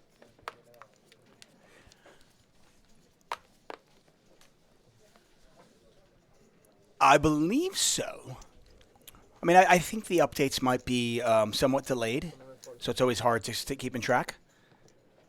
And, I mean, we're still, like, early on in day 2, so the situation is so fluid. Fluid. Comes and goes. Things change quick. Things change. I mean, she could have 200,000 right now and then have 62,000 5 minutes later. Our free rolls going on right now. You can still get in if you would like to play some poker while you watch this or while you listen to us. It's really, really easy to play. You need the 888Poker client. You need to be able to play on that client, but you don't need any money. You just need 888 ID. So what's the buy-in? Well, it's nothing. Zero, zilch, nada. How does that work? I mean, how does 888Poker make money off that? They don't. They're basically paying people to play poker. Yeah. I should probably talk to somebody. I don't think that's a good... Anyway, I don't think it's a good business model. Anyway, it's the 888Poker. It's not. It's the 888Poker TV special free roll tournament. Take advantage of their business awfulness. They're giving you money to play poker. The password is main event. Look for it in the restricted tournaments tab. Let us know in Twitch chat if you have any problems, but get involved. You've got about 15 minutes to get in there. Beat some players, have some fun, win some money, and tell us all about it.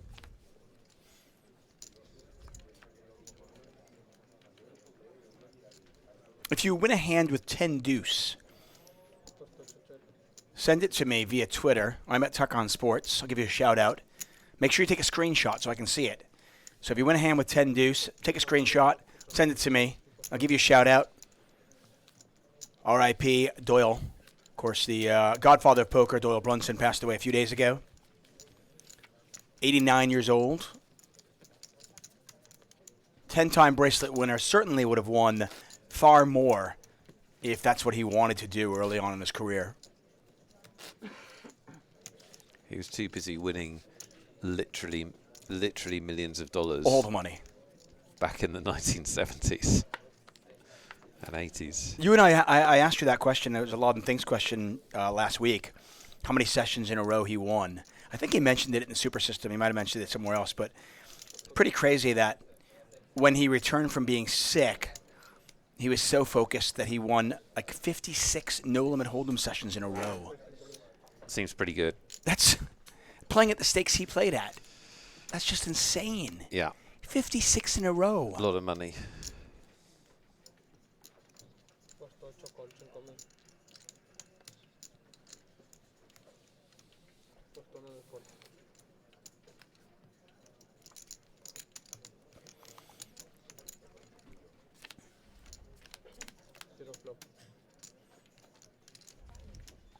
King high flop. Lots of spades out there. And Antonio Perez got the ace of spades. We've seen him shove less.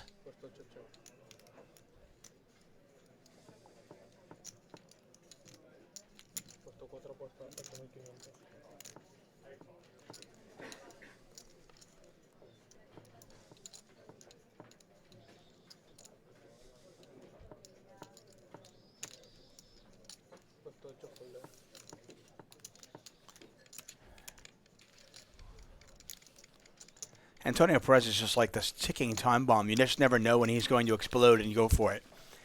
Always fun to play with players like that.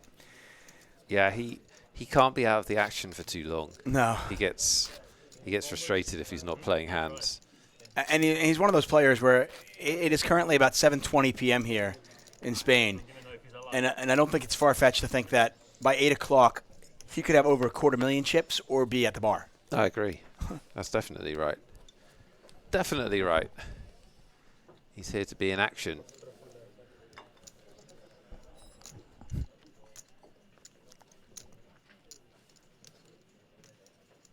Robert Andreas likes to be in action as well. He's got a pretty hand. The gap-suited connector, 10-7. You also cold a little bit, right? Sorry? You also cold a little bit. I want to welcome all of you. Not really. We are live in Barcelona, 888 Live. It's 4 straight days of streaming. And all told, we'll have 40 giveaways. That's right, 40 888Poker tournament tickets to give away. We've got a free roll each and every day. The free roll today has already started. Registration's still open, though. Main event is the password. We've given away, I want to say, I don't know, maybe 3 or 4 tickets, but we have another 6 or 7 to give away today. Oh, yeah, we do.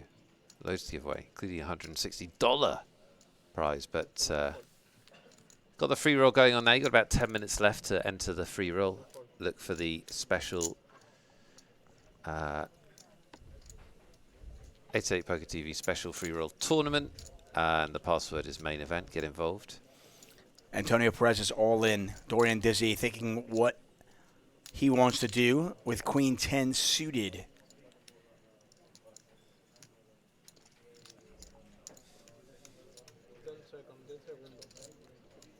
Gonna let it go.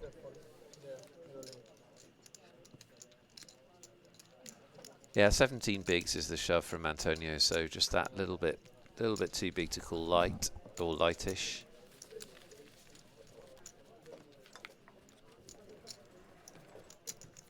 I mean, Antonio must love this now. He doesn't want to have short chips, but at least with short chips he can shove a lot, which I'm sure he has no problem doing. And you know, you're in action a bit more, aren't you? If you're just getting to put your money in the middle, see what happens. I feel like he'd enjoy it. We are under 100 players, by the way.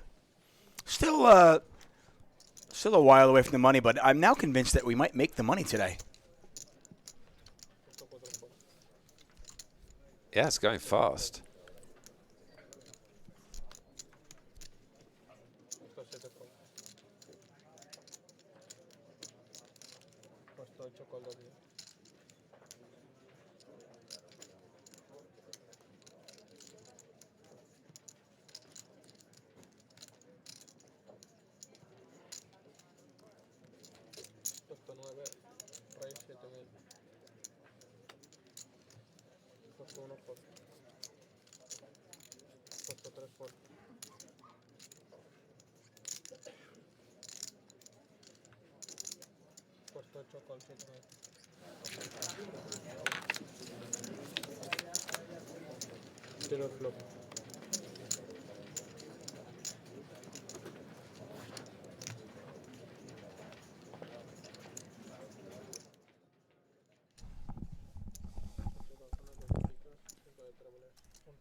Backseat driver asking, is that a projector screen or an LED screen behind them? I believe it's an LED screen.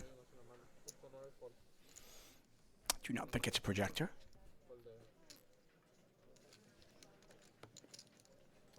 Once we have the payouts, we will let you know what they are. I am anticipating that, in all likelihood, probably like 45 to 54 will cash, somewhere in that neighborhood. Okay.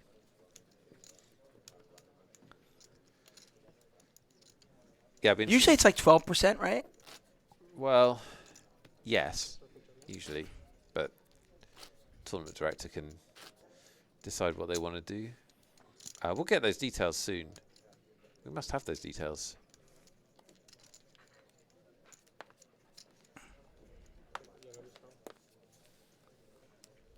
So we have 2 Botezes left in the field. 95 remain. I want to welcome you to beautiful Barcelona. Genuinely one of the most beautiful cities in the world. Just perfect. The casino is steps away from the beach. Food is absolutely fantastic here. The weather. If you've never been, I highly recommend it. 888Poker is here each and every May. Has become kind of our signature event. We always get a good turnout.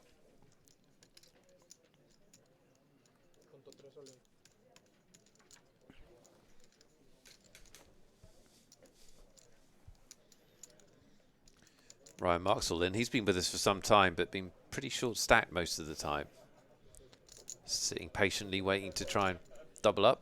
Yeah, it's been a frustrating day, I'm sure, for Ryan Mark. Has not really gotten the action or the cards he's hoped for. The thing about tournament poker is you've always got that hope, haven't you? Yeah. You've short stacked for like hours, but you're not out. I mean, you and I have watched what? We've seen players come back from half a big blind. We have. It's to insane. To win it. Not to just come back, but to actually win the whole tournament. Right. I mean, So it you're happens. never done. It's not just a dream. I Am Ezra says, I thought it would be more like 20% cashed. They've tried that in certain tournaments as an experiment. They've realized it's a little bit too much. Some tournaments will be 15% cash. Some will be 10. I think the general standard is 12.5%.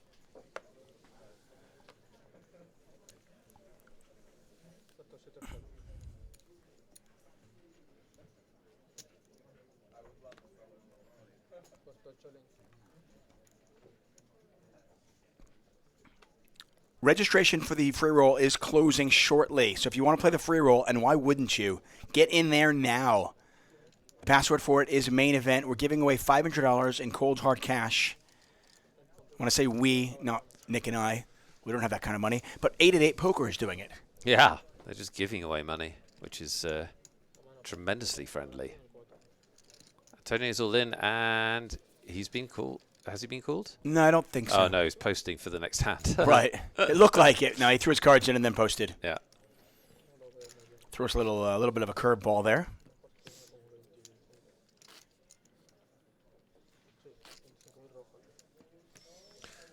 Yeah, not a ton of action at this feature table at the moment. A couple of short stacks, and they're shoving. And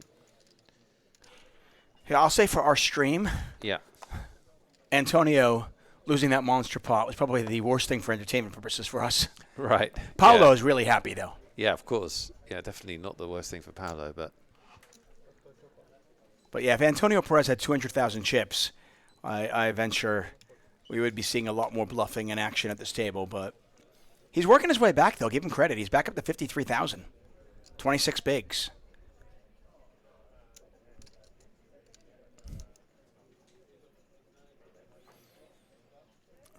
D's Hands Money says, what is the iPad the dealer is used for? Shot clock. How long do they have? Surely. 30 seconds. They have 30 seconds to make their decision, and the dealer is in charge of the clock. You see the little blue cards next to each player. You can see it in the bottom of your screen, and every player has them. There's Mr. Botez next to his yellow chips. Those are extension cards. Each player gets a few. And time if you need extension, a little bit, time extension, right, not exactly. any other kind of extension. That doesn't work. I've I've tried everything. But yeah, if you need a little bit more time and a tough decision, you can use those time extension cards. Otherwise, you do have 30 seconds to decide. It's been great. Early on in 888Poker, we didn't have it, and it is something that has become a staple of all of our tournaments. Yeah, it's fantastic. It's one of those things where, because we always have it, we don't experience the pain of not having it. And if you guys have ever watched a poker tournament where there isn't a shot clock, it is very hard to watch. Players take far too much time, and it can be, it can be really, really tough to watch. And tough to play in, frankly. I mean, I remember it's horrible. Yeah. My dad watched it one time, and he's sitting there going, I would never want to play in something like this. Right. Yeah, I agree. So this is just really, really tough watch. Big pot, by the way, and Robert Andreas, with just the king of spades, decided to go for it, taking a page out of the Antonio Perez playbook. Yeah, some of his own medicine. By the way, we're kind of short-handed here, just because players have stepped away.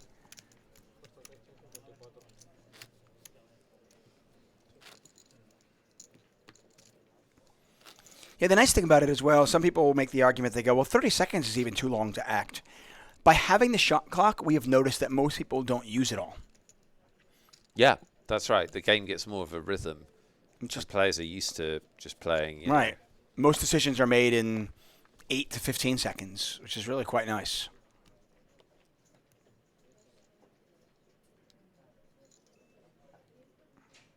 Jack Splat says, does everyone have to wear black if they're at the main table? Yeah, it's a good shout.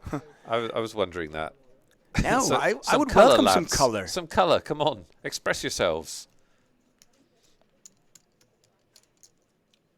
Maybe players can watch this back and they can think to themselves, I'm going to let it all out on the feature table tomorrow, and tomorrow we'll get some more.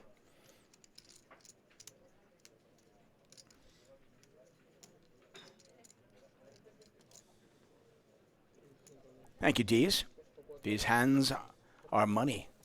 Appreciate the nice comment.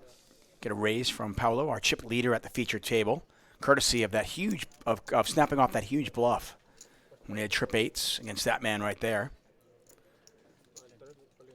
Ryan Marks got 6s, moves all in, and I think Paolo is actually going to be committed, so we should see an all in.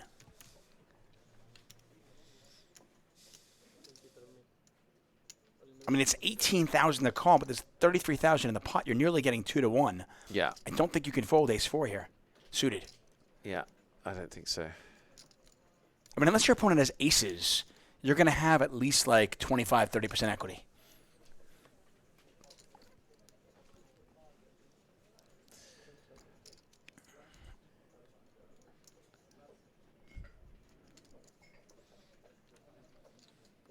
Hey, lets it go, though. That's a huge win for Ryan Mark. I mean, to get that really through is. without seeing a flop. Yeah, perfect.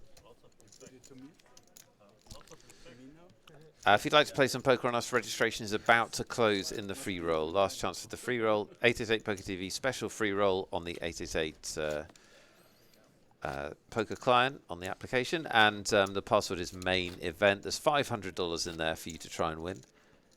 Play some poker, knock out some players, have some fun, tell us about it. We'll give you a shout out on the stream, but you must be quick. You've only got 3 minutes left if you'd like to jump in.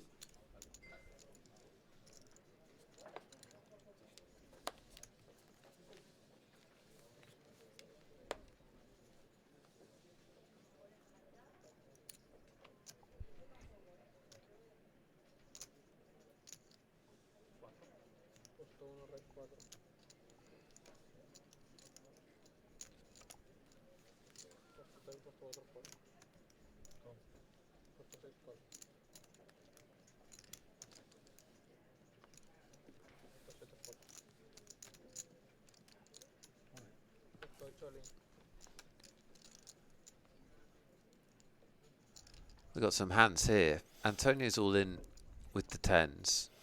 Yeah, and then Paolo has to call this. Well, Paolo's thinking about what to do because he's not going to fold. It's a pretty easy shove because you don't have big stacks behind you. And he does shove. Yeah, you close out everybody else.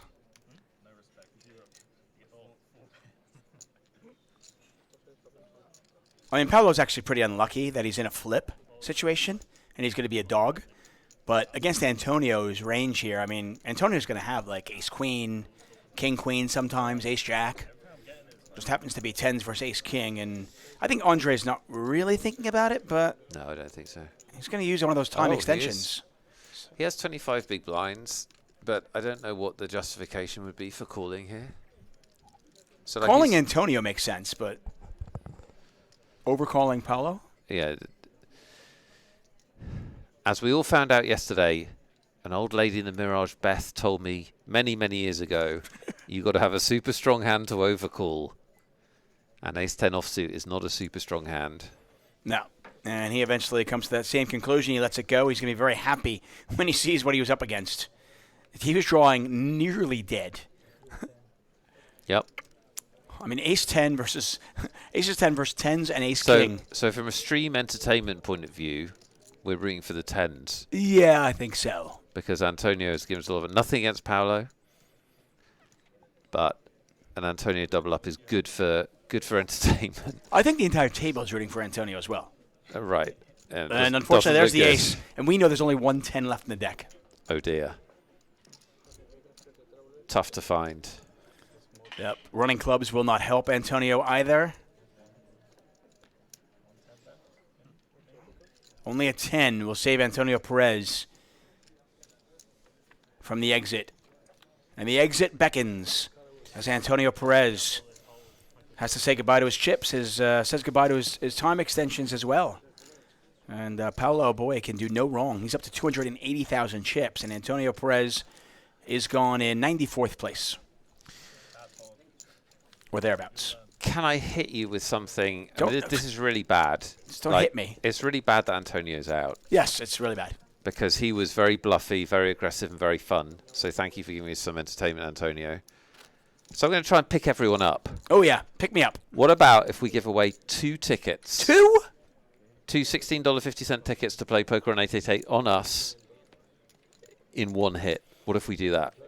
I think that's a fantastic idea. Let's celebrate the demise of Antonio Perez with 2 888Poker tickets.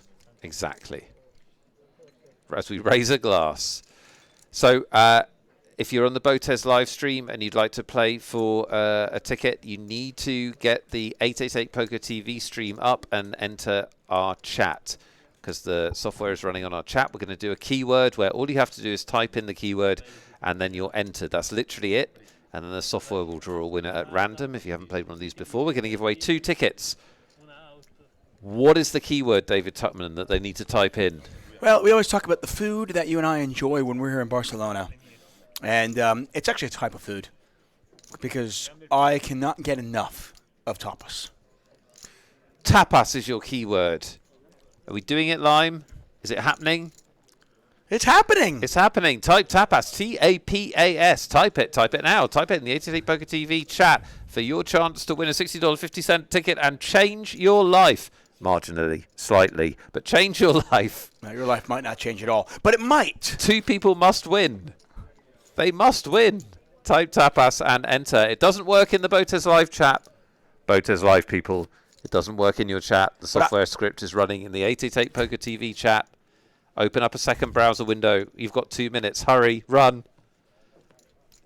If you feel like not doing that and you just want to stay in the BotezLive, I will give a shout-out to one person who types in tapas over at the BotezLive chat as well. Because we love you.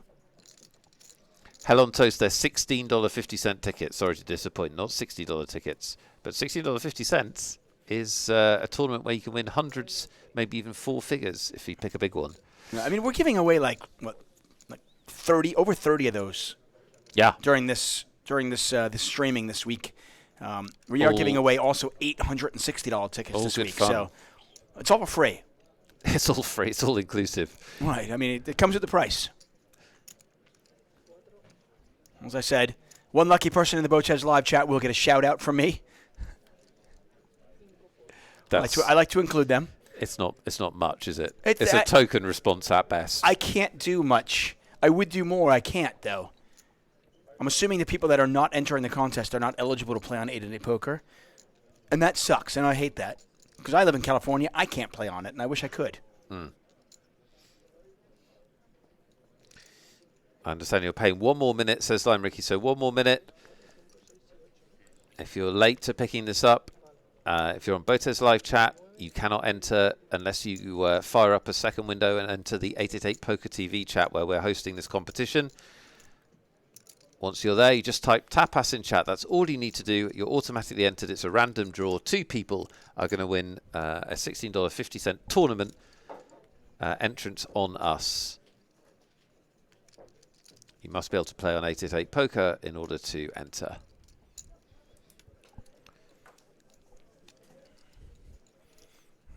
And Paolo, now thinking, I've got a lot of chips. Can I put some pressure on my opponents? And starting to think that, and they are getting closer and closer to the money. So here we go, David. Sorry. We need to marginally change some people's lives. Let's do it. Let's do it. Our first winner is Dan Russell. Dan Russell, you have won yourself a tournament ticket. Very, very well done. And our second winner, Sweet Bonanza, David. Sweet. Sweet Bonanza, our second winner. And D5 says it was rigged. It was rigged. It was rigged against everyone apart from Sweet Bonanza and Dan Russell. Yes. Totally unfair. Totally unfair. Congratulations, winners. If you didn't win, there'll be another one along very soon. We've got plenty more tickets to give out today. We've got a $160 ticket coming later. And we're here for 2 more days as well. Lots of chances to win. Now, very exciting news for those of you in the Botez live chat who are not eligible to play on 888Poker but have enjoyed the stream. It's your time for a shout-out. I have randomly selected one person who typed in Tapas, and that person is Gabriel Bishop 85. Gabriel Bishop 85. Very well done, It Gabriel is your Bishop. moment right now. Beautiful, beautiful stuff. Enjoy it in the sun. Top typing.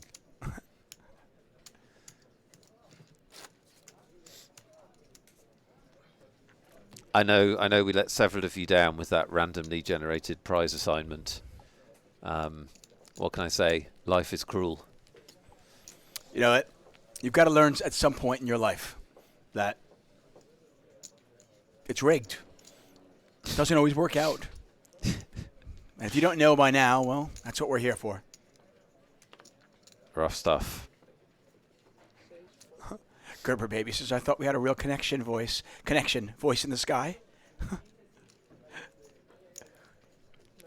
I imagine that some people have some sort of a system where they're listening to this stream and there are speakers up in their ceiling. So it does sound like it's voices from the sky.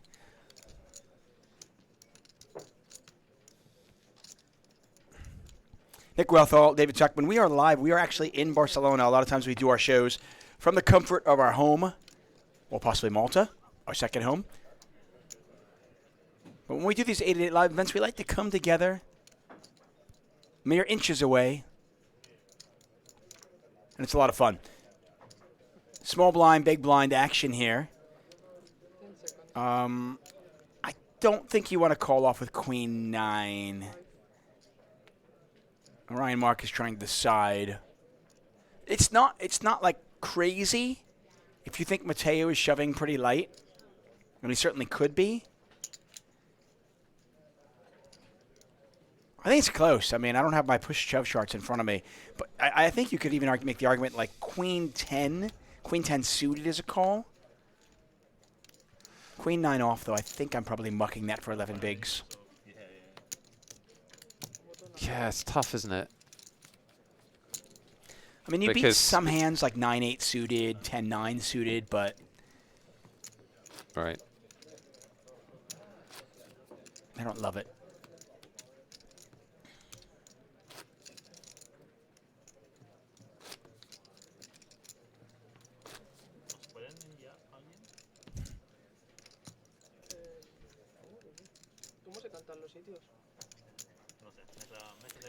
Take a look at our chip count. It is. It's a bit short stack, David. Yeah, well, except for Paolo. It's Paolo's world. We just live in it. 116 bigs. Paging tournament organisers. Could we get chips to the feature table, please? Chips to the feature table.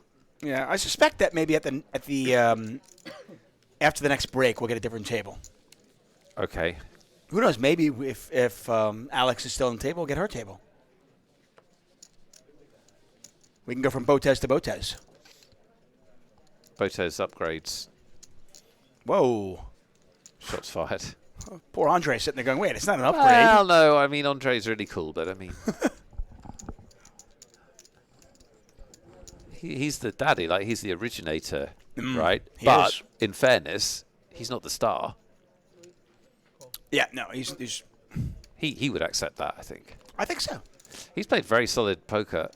Yeah, I had heard earlier on from somebody that, like, he didn't really play, and he was like, oh, I'll just take a shot. I'm out here with my daughter, checking out Barcelona. I'll just play and see how... I don't buy that for a second. He plays poker. You got to be very careful of people that are casual about. Do you know what I mean?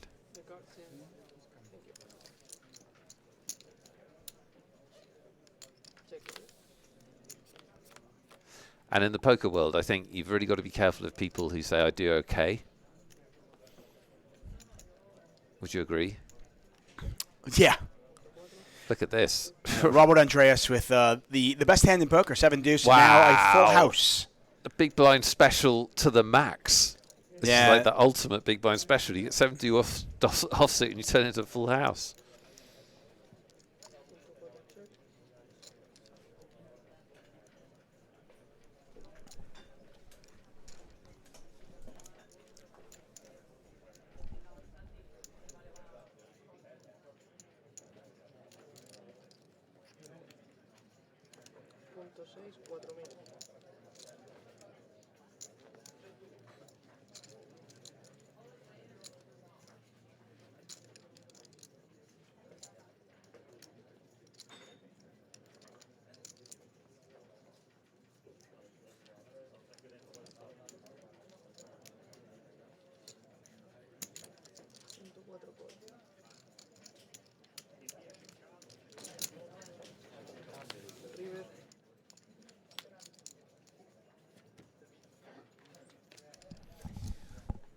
This is actually an interesting run out. Andre is, I think, going to be happy to just check and see if king high is good. Look at it. But if he was faced to bet, it might be one of those spots where I call down with king high. Yeah, there's like just no way you can put him on that. And well, yeah, and if somehow he had a deuce, the deuce is counterfeited. Yeah, which he could definitely have. Have some draws on the flop. But a 9 turned out to be a nice card for Andre. Urabor says, why check? Well, I mean, here's the thing. If you know what your opponent has, you know exactly how to play the hand. And that's like, when you talk about the theory of poker, doing something correct is like knowing, like, what would you do if you knew exactly what your opponent had in theory? But that doesn't work because we don't always know what our opponent has. So we've got to always try to figure out, what's my best way I can get value? And sometimes the best way to get value is by checking in and letting your opponent bluff at it. Sometimes it's by betting. Obviously, at poker, a game of incomplete information, and players try to do the best they can.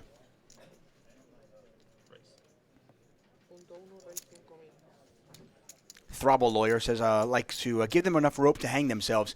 Yeah, I mean, I've seen players kind of mix it up. Sometimes I'll put out a really ridiculous small bet, which looks like a blocker bet. It can be a bluff, it can be a value bet, and sometimes that induces a bluff as well. So.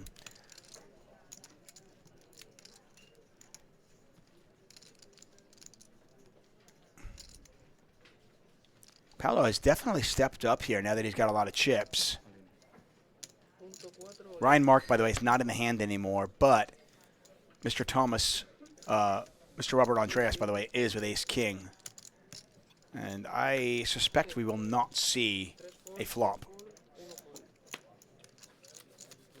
You suspect correctly. And it happened so fast, the graphics couldn't keep up. No.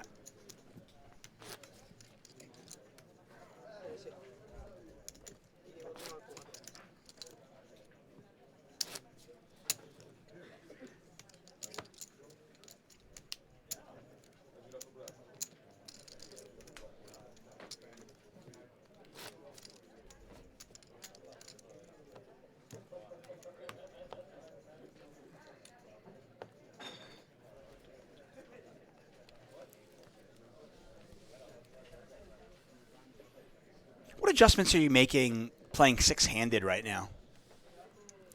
Well, the stack sizes slightly handcuff things because we've got short stacks, and what that means is obviously at any point they can move all in, which means that, like, let's say you're a Robert here and you have 37 big blinds. You can't just be, obviously with 6 players, you'd be opening a lot more hands because there's less players between you and the money. And there's 6 hands dealt out instead of, say, 9. So there's, on average, less strength in the hands dealt. So typically you'd open more hands. But if you've got lots of players on, like, 10 big blinds, 15 big blinds, 18 big blinds, you could just get shoved on a lot. So you've got to be very aware of that. You don't want to be, like, opening pots with garbage and then getting shoved on by an 11 big blind stack and in a situation where you might have to call and all of this kind of stuff. So you've got to be aware of the stacks is the point.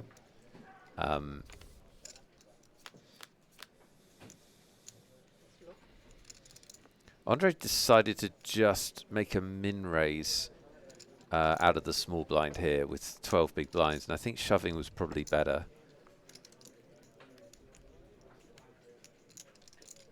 With his stack size. With a king high. Yeah, the problem with the min raise out of the small blind, and this might be part of the game where he's still learning, is you're giving the player in the big blind just such a good price to call. Yeah. Right? They're already in there for one big blind, so it's only one more big blind to call to win like 4. So you're getting 4 to 1. You get to play the hand in position. If you're giving me 4 to 1 and I can play my hand in position against one other player, there's no cards I'm folding. Yeah. None. Yeah. I think that's almost the first sort of misstep we've seen Andre make where like he might not, so we don't actually know his poker background, and it's he definitely might not have played tons of short stack poker. Like when he's played, he might have played more cash, for example. But he lays this down. It's one of the challenges of tournament poker. I think a lot of times cash game players dismiss the challenges of tournament poker. And look who's just joined us. Vivian Saliba. Yeah. The Brazilian superstar, 888 ambassador. The $1 million smile. Vivian Saliba on the right side of your screen. But as I was saying, I think a lot of cash game players kind of, we dismiss tournament players. Oh, yeah, tournament players, they're all terrible. The fact of the matter is, good ones are not at all. It's incredibly difficult to navigate tournament poker when you've got to be good at playing 8 big blind stacks, 28 big blind stacks, 68 big blind stacks, and so forth. That just doesn't happen in cash games. More often than not, everybody's playing with a full stack. Right. So, and that's really difficult. So we should, for people in BotezLive's chat who may not know, that's Vivian Saliba in shot right there. She's an 888 ambassador, pro. They call them ambassadors as well. Yeah. But she's a 888 pro. She's awesome. She is awesome. She's a very, very strong player. And an awesome person. She's an awesome person. Big fans. And she brings 21 big blinds to the table. She's good. Really good player. She is, she's had 6-figure scores at the World Series of Poker. She's done quite well on 888 as well. She streams, by the way. We'll see if we can get her link in the chat as well. If you want to follow her, she streams poker. You can watch her. She has a lot of giveaways, by the way. So Mateo.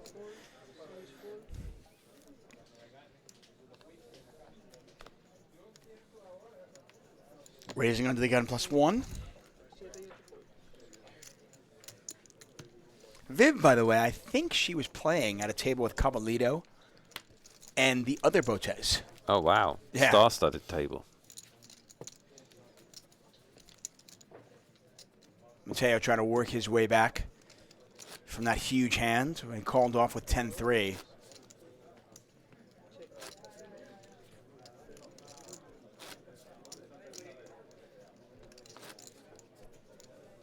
Again, we're probably about 40 away from the money. Once I get the payouts, we'll let you know what they are.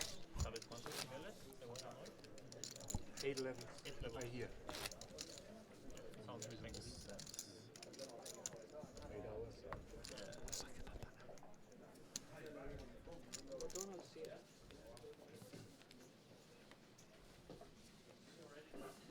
After this level dinner break, correct? No.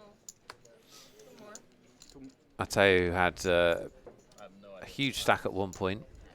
He's now gone hoodie and sunglasses to try and he's going to hooding mode to try and grind this back up. Yeah, he started the same with 21 big blinds. If you have 6s, I think, in the button, even the cutoff seat, I think it's just a shove. I think under the gun, I'm probably just letting it go. 6s don't do very well. And as nitty as that might sound, it's just not a hand that does very well on a 21 big blind stack. And Robert Andreas is going to move it all in with a mystery hand. I was hoping you were going to do the previous hand, not this one.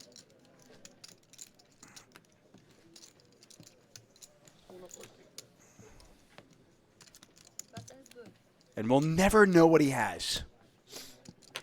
He has more chips. Yeah. Mystery solved. Yeah, sometimes those kind of small speculative hands, like the suited connector, 7-6 suited, pocket 6s, pocket 4s, hands that look really good and hands that you love when you're very deep are actually unplayable when you're on that, say, 20 to 30 big blind stack, especially early position. Late position's a much different story. You can just shove. Right, and I think it's very important to understand how different hands change in their utility with different stack depths. So we saw Andrea have King 4 offsuit, which obviously is not a very good hand. And it's a hand that you're going to be folding most of your poker life until you have 12 big blinds in the small blind and it's folded to you, and then you should put all your money in. So, and as you just said, you get a hand like, an 8-7 suited or something like that, and you've got 200 big blinds, and you're going to play a lot of post-flop poker. Lots of things can happen. It's a very useful hand. Short stack, not so good. Botez is all in. Papa Botez all in from the hijack with ace-6 suited. We need a Papa at risk klaxon. No call. Papa no longer at risk. Stand down.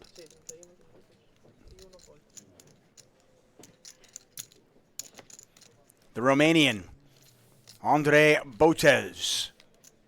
Back up to 15 bigs.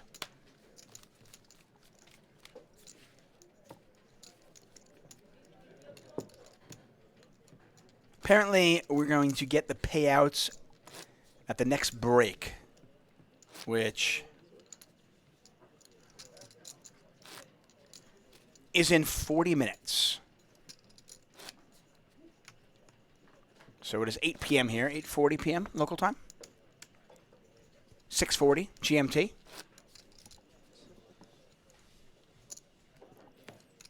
We might actually hit the money tonight. Be very close. Yeah, we definitely might.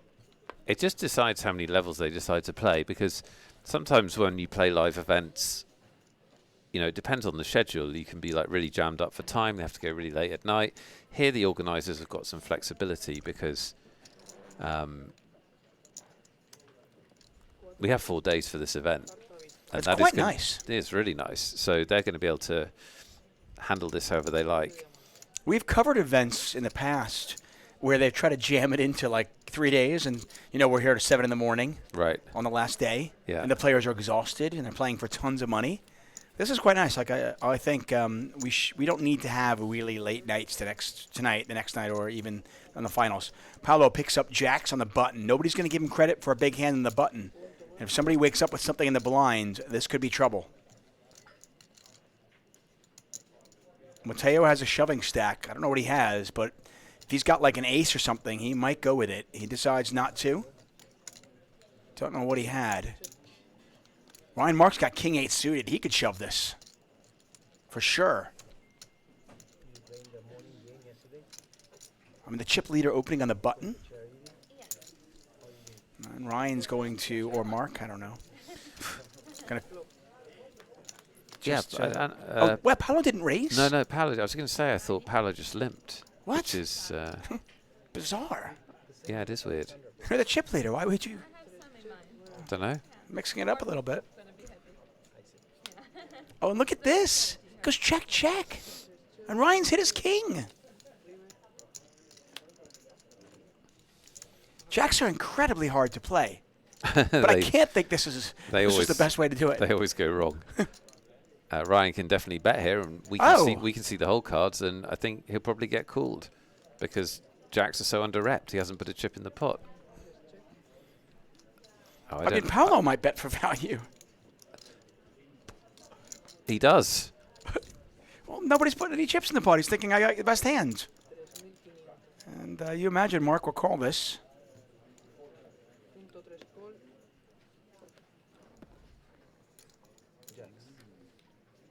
He does, and you know it's still it's still a small pot, but it means a lot to Ryan Mark, keeping his head above water. I mean, that might have happened anyway. I mean, even if he raises, maybe there's a call and this plays out the same way. I don't know, but.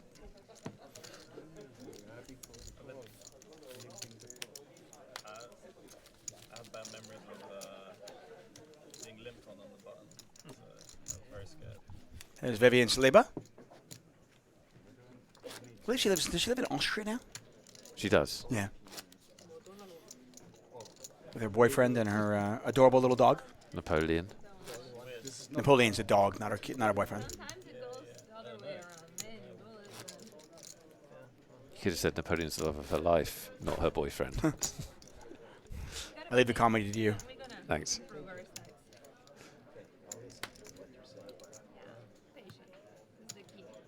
Vivian has her own streaming channel where you can watch her play poker.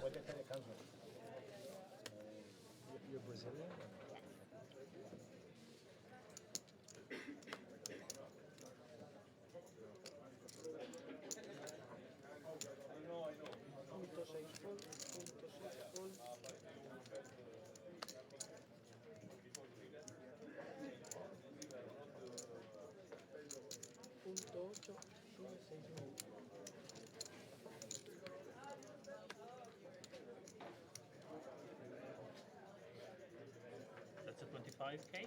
Yeah. Okay, thank you. Punto uno de. Punto 3 volt.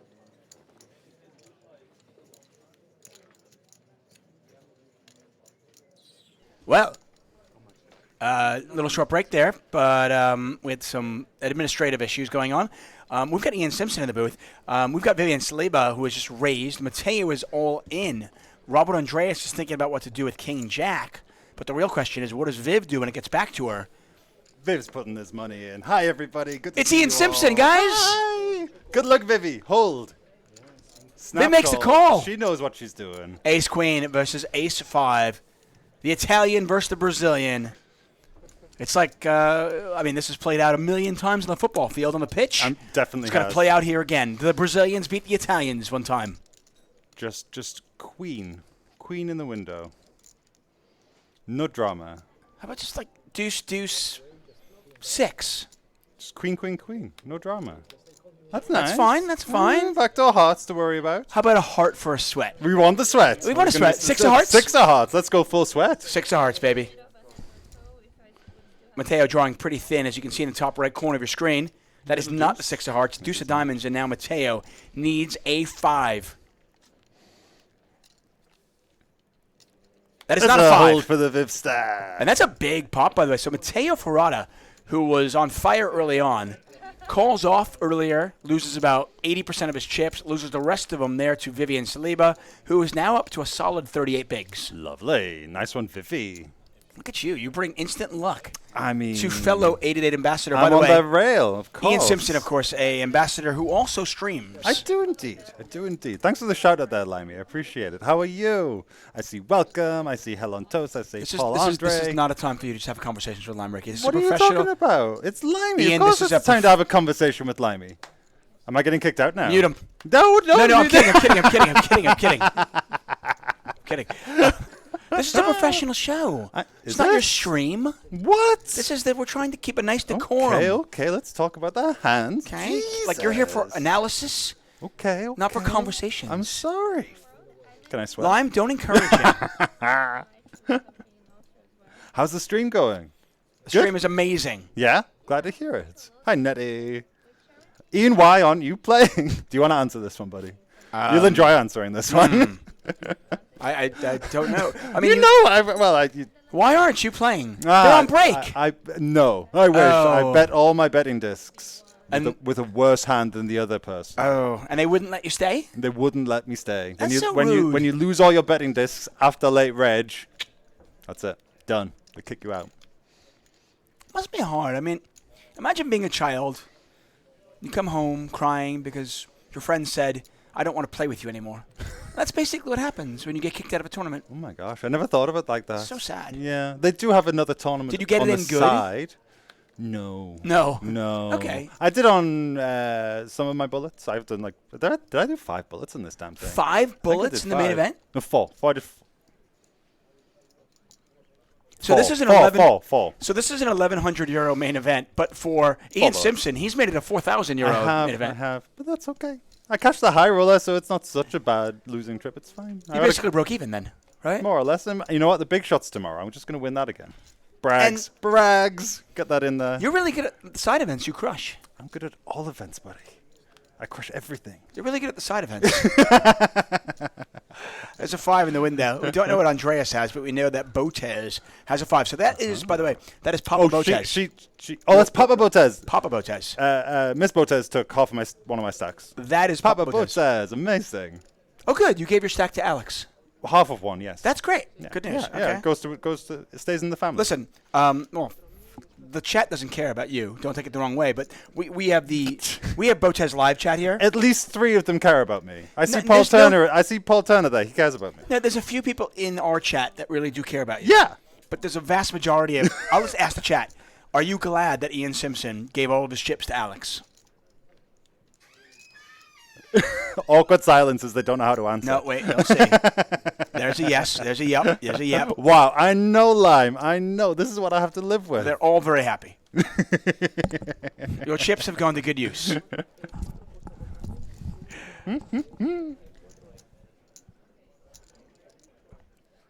Wook System says, okay, this is funny stuff. I should watch poker more. You should. To be fair, you guys put on a great show. Thank you, sir. I love the Magic Mondays, and I love your commentary on these shows. It's great. Every Monday, 8 p.m. Monday. GMT time, we are here on our Twitch Tuesday, channel. right? Occasionally a Tuesday when we have a long Yeah. day, long event. Yeah. I mean, it took us a year to brand it Magic Monday, and then they started making Tuesdays. We need you on a Tuesday. It's like mind-numbing. It took you a year to come up with Magic Monday? No, it took a year for us to convince them to actually come up with like really cool title music for it. Nick came up with Magic Monday 2 days in. Instantly. Okay. Nick's a genius. Nick's So back, when everybody. it's on Monday, and it's Magic. And Mondays normally suck. See, I mean, like, Normally suck. how clever is that? And after a rough Monday, you get to come home. It turns the worst day of the week into the best day of the week. That's the magic. That's Right. the magic. And then we started doing it on Tuesdays. Yeah. It's less magical on Tuesdays. Tuesdays is just. But shit. if you listen, if you follow, Seriously, try and think about anything good that's happened to you on a Tuesday. You will really struggle. It's the No. worst. Even the greatest poker show in the world can't turn it into an amazing day. nothing good has happened. At least Wait, Monday, wait, you still got wait, the promise of a new adventure. Whatever you commentated on Yeah. the Tuesday. Yeah. Some bug out probably won 50 grand. Yeah, so that's that's good for them. So there you go. So they're sure, yeah, you're right. There'll be some people. You missed, by the way. You stepped out. Viv doubled up. Yeah. Yes, And Vivi. eliminated Mateo. Oh, poor Mateo. But yes, Vivi. I'm very biased. I'm going to pull for my friend. That makes sense. 85 players remain. We are probably around. Did you say? Oh, I think we're probably like 40 away from the money. I didn't see. As No. soon as I bust the tournament, it's dead to me. We're gonna get the Yeah. payout. We're gonna get the payouts in about Unless I have to commentate. 30 minutes. Busting sucks. Ian Simpson, Nick Wealthall. I am David Tuckman. Thanks for joining us here for 888 Live. We're in Barcelona. 4 wonderful days of streaming. We have tons of giveaways. Each and every day we're giving away 10 888 tournament tickets. We've got free rolls for you. In fact, the free roll is going on right now. Let us know how you're doing if you're playing in it. Paul Turner, Domino's Pizza do 2 for 2. What Domino's Pizza have an offer on a Tuesday is what I'm getting out of this. So Other pizza brands and delivery services are available. Oh, do we have to be impartial? Also, Unless they start paying us. Fair Yeah. enough. I will Domino's say, is average, everybody. I don't- At best. Domino's terrible, please. It's awful. I mean, pay me money, I'll tell you it's good pizza, but it's terrible, okay? Anyway, I will say in LA, and I don't know if this is a worldwide thing, but we do have Taco Tuesdays, Okay. which is usually That sounds better. It's usually $1 for a taco. Is that a good taco for $1? In LA, yeah. Oh, yeah? Best For- Mexican food for in the a world. buck? The best Mexican food in the world is in This LA. is the second thing you've said that makes me want to go to LA. Because you were telling me about that food I hadn't heard of, wrapped in a banana. Tamales. You were Which is telling me also- tamales. Tamale is also a Mexican food. Yes. Like I said, the best Mexican food in the world is in LA. It is in LA. Outside okay. of Mexico. No. Including Mexico. Including Mexico. Oh. Damn. That's a Controversial. big claim. It's not controversial. Mexicans will tell you this. we don't have one to check. No. We have Ace King raising under the gun. I am Ezra says, is Taco Tuesday actually a thing? It is, I swear. If you come to LA, look me up. I will take you for Taco Tuesday. I will take you to just what looks like just a truck, and you're like, wait, I'm going to get a good taco. You're going to have a taco, and your life is going to change. Damn.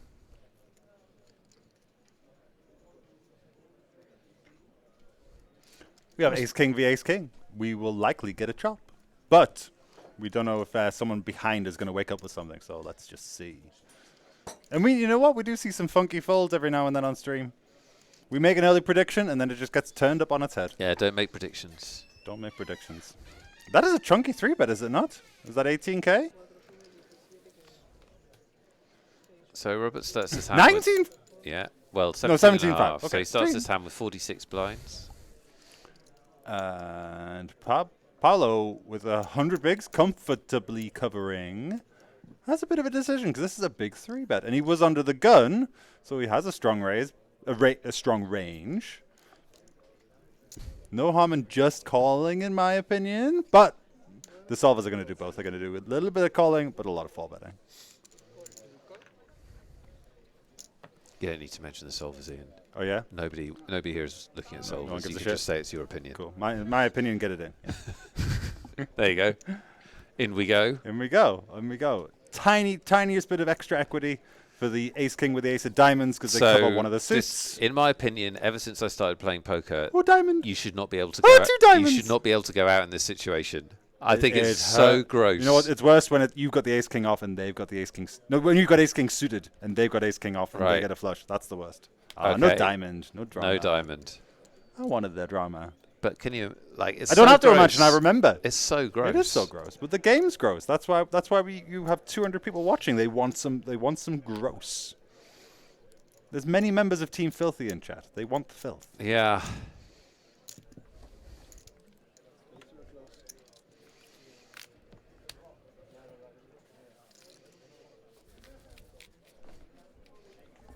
Selfie! Oh, shit. I'm so professional. In Canada, we have Toonie Tuesdays, where there's a special for $2. What is Toonie Tuesdays? What's a toonie? I guess that just means $2. Toonie's a kind of coin in Canada, is it not? Ah, nice. Is a toonie a kind of coin or a kind of note? Maybe it is. Maybe it is. Moga, you need to let us know. Lime might know as well. So we've got about 90 players left in this main event. You're watching just one of the tables, our feature table. The other tables are out in the casino main room. So if you're new to this stream, I know we've got a lot of new poker viewers on the BotezLive stream. This is not a made-for-TV poker event. This is actually a big tournament where there's lots of other players. This is just one of the tables. And in shot right now, you can see Andrea Botez, Papa Botez, Alex and Andrea's... Andre, I meant to say, Alex and Andrea's dad. That's Vivian Saliba, an 888 Pro, also at the table. And that's Paolo Boy, who has aces. Ooh. And we've been covering this main event for a couple of days now. We're going to be here until we have a champion on Monday. 85 players left. You can see top right in your screen, there. 85 out of 369 entrants remain. 2 of them are Botez's, because Alex Botez is still in the field, and Papa Botez is at our feature table.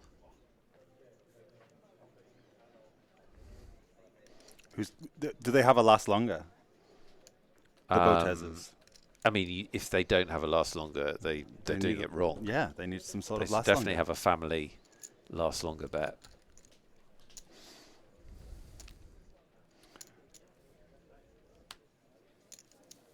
You wish the balloon had caught on instead of Toonie. I think both are cute. I like both. How many players do we have at this table? We only have... The Toonie's a $2 coin. $2 coin. Things you can get for $2. See, I think we're 6-handed at this table still. Ah, okay. So there's been eliminations and they're rebalancing. So how's your trip been, Ian? Obviously not the result you wanted in the main. No, I cashed the high roller. But you cashed the high roller, which is awesome. 5 paid in that one and I got 5th. And I got it in good. So nice. Very happy with my play. And we want to cash the high roller because, you know, it's higher, isn't it? It's more money, yeah. So 6,900. Nice. Who won that tournament? Do you know? I know the face, and if I see the name written down, I'll remember, but I have a terrible memory. Nice guy, Italian chap. So yeah, that was a nice start, but then did 4 bullets in the main, at least. Might have been 5. Having a ball, enjoying it. I felt comfortable with all my decisions. I found 1 or 2 mistakes, but I found the mistakes. Right. Which is a win in itself. So. I like to have, I have a saying that there's no such thing as losing. We're either winning or we're learning. Well, if you're not doing either of those things, then you are losing, right? It's not true when I do it. I've definitely lost. No losers. You're learning. Oh. What if you make the same mistakes over and over and over again? You're just learning slower than most. Yeah. Learning in a very You're slow learner. Way. Yeah. It's sloth energy. Sloth energy. Where's all the players? I don't know. Can poker players please report to the feature table? That's what it feels like. Paolo is like, I'm the chip leader. I'm just going to get dinner now. Game Changer says that's what losers say. Yeah. Aww. That's right. 888Poker is coming soon to Reddit. Ooh. We're everywhere. YouTube, Reddit, Discord. I don't have a Reddit. What is a Reddit? What is a Reddit? How old are you? I am 30 lots. Reddit, it's kind of like I've heard of Reddit. I am teasing. Yeah, I mean it's I just don't it's a have thread one. where people discuss things and talk things and. It's a universal forum, basically. Yeah. But I'm not sure why 888's been so slow to it. We're everywhere else. Yeah. Just slow to we have a Reddit. Facebook page. We have YouTube. Discord. Less than a year old is Discord, right? Yeah, I mean there's free rolls on Discord, YouTube, here, and of course our presence on Twitch.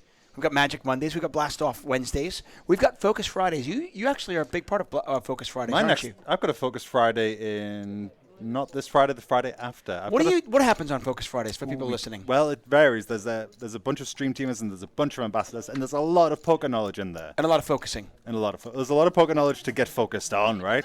So they've asked us to do presentations, do hand history reviews. Can people ask you questions? Yes, it's interactive. There's no delay, and we talk about a topic or we go through a tournament hand history. So basically, or whatever. it's a free lesson, a free poker lesson. Coaching is exactly what it is. It's free coaching. Free coaching. If From anyone, you and the rest of the 888 team. Yeah, if anyone has a topic that they'd like me to do in 2 weeks' time, shout it out in chat. If there's something you want me to go over in poker on Friday the... Let me check my calendar. On Friday the 2nd of June, I'm doing Focus Friday. If you have a topic you'd like me to cover, suggest it in chat, and I will do it. I have a topic for you. Oh, yeah? How to play ace-queen off Uh-huh. against a late position opener from the blinds when you're really deep. 3-bet. Lesson over. And then when you miss the flop? Well, there are many, many, many flop textures. Nope, I want to know one answer. Oh. What do I do? That's not how Focus Friday works. I have many answers. Don't want the answer of it depends. There are 13 or 14 it depends is categorized flops in about 13 or 14 different categories. Vivi with the best of it. Yes. Vivi with the best of it. Top pair. She's got the king of spades as well. She's got a gut shot, so the queen is no good for Dorian. It would actually be a chop. Yeah, the sucker end of the straight draw is really punishing for Dorian right now, right? Yeah, Dorian is actually drawing pretty thin to win the pot on their own. Yeah. Can Dorian Needs win a this 7. pot? Yeah. Or somehow to get Viv to fold.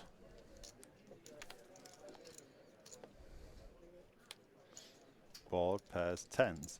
Dorian has a bluff opportunity on that 10. Yeah, and he probably takes it based on what we've seen him do so far. But wait, how much chips does he have left? Oh, he does have chips. The problem is he bet on the flop, right? I mean, Viv's going to have more 10s than he would, right? Because Viv just called. Apologies, I had the action the wrong way around. That's why I thought bluff opportunity. Vivi's just pondering her value betting opportunities here. Yeah. What you bet, 25? 15. 15 into 26. Lovely. Yeah. Nice sizing. Sadly, he doesn't have anything to call her with. He does have something to check raise her with. He blocks 7-8. He blocks 8-queen. He blocks king-queen. This is a check raise. Dorian, can you find the check raise? This is a check raise. You get to this river with full houses and straights, right, buddy? Do it. No, don't do it. No, don't fold. Are you actively rooting against Viv? No, I'm rooting for someone to find a cool check raise. You just want a cool check raise. Okay.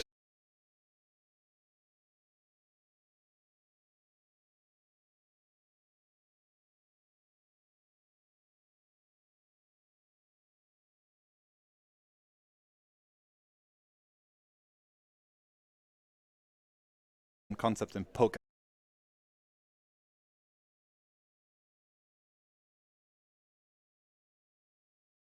King of diamonds, that reduces that number of combinations to 12.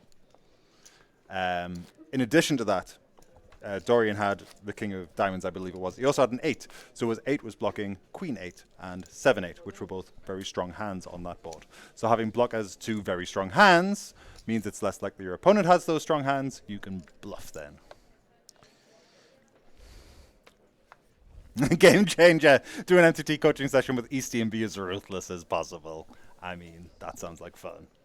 That sounds like fun.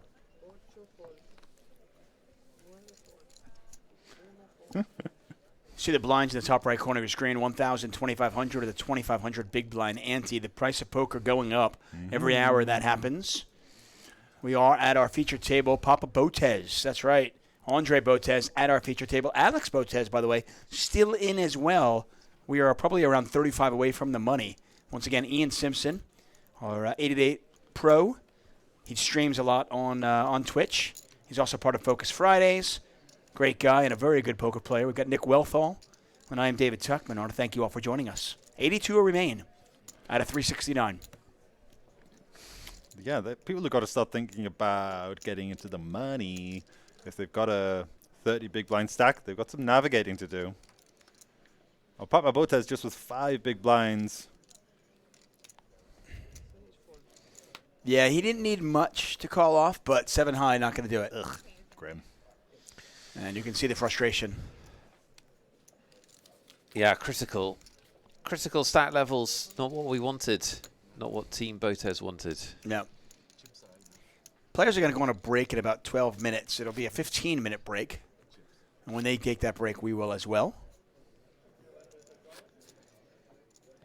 We will, in all likelihood, switch our feature tables going into the next break. Coming out of the break, I should say. Plenty of interesting characters in the room through there. So For sure. Whoever comes onto the feature. Last I checked, I know that Alex Botez is still in. I think Cavalito's still in.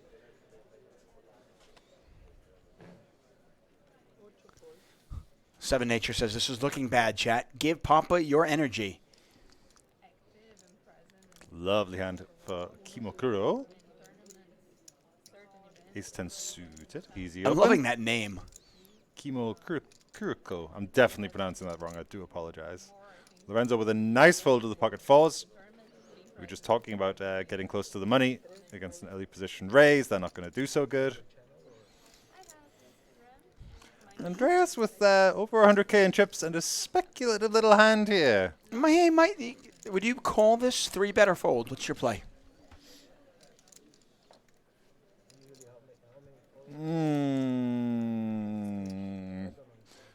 Under the gun 2, I think I call, but it's very close.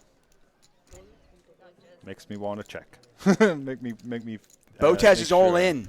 All right, Botez. Come on, Papa Botez. Yeah, Botez is all in.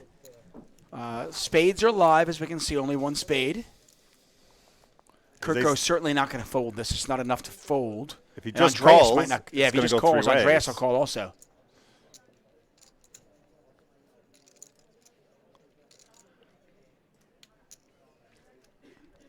If you're Kirko, do you re-raise this to isolate? Yes. Yeah. Especially live poker.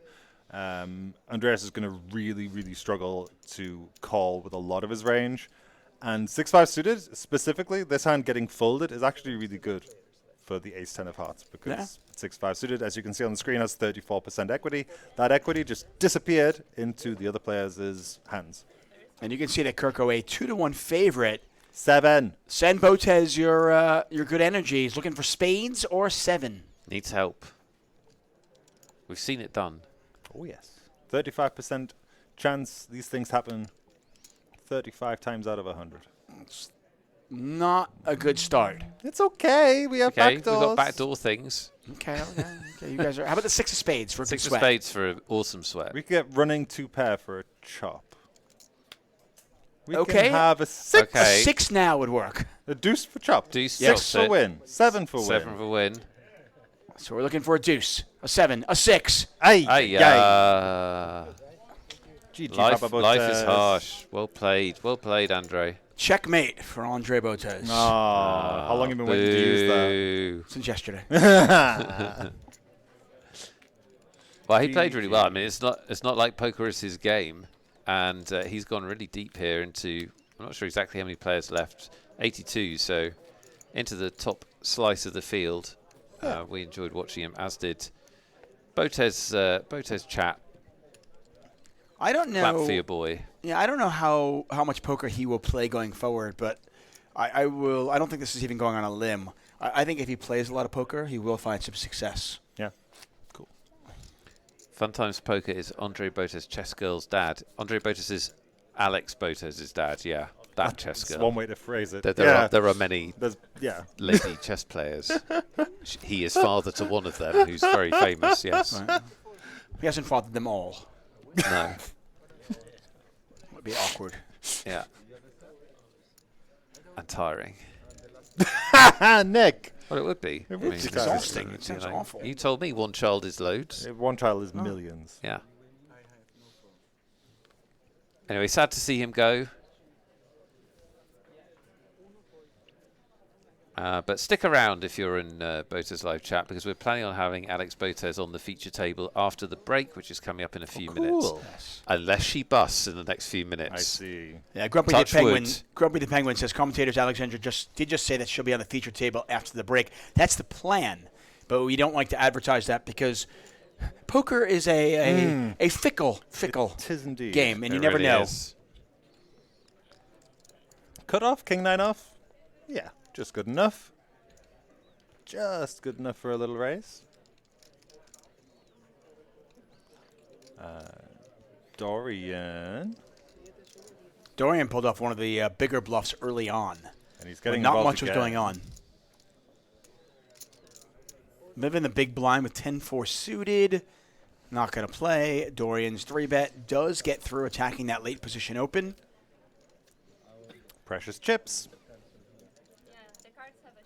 By the way, the mystery bounty, the Highlander, is going on right now. Yeah. And our stream team member, Easty, is playing. So is Andre. And I have some exciting news about it. He's bust already? No. He is right about average stack. Okay. I mean, meaning he's got a starting stack. That's He hasn't won a hand yet. That's great for Easty. But he hasn't really played a hand yet. He's doing great. He's doing great. I mean, for him. I'm proud of him. Yeah. He's still in. He's beaten some of our chat's predictions for him. Right, exactly. That's the point. They were brutal. He's already listen. It's 92 minutes into it, and he's still in. I mean, the kid plays a lot of poker, and people were like, "How long will he last?" And they were like, 32 minutes. That is very, very rude.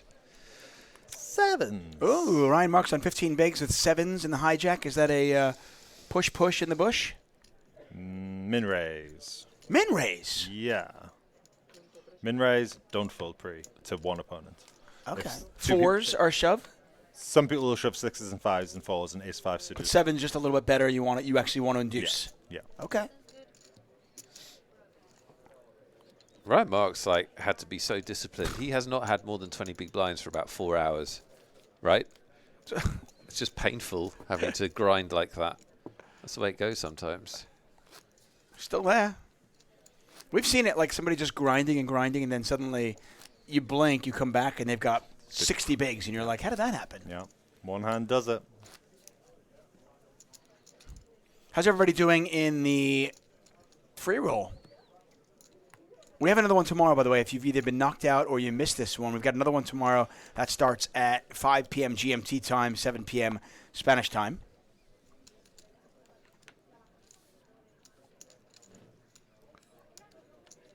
Players will be taking a break very shortly. Oh, Lou is in 23rd. That's awesome.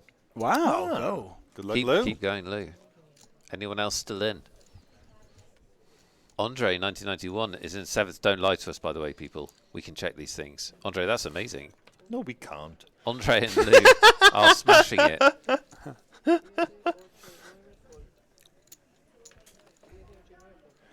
Ace Jack for Lorenzo under the gun. And he wins. Expert commentary, Eni. Well done. That's it. You said call the shot. That's exactly what Tuck told me to do. Call the shots. Yeah. Don't tell them it's that simple. Okay? There'll be a wage cut. Gotta make people think that it's more difficult than just that. Gosh.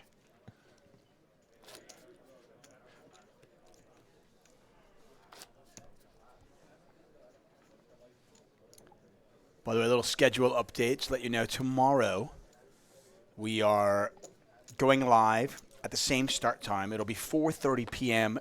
Spanish time, 2:30 p.m. GMT time. That is our scheduled start for tomorrow. Yeah, another Ace Jack under the gun.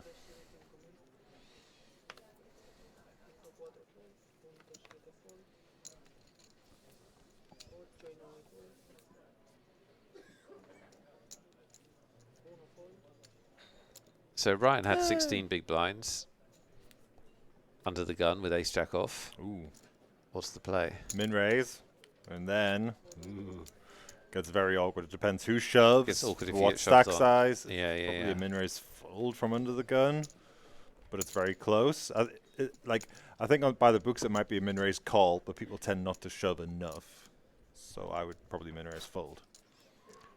Live. Yeah. Yeah. It So depends you how will- many people are getting paid as well. You will notice this if you're newer to poker, that plays a bit different online than it is live. You'll see people. So interestingly, they tend to splash around a lot early on. Yeah. Because they're only playing one tournament, I think, whereas online they'll probably have a few games going. So they're a little bit less splashy. Yeah, and they get lots of chips early on in these kinds of events.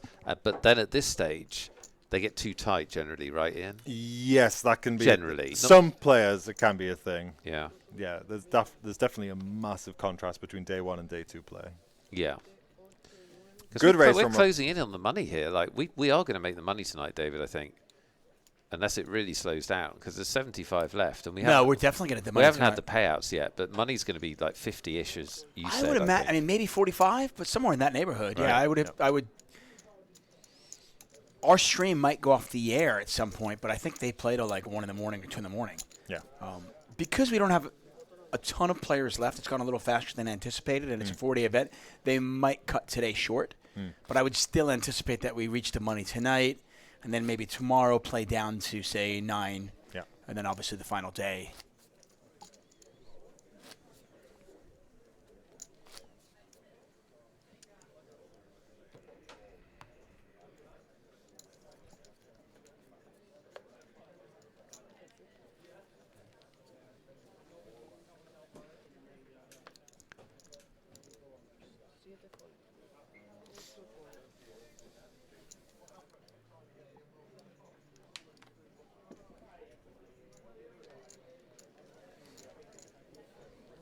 Looks like they're going on break. Players are going on break. This will be our last hand. Don't go anywhere, because coming on back onto the stream, Alexandra Botez after the break.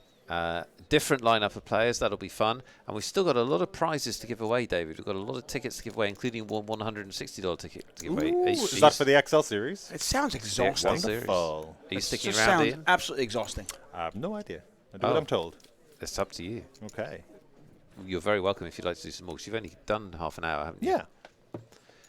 We'd love to have you back in. Cool. So, players still on a 15-minute break. We will as well. See you in 15. Take care.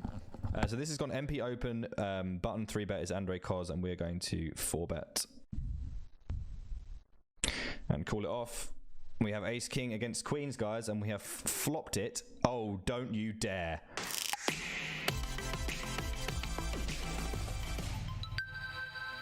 Today we're doing moving up in stakes and cash games. Very important stuff. Moving up stakes is one of the most important things you can do, and therefore it's very important to get it right. You might be thinking, Easty, if we want to move up stakes, we just click the button that says the next stake that we want to play that's bigger than the one that we last played. Yes, that's true. It is as simple as that if you want to move up a stake, yes. But you need to go about it in the right way if you want that to be a successful attempt. Today we're going to be talking about all the things that you can do to improve your chances of that going well for you. There are things that we want to consider before we think about moving up. And then there's things to consider while we're playing when we have moved up. So let's do that first, and then let's put it into action. We're going to talk about when, why, and how. When should we think about moving up? Why should we think about moving up? And how should we approach moving up? When should we move up? When our bankroll dictates that we can, basically. So we only move up when we have won money. We don't move up because we've deposited more money. We never do that. If you're a winning player, you'll make money and you'll move up. You want to be able to take small shots. What I mean by shots is if you lose 2 or 3 buy-ins at the next stake, then you can drop back down again. 25 buy-ins is a reasonable place to start. So if you're playing 5-L and you got up to $250, you should play 10-L with 2 or 3 buy-ins. So that means when you lose 3 buy-ins, you go back down to 5-L until you're back up to 250. And you just keep doing that until 10-L sticks. And eventually, if you're good enough, then it will stick and you'll be up to 10-L and you'll repeat the same process at 25. You could be the best player in the world. If you move up before your bankroll can afford you to move up, you are going to have a bad time. That's why we have strict bankroll management, and we also want to do it when we feel confident, studied, and prepared. You feel good about your game, you've been working on it, dip your toe in.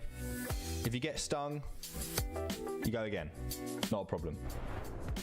Why on earth would you move up? It's pretty simple. You can make more money, and money's good. If you win 2 binds at 100 an L, guess what? That's 4 binds at 50, which means you had to do twice as much winning. Along with the money part, the higher the stake, the lower the rake. That's why it's important to get out quicker, because your win rate needs to be higher at the lower stakes to make money, whereas here, it won't need to be as high. And another reason you'd move up is because it's rewarding to move up. We shouldn't limit ourselves and say, you know, oh, I like playing 10 an L. You know, it's comfortable. I can play there. I know I can win there. That's nice. You know, we can just... Poker's about testing yourselves, and being able to beat the next stake is a really good feeling, and being able to manage yourself going between stakes and that challenging experience of getting bopped and then coming back and doing it again, you know, that's all part of the process that makes poker fun. How do we move up? This is the main kind of crux of what we're talking about. So moving up's inevitably daunting, okay? Look, if you go from playing 50 and you've never played 100 before, which is what I'm doing today, it's going to feel like a little bit nervy, because it's more money, it matters, you know, and you know, you've probably worked really hard to get to the point where you can do this, and you really hope it sticks and all this stuff. You know, it's normal to feel those things, and how we deal with those things are going to affect massively how we fare when we play. Playing for 2 times the amount that we know, because that's normally you go up from, you know, 5 to 10 or 50 to 100. That can definitely affect our decision making if we're not in the right mental state. Okay, guys. So if you're not in the right mental state, you probably shouldn't be moving up until you're ready to deal with how that affects you. When I pop $100 into the middle today, I need that to feel like 100 big blinds. I recommend strongly that you play in big blinds, okay? And the reason that you do that is because your decisions all look the same no matter where you're playing. There's a reason that many players fail shot takes, and that's because even though they might not realize it, they don't make the same decisions as they would normally. I made a YouTube video ages ago when I moved up to 50 an L, and I second guessed everything. I was like, this guy's, you know, doing this and that. Ended up making decisions that I probably wouldn't have made. Ended up losing. Convinced myself, you know, well, because it's 50, then this might happen or that might happen. Don't do any of that. The game's the same, okay? Think about it like this. You're still playing poker. It's still a human being with 2 cards in front of them. Yes, they might know how to utilize those 2 cards a little bit better, but if people are better, which they may well be, yeah, they might be better. That's fine. That's part of the challenge. That's all good. Your strategy should be able to hold up against those people. Micro considerations. Don't level yourself into thinking people are out to get you, or are bluffing you, or are calling your bluffs all the time. Today, if I've got a bluff that I want to follow through on X percentage of the time, I follow through on it X percentage of the time, and I'm not going to adjust those percentages. Oh, because 100 an L, people might be calling more efficiently, yada, yada, yada. No, your strategy is dependent on you, not on them. Don't get fancy play syndrome, the other opposite end. Oh, now I'm a big boy at 100 an L. I'm gonna check raise this board because 100 an L, not because the properties in my hand want to check raise this often, but you know what, I need to make sure I get my check raises in here. Let's just use this one. Don't do that, okay? Just play the way that you know how to play. That's the important thing. Play the game that got you there to begin with, because like I said at the start, if you're taking this seriously as a hobby or as a job, you know, you would have made good decisions and had a solid strategy and slowly won buy-ins, maybe won at, you know, a couple of big blinds, 3 big blinds, 100 or whatever, gotten yourself there, feel really happy with yourself, allowed yourself to take a shot take after all this hard work, and then you play like an idiot or completely differently to how you normally play. Why would you do that? Why would you not just play the game as you learn how to play it? So this has gone MP open, button 3-bet is Andre Cos, and we're going to 4-bet from the small blind and call it off. We have ace king against queens, guys, and we have flopped it. Oh, don't you dare. Oh, I was going to say, guys, I was going to say that would have been utterly extreme. But thankfully, guys, we don't get dusted out. We are going to 3-bet the button here. I have no idea whether Charlie's playing I have no idea whether Charlie's playing normally or not. No clue. We're going to call. Going to call the flop. And I'm going to bet the turn. Don't have aces, guys, so we wouldn't have been folding. I mixed the turn. I would pure check the club diamond combo of aces. Mix the turn for mostly bet with my single flush card blockers, and then pure bet the aces that don't have the board, covered. Defended the big blind here versus MP. This is 500, so remember this is MP, not under the gun. So we get a small bet here, and gonna want to have some raises against small bets here, I think. Don't want to talk about what my range looks like here, obviously. 5 on the turn. Gonna check. 6 river. Bet 2/3 pot. Got quads, guys. It's a good job we did a class today on how to play quads. Oh, you love to see it, man.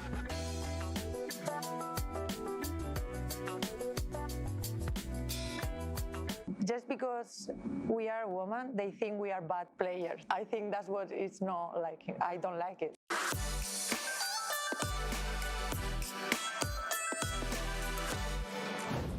Welcome to a very special roundtable on women in poker presented by 888Poker. I'm Kara Scott, and I'm here with poker pros Vivian Saliba and Lucia Navarro, and we're just here to share our perspectives as women in poker. So let's start with something easy and fun. What do we love about this career? Freedom. Yes, freedom. I think that's the main word. I have the privilege of working from home a lot of times. I spend a lot of time with my dog. That's a privilege for me. What I appreciate it is I can travel as well. I can know a lot of places. When you work in another job, like a more 9-to-5 job, that it's not possible. Yeah. So for me, it's all about freedom and possibility of visiting cities and people. Yeah, it does have that incredible aspect of travel involved with it as well. And a lot of the people, I mean, I've been in poker for almost 20 years, and a great portion of my friends and the people that I spend time with are poker people, obviously, because this is what we do. And there's such a variety of people. But when we talk about variety, in terms of the gender balance, it is definitely fewer women. And I think for a lot of women, it can be intimidating, but not for everyone. I mean, we need to make it really clear that not all women think the same. I know there's a lot of talk towards it, but I don't really get why. I feel very comfortable playing poker with men and with women as well. Yeah. But I won't ignore women saying that they may feel uncomfortable, and I think we should make a accessible, comfortable place to all. And if there is this issue, even though I don't completely understand, it's something that needs to be addressed. I would say, like, from when I started in poker, there were fewer women playing at that higher level. But then as women have been playing and gaining more percentage of the live fields, I've seen more and more playing. I mean, in terms of kind of role models, if you want to talk about role models in poker, like Vanessa Selbst, Maria Ho, I mean, like Jennifer Harmon, obviously, kind of back in the day as well. She was doing so. Oh, yeah, you. Well, I'm a broadcaster. I'm not a poker pro. Amazing career. Well, I've been very lucky in poker, and I'm glad to be in it. And I do feel very strongly about it. And I do think that I've seen such a massive change in the time I've been in poker. And I'm curious to know if you've seen a change in how women are represented, or how many women you see in the field, any of that, from the time you started to now. When I started, there were not so many women playing, also not so many great names. I think there is more talk about how can we integrate, how can we make it better, and I think this is great. I think actually women can benefit in the poker world because they are the minority. We have the spotlights on us, we have marketing opportunities. In a way, you have it easier.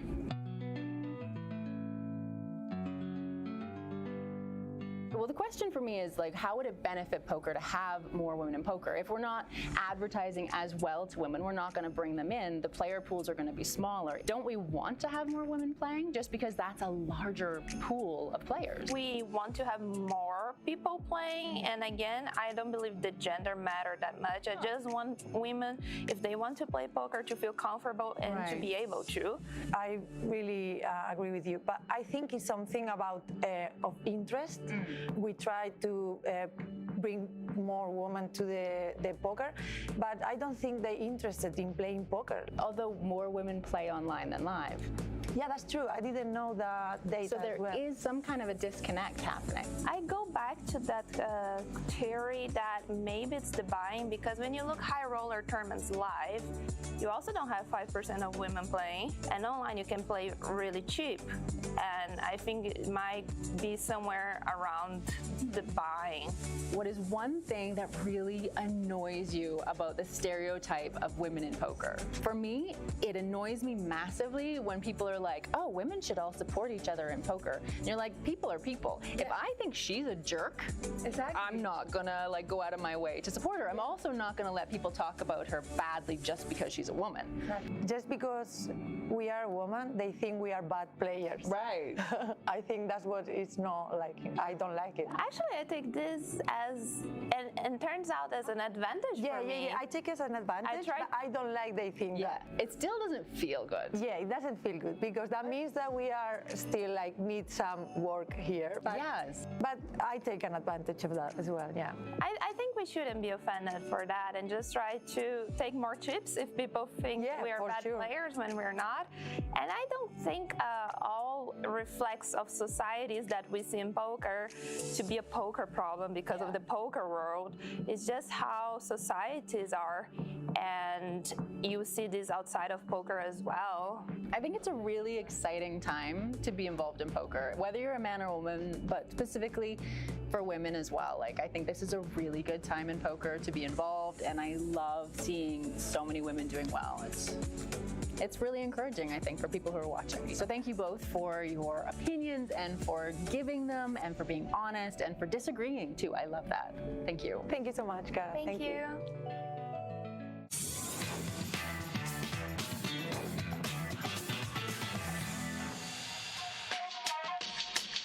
Hi, I'm Ian Simpson, professional poker player and ambassador for 888Poker, and today I am here with Josh Manley Poker from Twitch, 888 Stream Team member.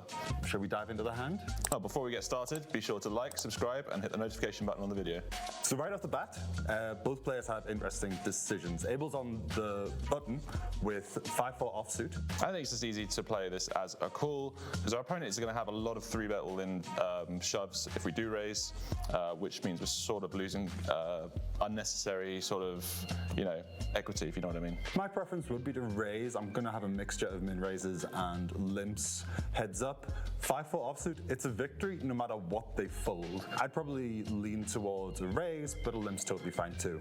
Banat is in the big blind with 7-5 suited. His opponent is limped. How are you feeling about your hand? What do you want to do with it? I'm very, very happy to check this back. We've got a great hand. It flops very well. 7-5 suited is obviously something, we want to be going to see flops, but we don't need to be putting extra money in unnecessarily. It's a wonderful hand just to check. C3, it's suited, it's got some connectivity, but at the same time, you do only have 7 highs, so any of your opponent's limp folds are going to be pretty decent victories. So both players have decent decisions right off the bat. Let's go to the flop. And we'll go to the flop, and it's an absolute beauty. Imagine being heads up. Imagine being heads up. Winner gets 70k, second place gets 50k, there's 20k on the line, and this is the flop you get with 5-4 offsuit. Abel does flop the nuts. Yeah. But Nat, though, he flops gut shot straight draw, backdoor flush draw, and it's an ace-high board where his opponent has limped pre-flop, where he is going to have fewer ace-x combos. So Bernat does check. Abel has a decision. I think it's a very easy one. I think just betting one big blind, half pot, is going to be the way forward. That's exactly what he does. Now, Bernat, gut shot straight draw, backdoor flush draw, and 7 high. How are you feeling, Josh? What would you do here? I think it's totally fine to call or to raise. I'm never, ever folding. And I do prefer the line that Bernat does eventually take, which is go for the raise here, because we're an ace-high board. I don't really expect, given the pre-flop action, my opponent to have too much ace-x. Yeah. Deuces or 3s. So I'm taking sets out as well. Fair. Okay. So I expect we are going to have a lot of hands we can just raise off their hand on the flop here and just get the fold. Like you mentioned before, you expect them to be betting like they're king high for value. It does sort of start to shrink to a raise, not that it's going to fold on the flop, but setting up for later streets, I don't think it's too terrible to go ahead and take this approach. So we do go for a check raise. I really like it. Any fold is great. He has 7 high. and we're never, ever doing anything but cool here. So some people might get a little anxious and just jam with a number of hands here with their like ace deuces, their ace threes. All that's going to accomplish, and 4-5s, all that's going to accomplish is shutting out your opponent's bluffs. And you really, really, really want your opponent to keep bluffing when you are bladed like this. Oh, here's a really hard decision here. How can I make this look like I'm weak? Oh yeah, he has to like at least pretend like it's a hard decision. Right, so makes the call, and we go to a turn, which is a little bit interesting. Ooh. So the pot is now 1.6 million. The nut has 3.3 million back for a stack to pot ratio of 2 to 1. He's turned the flush draw to go with his gut shot straight draw and his 7 high. In my shoes, I would be betting again, and I would be using a geometric sizing. Now, a geometric sizing is where you bet the same percentage on turn as you do on the river, so that when you jam on the river, it's for all in, for the exact same percentage as you did on the flop. That's personally what I would be doing. Yeah, I was going to say exactly the same thing. Especially after I've raised on the flop, I'm definitely going to be wanting to continue as the aggressor here and not start checking. I think it's very important that now we picked up additional equity as well, that we need to be doing this. So when Bernat checks from the big blind from the very start of the hand, he needs to make sure he does check some ace-x. Ace-deuce, ace-3, ace-4, ace-5, particularly offsuit, are pretty good candidates to check. They're your lowest equity aces. He needs to play those like the nuts now because he is so high up his range. Instead though, Bernat takes a different line to what we were talking about. Bernat checks. Abel with the nuts is going to want to shovel money into this pot. He got check raised on the flop, and he's got a real chance to win the tournament here. There's 1.6 million in there. Bernat has 3.3 million back.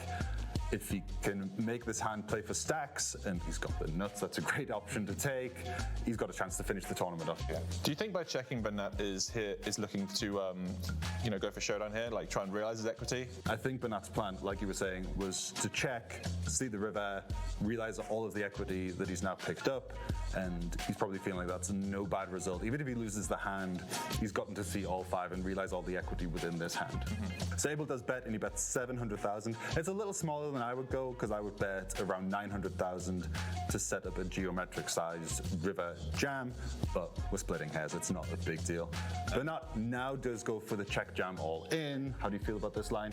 Well, I think as played, after we check the turn, this is actually a very good approach. There's 2.3 million in the pot that he can just win right here if Abel has bet the flop with a hand like, I don't know, king 8 of diamonds, for example, and plus he has the spade on the river to fall back onto, 4 on the river to fall back onto, so he's not drawing dead. He's got 23%, as you can see right there. Yeah, he runs into the worst case scenario when he's got 23%. Exactly, he's running to the exact top of Abel's range here. Anything Abel's decided to bluff on turn that folds, if you out-bluff his bluff, it's great. Remember, we're out of position, so we can't just check back at any point in this hand. So yeah, I like the check jam as played as well. And well, Abel having the absolute nuts, heads up for the title for 20 grand difference in prize money. Oh my goodness. He makes the call, of course, and we see the river, and it's not good news for Bernat. GG. So, really interesting hand from these two great competitors with decision points on every street pretty much. If you would have played it differently, please do let us know. There is a comment section down below. Let us know what you think about our analysis and how you would have played the hand. And don't forget to like the video and subscribe to the channel. And we'll see you at the next one. So this has gone MP Open. Button 3-bet is Andre Koz, and we're going to 4-bet. And call it off. We have Ace King against Queens, guys, and we have flopped it. Oh, don't you dare.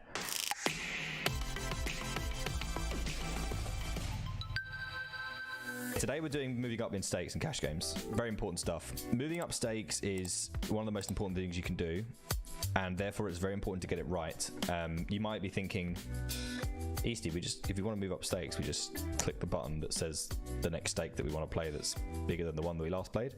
Yes, that's true. It is as simple as that if you want to move up a stake, yes. But you need to go about it in the right way if you want that to be a successful attempt. Today we're going to be talking about all the things that you can do to improve your chances of that going well for you. But there are things that we want to consider before we think about moving up. And then there's things to consider while we're playing when we have moved up. So let's do that first, and then let's put it into action. We're going to talk about when, why, and how. When should we think about moving up? Why should we think about moving up, and how?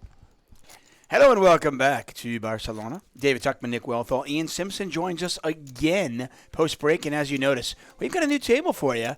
And this table includes somebody you might like. Yes, it is Alexandra Botez on the right side of your screen. She's still in with 74 other players. Subtle needle all for battling to get all battling to get into the money. And, of course, battling to get to the final table and hopefully win first place. Cards on show yet? Yeah, you have to put them in the circle. You have to, or they, you have to. That's Alexandra Botez. That is. Not a nice one. I'm all over it. Not, Norwegian. Either of you play chess? Yeah, we both play chess, I think. To what kind of level are we talking? Competent. Competent? I'll go no further. That's something. He's not competent. He's good. Yeah, but well, people who say that's what I mean. People he's who say good. people who say that they're competent at something. I'm competent. You're competent. He's good. Yeah, people who say they're competent are actually usually a bit more advanced. You've got to be careful. If someone says they're competent at poker, you've got to be very worried. Yeah. I mean, Nick Do you is. play chess? By the way, Alex Cavallino is. No. Hold on, guys. Yeah, blind be blind jam with king 9 takes it down. Ale Mantovani. Ali, he gets Ali. Ali. Yeah, he gets Ali. He saved his Ali in my phone. So that is Alex Mantovani, who's Cavallito, who's an 888 pro. He's a Brazilian player. If you haven't seen him before, incredibly strong player, like one of the best poker players in this tournament, no question. Yes, absolutely. Very nice guy, too. And a lovely chap. Got a whole lot of love. I would say, yeah. I mean, Cavallito. he's okay. If you're competent at chess, he is better than competent at poker. He definitely is. He's really good. He'd be, if he was a chess player, he'd be a grandmaster, I feel. I think that's probably true. He's really Certainly good. an international master. I would say that he is in the top 1/10 of 1% of poker players. Damn. Is that That's true, high Ian? praise. Is that He's true? really good. No, he's a really very good poker player. He's a very good poker player. Nick, by the way, is in the top 1% of chess players. Honestly. I don't think that's true. Absolutely is true. Is it? Is it actually? Is Nick's that good at chess? No, I would say I'm like a club standard What's your player. rating? Like a 2,000. Oh, baby! Yeah, but not at longer. Poker stream's over, everyone. We got relax, everyone. Wow. It's 2,000 at longer time controls. So blitz, no, I am not. Okay. I'm not Okay, a good but blitz I'm player. not saying. Listen, you're not Botez. I am not Botez. No, you'd get destroyed by Botez, but you're still top like 1%. I don't know. But you're the only one of the team who could, last any amount of time against Botez, right? That might be true. I don't know. That is true, I think. He'd still get. I mean, he'd lose. Yeah, but that pretty much every game. But she's like 250 points better than him or more. Yeah. But he's definitely more than competent. Cool. Alex Very is, cool. Alex is top 1%, definitely. Nice. Very cool.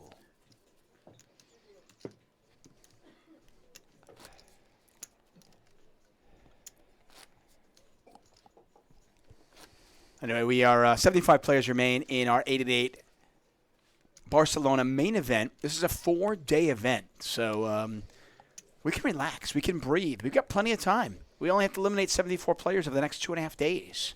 Blinds are 1,500, 3,000 with a 3,000 big blind ante, as you can see in the top right corner of your screen.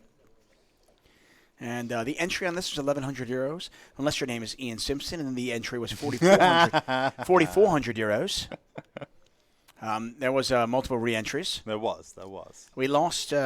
I lost Papa Botez just before the break, but we still have his daughter, 24-year-old Alexandra.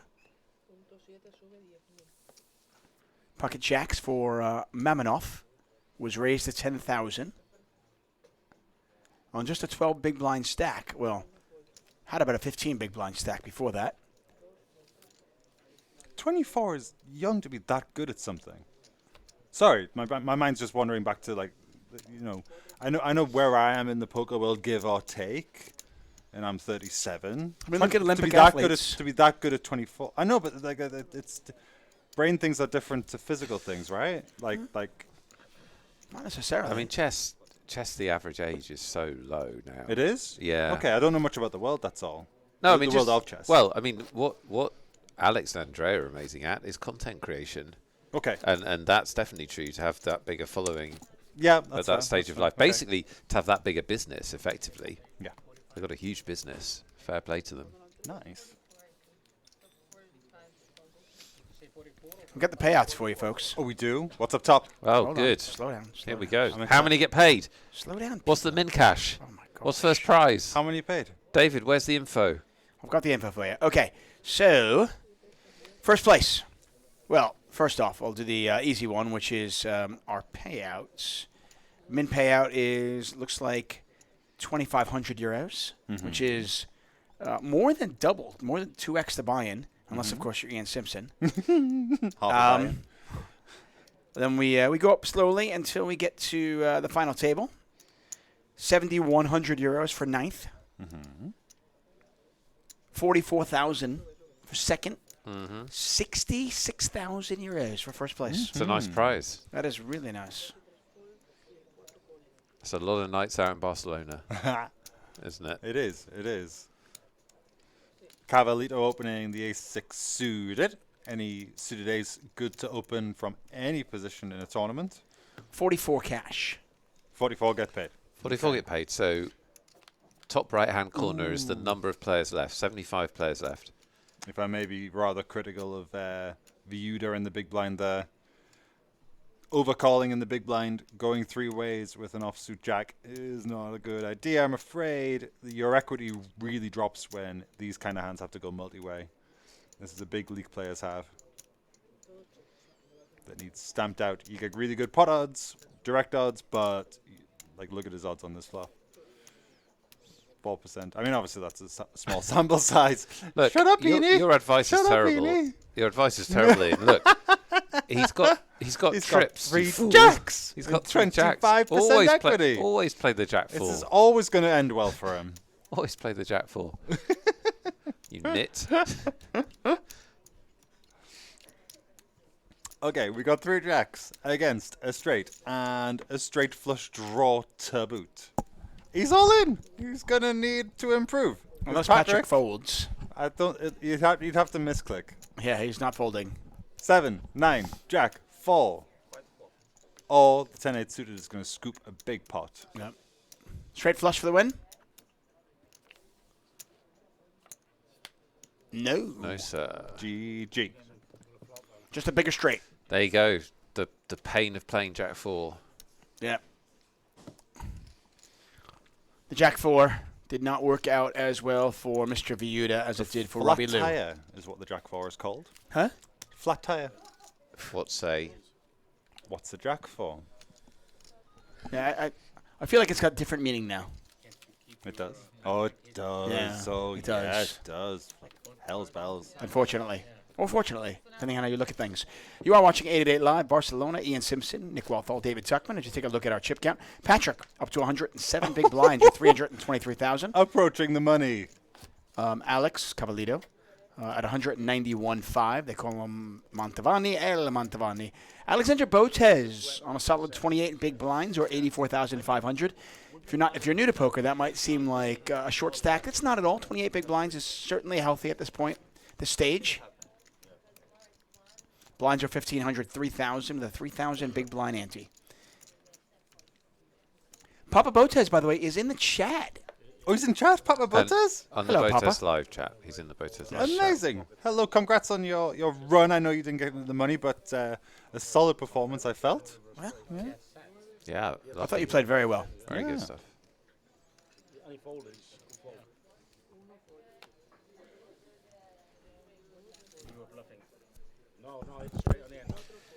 66,000 euros for first place in this main event. You'll see that awarded on Monday with us on stream. We'll be here tomorrow and Monday to see this to the end.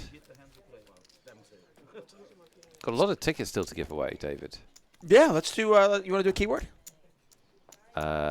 Yes. Okay, let's do a keyword. I'm really excited, actually, by the way. It's one thing that's a staple of 888 Live events. Our min cash is often quite lucrative. I mean, a min cash that is more than 2x the buy-in is really nice. I like it being 2x in a little bit. And that's what it is. Yeah, it's 2,500 euros. Like. Well, yeah, it's none of this multiple. min cash of shame. Also, it's just a lot of money. It is a lot of money. 2,500 euros for Playing some poker is a lot of money. Yeah, it is. Especially if you satellite in. Right. Yeah, a lot of our players will have satellited in for less than the 1100. Yeah. So. Okay, well, let's do it. In honor of the payouts finally coming out, we're going to come up with a keyword that is really, really creative, okay? How many prizes are we doing? 1 or 2? Why don't we do 2? 2 prizes. Okay. Lime, 2 prizes. 2 prizes. This is going to be crazy. All of my creativity has gone into this one. Yeah. The keyword is payouts. Payouts. Lovely. So all you need to do is type payouts in the 888Poker TV chat. It does not work in the BotezLive chat. Don't type in BotezLive chat unless you're just killing time. You need to come over to 888Poker TV and type payouts, P-A-Y-O-U-T-S. All you need to do is type it once and you're entered. And 2 of you will win a chance to play a poker tournament for $16.50, where you could win hundreds, thousands of dollars on 888. Could that perchance change your life? That could change your life. And in fact, I guarantee if you win a ticket, it will change your life, guaranteed. Because you didn't have a ticket. And then you won one. So your life's changed. Your life's changed. Marginal life changes here, courtesy of 888Poker. You must be able to play poker on 888 in order to make the prize worth winning. It doesn't work on BotezLive chat. Apologies, BotezLive chat, but we're hosting the stream on 888Poker TV, so that's where you can win the prizes.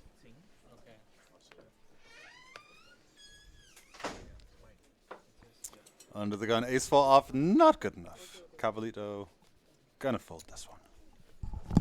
It'll look like aces for a microsecond. You'll be disappointed, but the ace 4 off goes in the bin. You know, I've heard that so many times, and I've been playing poker for a long time. I'm never confused.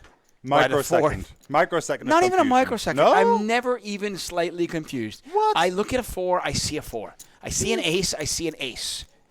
Well, There's never a moment there where I'm like, wow, I might have pocket. Nope. And I've heard people say it, and I joke around with it, but I'm like, yeah, I'm just never even, that's not even a thought. Damn. Anyway, we continue on here. We are paying attention to both chats, by the way. If you are writing payouts, our keyword is payouts. We're giving away 2 $16.50 tickets. If you do that in our 888 chat and you are eligible to play on 888Poker, you'll win a ticket. If you do that in the Botez chat, you won't win a ticket, but you will get a shout-out from me. 1 more minute to enter. Says our boss, Lime Ricky.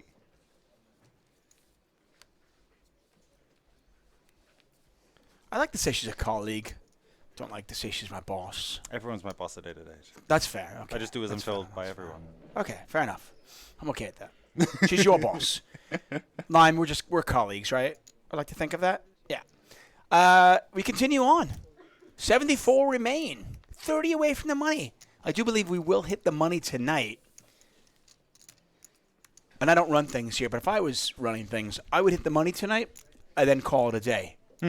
Come back tomorrow. Sounds solid. Come back tomorrow with 43, 44, and then play down to 9. Play down to 9 tomorrow, lovely. And then the 9 on Monday, obviously. Wonderful. I'll see what I can do. Just makes sense. Sounds. I doubt the powers that be would argue. I think they'll do a similar format.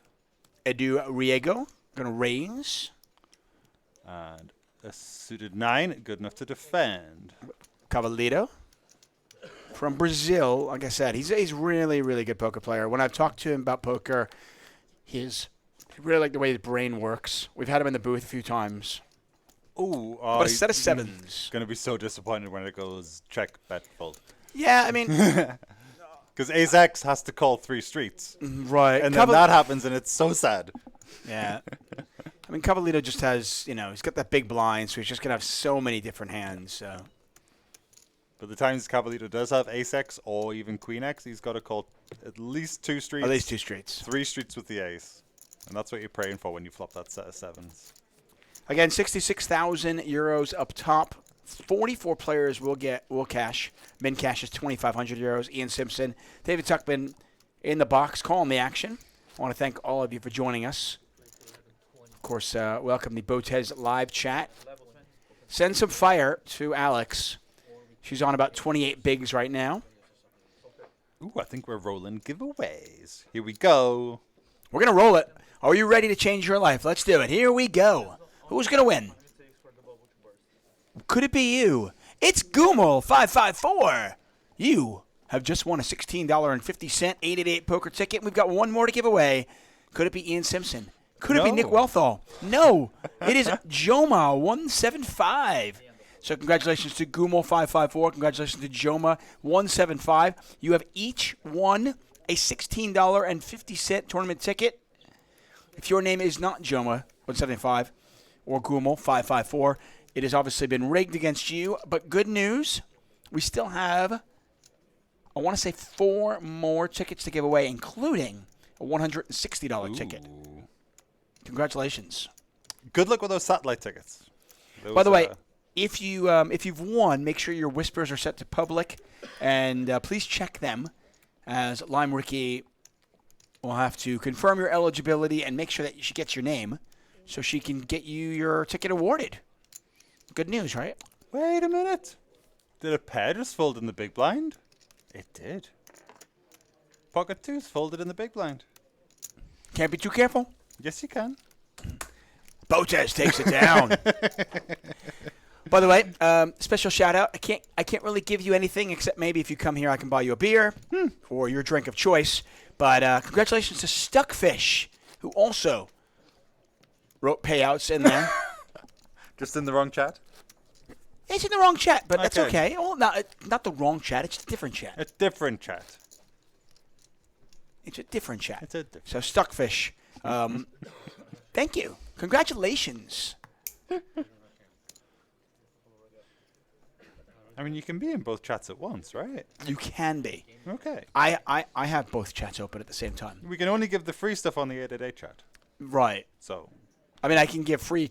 I'm not charging for shout-outs. No. On the other side. No, okay, yeah. So, just saying. Ooh, Jack 9 suited. Mamonov. But 17 big blinds, this is awkward. Yeah. gonna let Snug it go. fold, under the gun 1, it's a very awkward hand, especially when we're not a million miles away from the money. Might be a touch tight. I think I do min raise it, but I don't hate the fold. I'm intrigued to see if Botez's schedule allows her to play the World Series of Poker this year. I talked to her about it a little bit, and I know she wants to try to fit it in. But I think she'd do quite well. I really like her style. I think she's a good poker player. And frankly, in the now 5 times I've commentated on her, I have seen her game grow. Oh, really? In just this short amount of time. Yeah, she's a good player. Nice. It's obviously not her priority, but you can tell that if she made it a priority, she'd be really good. But yeah, the chess player's brain, I'd imagine, I'd hypothesize, will be intrigued by the game of poker. As obviously, she is. Ooh, that's a lot of diamonds for ace queen of blue. Ace queen of that is an above average flop for ace queen of diamonds. Got the overs, has the diamond draw, and frankly has the best hand right now. Yes. King 7 with a C bets. Oh no, wait, sorry. King 7's in the big blind and small blind, big blind action. Sorry, so we gotta, yeah. I'll call it for you. It's easy. I'll call it. You do the hard work. Right. So we got the nice check raise all in. So Diego gets max value, giving their opponent just enough rope to hang themselves. Yeah, stole a little bit out of them. Yeah, and big deal for Dieguez, who only has 14 bigs, so yeah, added about 30% to a stack. That's very healthy. Very healthy. Take a look at our chip count. El Montavani, we call him Cavalito. One of our 888 pros. And, of course, Alexandra Botez at this table as well.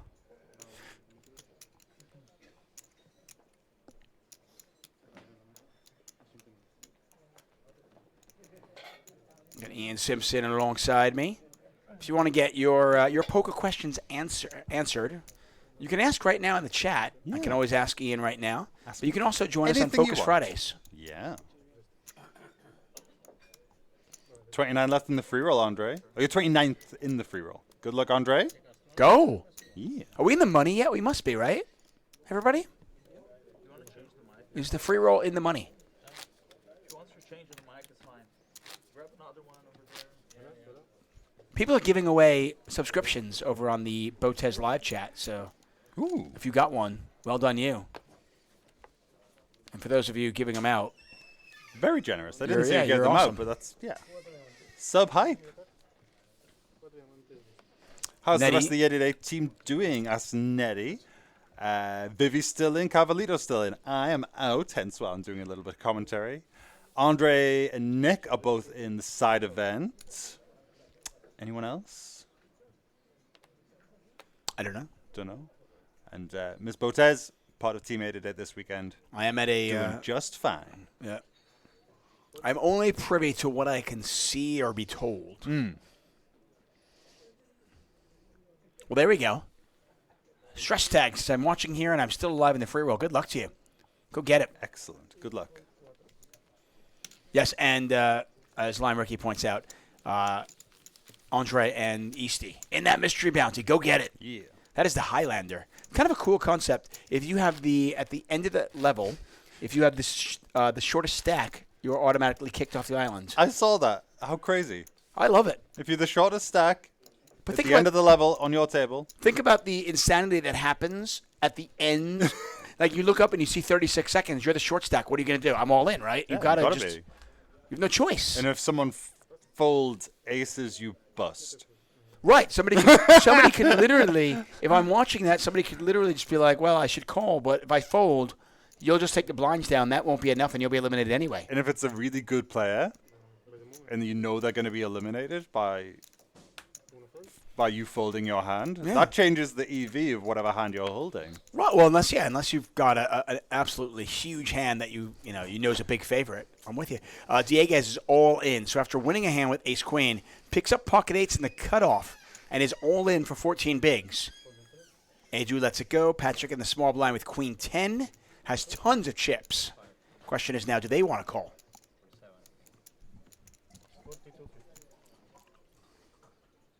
Those red chips, by the way, those are the ones you want. Those are 5K. The blue chips are 25K. Those are the ones you really want.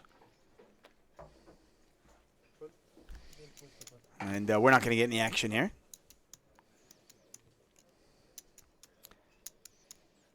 We are giving away one more $160 ticket, as well as, I want to say, three more $16.50 tickets.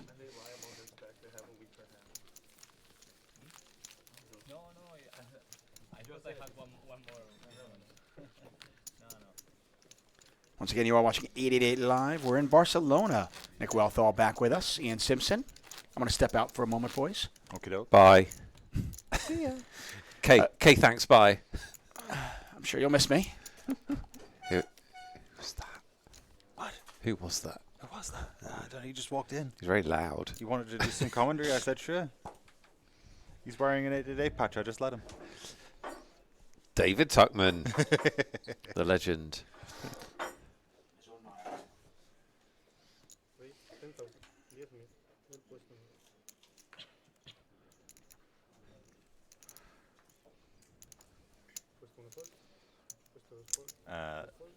Touch of a loose open under the gun with King Jack offsuit, but just a touch. Might be my worst open, I think, actually, off of 18 big blinds. But I have to fold suited connectors under the gun at this stage of the tournament because they just don't have they don't get the folds you need. Blocking hands like King Jack will get more folds, but he's running to ace queen suited. Yeah, not what he was hoping for. No. It's one of the things like you open King Jack offsuit. Really, you kind of want everyone to fold. So it's like, please leave. Might as well open 9-4. Not mathematically true. I was going to leave that alone. You're obviously going to get called quite a lot.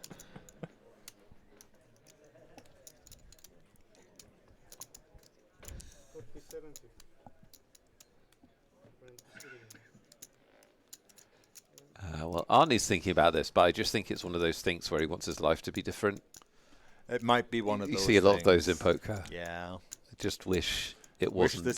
I wish it wasn't like this. King or Jack instead. Just remembering yesterday when he got dealt that hand and everyone folded.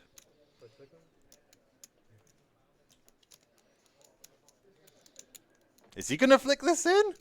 He's got me doubting myself. No. No, he's just honestly, like, he's looking at it like, did it turn into ace king while I was thinking? No, it didn't.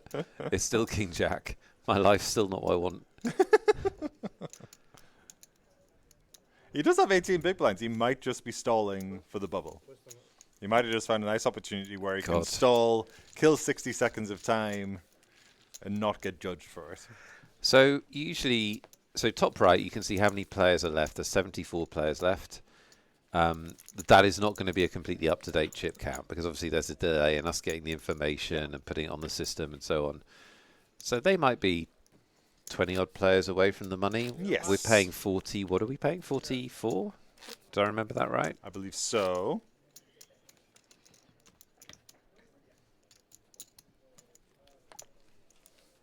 So we're getting there. Are there any rules against stalling aside from the time limit of turn? Yeah, so in when day 2 when late registration closed, they brought in the shot clock. So everyone has 30 seconds to act per action, and you can see the little blue cards there. People can request more time using those cards. So in this event, you can use as much time as you are entitled to by the shot clock. In events without the shot clock, people can, if they want, stall longer. And there are rules against that sort of thing. If I think someone at the table is taking too long over a decision, I can call the floor manager, and he can put a 60-second clock on that person's head to get a move on.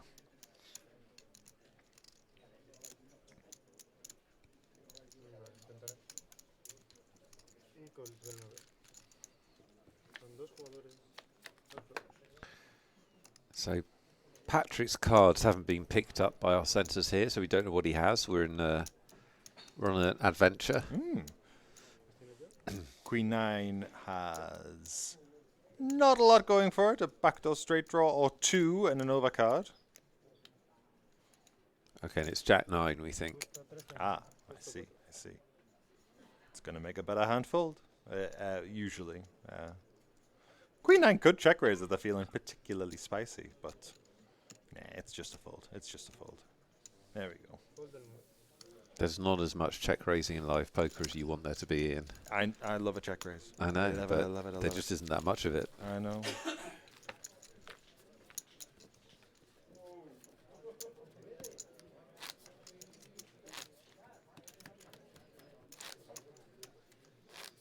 I do think even in 2023, it's still insanely strong as a bluff or a semi-bluff in live poker because there still isn't that much of it, right? There's still not that much check raising. Yeah. People give it a lot of respect. It's behind live poker is always behind the curve of online poker. So in online, check raising is reasonably common, and people are fighting back against it quite well. Live, check raising as a bluff is very powerful. Get your check raises going. Thank you for joining us. If you've just found the stream on BotezLive or on 888Poker TV, this is the main event from Barcelona. We're watching day 2 action. So this is not a made-for-TV poker show. These players are not mic'd. They're in the middle of a poker tournament, and this is one table. There are other tables out in the main casino. We get to watch these players at different stages of the event. We'll be covering them all the way through to the final table on Monday, where we'll see our champion crowned. So we hope you can join us tomorrow and Monday. We've got prizes and giveaways and lots of good stuff for the rest of this evening and the next 2 days. We've still got a $160 tournament entry to give away later tonight. So stick around. And a few $16 ones still left. And some, still some $16 ones as well. Free goodies.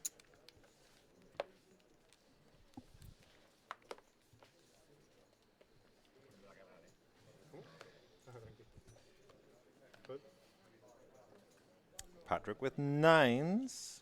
9s and a lot of chips. Big stack. Thumps those chips in. Is that 9K?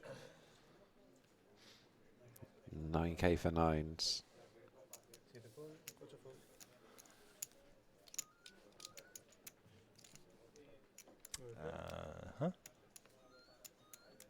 Big blind gonna wake up with anything? He's made it a big raise. Is that a full 3x? Yeah. Raisin takes it. It's a rather large raise, 3x to big blind nowadays. The strategies are veered towards the min raise or the 2.3x.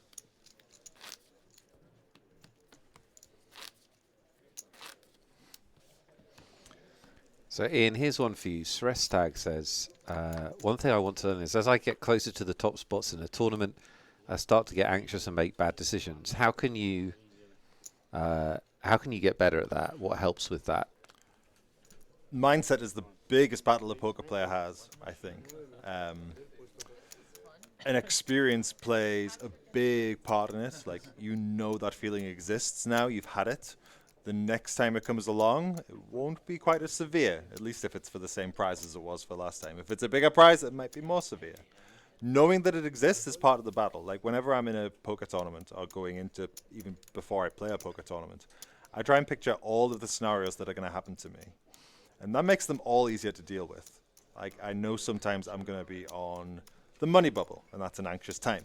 I know sometimes my aces are going to get cracked, and that's fine. I accept it. I know all these things are going to happen in my poker career, and accepting that they're all going to happen makes the emotions that come along at those times a little less intense and a little bit more easy to deal with. But for your specific thing, it is just experience. The more you play, the more times you're in that situation, the less of a big deal it'll be, the more comfortable you'll be at the table. Yeah, it's a bit catch-22. One thing you might want to do is play some small field events so that you're going to get later on more often. Yeah. So you get more reps. Everything Ian said is really valuable. I think the only other thing I'd add is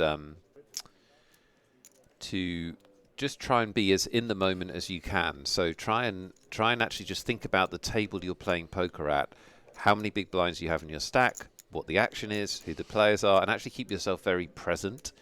And don't start thinking, ooh, I'm near the end of the tournament, or ooh, like we're about to ladder up, or there's a lot of money, or I could do really well here. Actually just try and keep yourself in the now of what you're doing, and just keep trying to make the best decisions you can, because you can't suddenly become a better poker player than you were at the start of the event. Absolutely.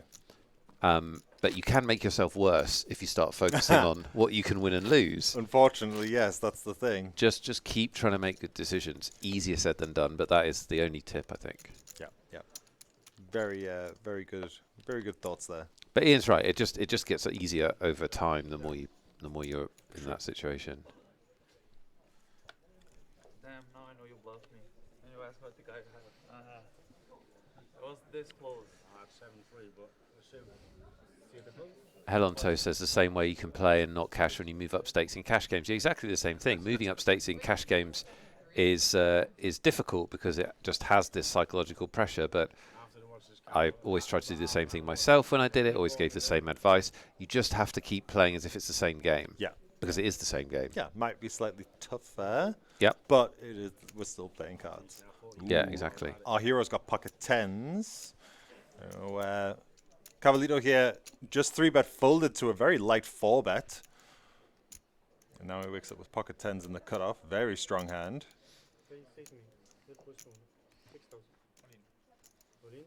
The button with a very strong hand. King Jack suited. Jams it all in. Very good jam. Correct decision. Yeah, Alex is going to call very quickly. Correct call. And we're off to a flip for a 92k pot. Yeah, very significant for both these players. Obviously, incredibly significant for Diego's. If Cavalito can win this, he gets a stack that he can really use on the bubble of the tournament. Doesn't look like he's going to win it. He's the in equity trouble. of this hand is huge. Queen or a 10? If he can spike this, it's not just he's in good game already. No.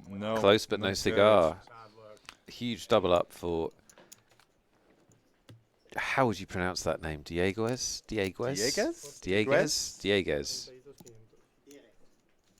We were nowhere near. Diere. I think I nailed it. Everyone's saying I nailed it, getting massive thumbs up from everyone. Terrible. People are saying terrible. He has doubled up at the expense of Alex Montavani, our 888 Pro, known as Cavalito. Doesn't matter how good a poker player you are, you've got to win your flips. He's down to 34 big blinds. Still a workable stack. Chip counts at our feature table. Alexandra Botez rocking the 28 big blinds. She's had very little to get involved with in recent orbits. Yeah, had a 9-10 suited and raised and took the blinds. But that's about it. You just got to be patient in this game.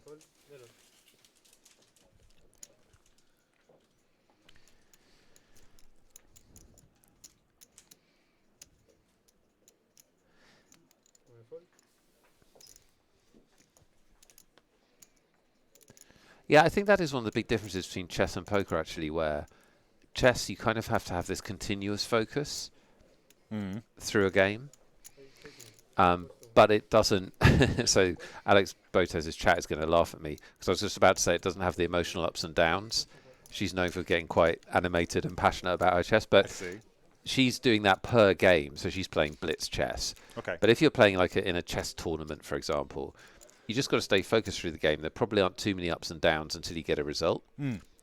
Poker tournaments don't have that continuous focus. Like, there are periods where you're just going to fold and not much is going to happen. You're going to sit there and then you're going to have... spend an hour folding. Right. Then you're going to have extreme focus. Yeah. And they have a lot of emotional challenges, I think. For sure. I mean, even some that aren't apparent. Like, I think... So say you're in Botez's situation here where...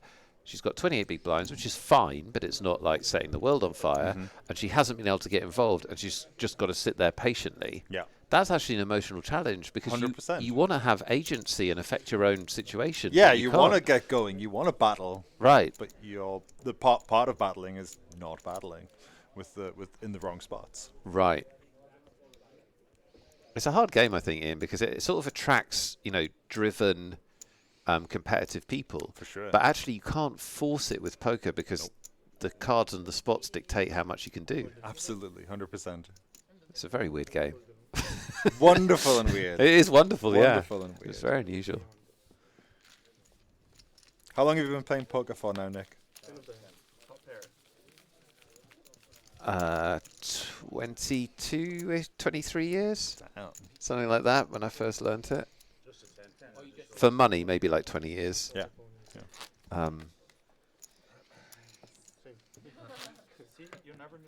So I've said this before, but I've always been very lucky with the emotional side, and I think some of it is luck, because how you react to things in poker, you start from kind of you come into poker and you've got your personality. Yeah. Right. You don't learn how your initial reactions are, and then you have to learn the game and what a bad beat is and all of that. But it never really tilted me. It didn't? No.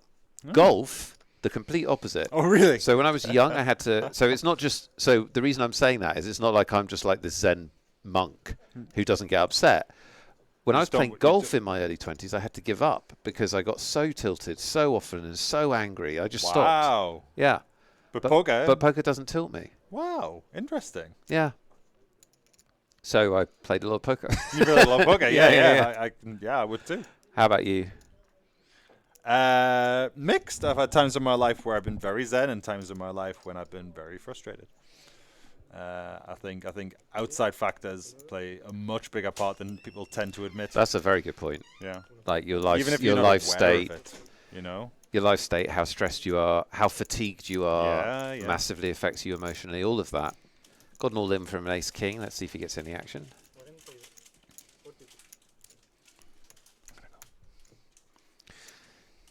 Ian, where can people find you? Because your commentary stint is coming to an end with us.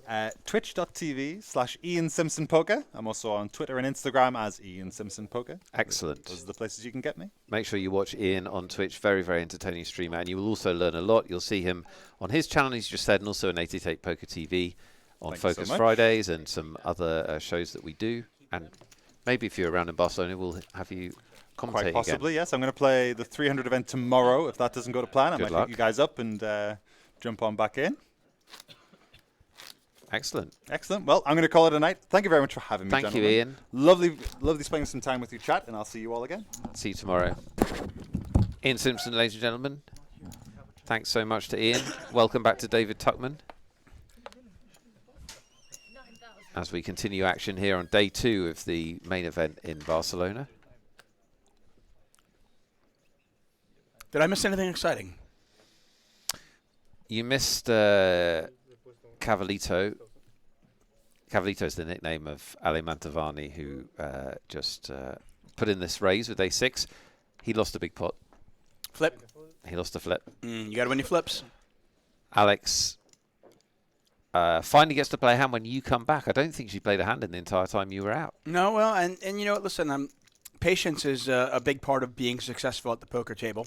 We were just discussing. And people probably thinking, well, Botez has got to play a hand. She's got to play a hand. We started, we came back from break, and she had 28 big blinds, and she still got 25 big blinds before this raise. So you can be patient. And she is sending a message loud and clear. She is going to go with this hand.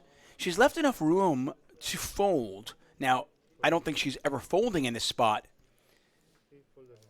But if Mantovani were to make a move, I think she's going to call off.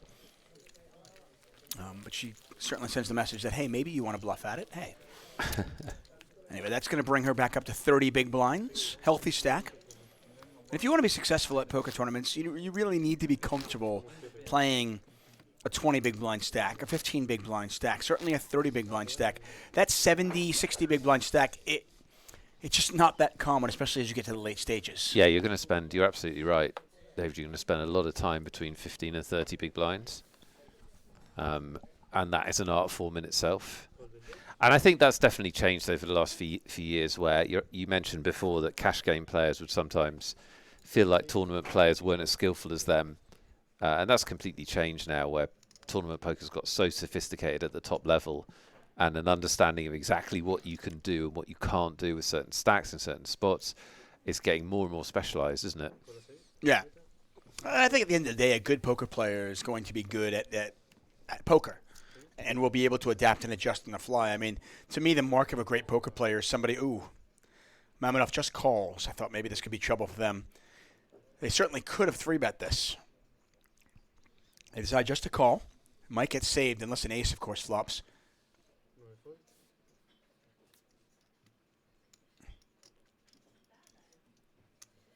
Yeah, the mark of a good poker player to me is the ability to adapt and adjust to the different game dynamics. Yeah, for sure. But you've got to have the knowledge of. Yeah. Like so because I played so much cash in my career and not as much tournaments and didn't study as tournaments, I have gaps in my knowledge with like 20 big blind stacks. You have gaps in your knowledge also just because you're old. I mean, that's not why. I've not forgotten a single thing. Ask me anything that I used to know. Bunch of nothing, and what a turn card here for Mantovani. Now open-ended with a flush draw. And I think he's going to win this.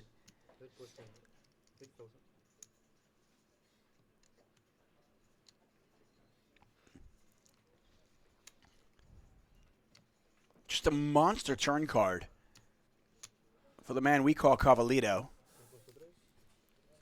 Yeah, he might make this bet with a lot less than he actually has, but he has a fantastic drawing hand, obviously. And he gets the ace-king and the ace-queen to fold, and that's a big pot. Gets him back up over 30 big blinds. I want to thank Nick Eastwood and, of course, Ian Simpson for joining us in the commentary booth.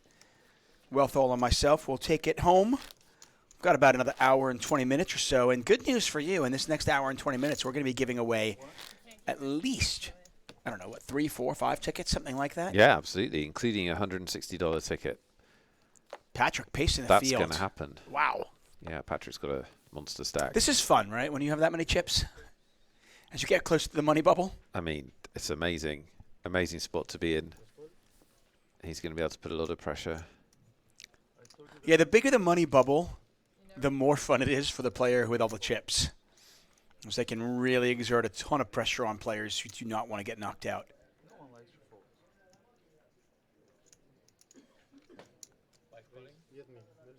Fun times in poker pointing out that just flatting on a 15 big blind stack with ace-queen actually saved the stack. That ace-king, ace-queen, that could have played out much differently. That could have been a raise, a 3-bet shove, and then a call, and it would have just been ace-king versus ace-queen. Shout out to Andre 1991. He finished 16th in the free roll. Nice job. Great job. Personal best. And I think you might be our winner in chat unless anybody else is still in and would like to claim the title of last longer in the free roll. Well done. We'll have another free roll tomorrow for you all to show us your mettle. We are back at it tomorrow, by the way, at 4:30 p.m. local time here in Spain and 2:30 p.m. GMT time. Our free roll will begin at, I believe, 7 p.m. Yep, 7 p.m. local time or 5 p.m. GMT time. More giveaways tomorrow, free rolls, all sorts of goodness each and every day. Are you alright? No, I don't feel too well. I'm concerned. Do you want me to call someone? Botez with a mystery hand in the hijack. And she's going to go 3x. What does she have? Don't know. What does she have, David? I mean, she hasn't really gotten out of line, but I will say that she has the potential to do this with a wide variety of hands. She is not like, that's like Nitty McNitty. She's quite loose when she wants to be. I am absolutely certain she has ace-jack. Really? Wow. Yeah, I'm certain. I'm gonna go with 7-8 offsuit. Wow. We can all play guess the hand because for some reason our sensors have not picked up her cards. We might never know. We're never going to know. Oh, no. Well, don't worry because it was ace-jack. So. Can I go out there and ask? Yeah, it was ace-jack. Oh, this is going to kill me. I find it interesting that she went 3x, though. 3x, so when I say 3x, I mean 3 times the big blinds. Old school. Yeah.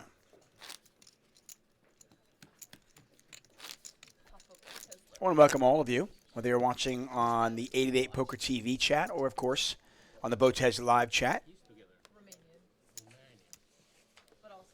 It's been a fun day so far. We are slowly approaching the money. It's Alexandra, not Alexandra. Alexandra, okay. We are. I think about 20 players left to hit the money. We'll get the number up in the top right corner. That normally happens, so hopefully we'll get that updated for you shortly.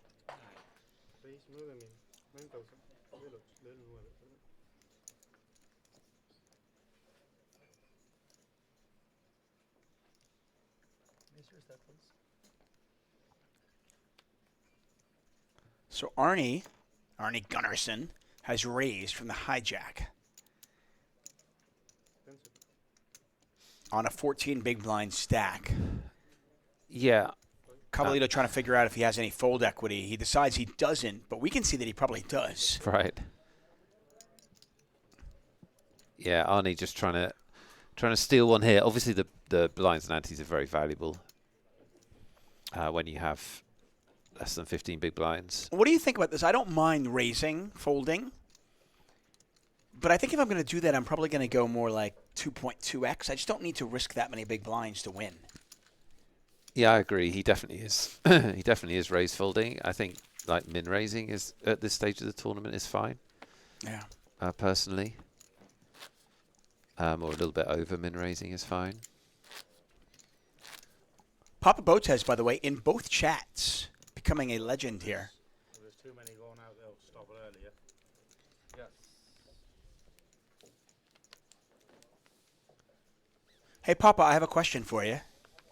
There was a hand where we thought you were going to check raise. You looked like you let out. Remember the hand I'm talking about, Nick? Yes. And then it looked like you were really thinking about making a move, and eventually you decided not to. How close were you to sticking it all in there?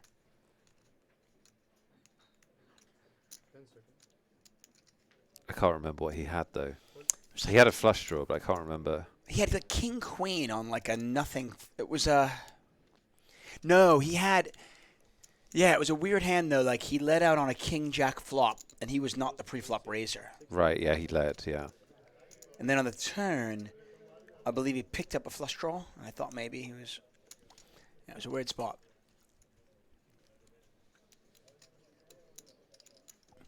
Apparently 64 players remaining, so 20 away, as Nick mentioned.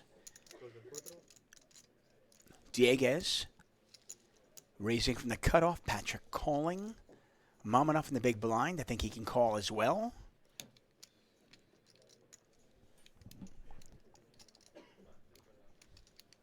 Mamanoff is wearing his peak performance top.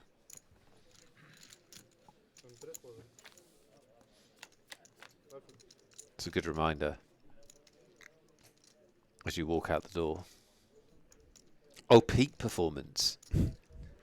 I was thinking about mediocre performance. Okay, I got it. Let's go. Got it. Let's do it. Dieguez, the original raiser, has hit top pair.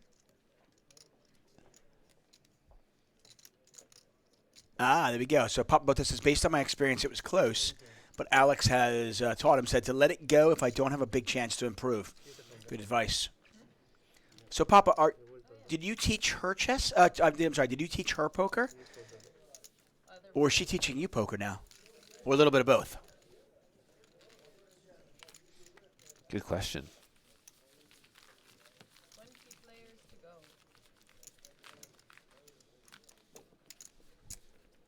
63 players to go.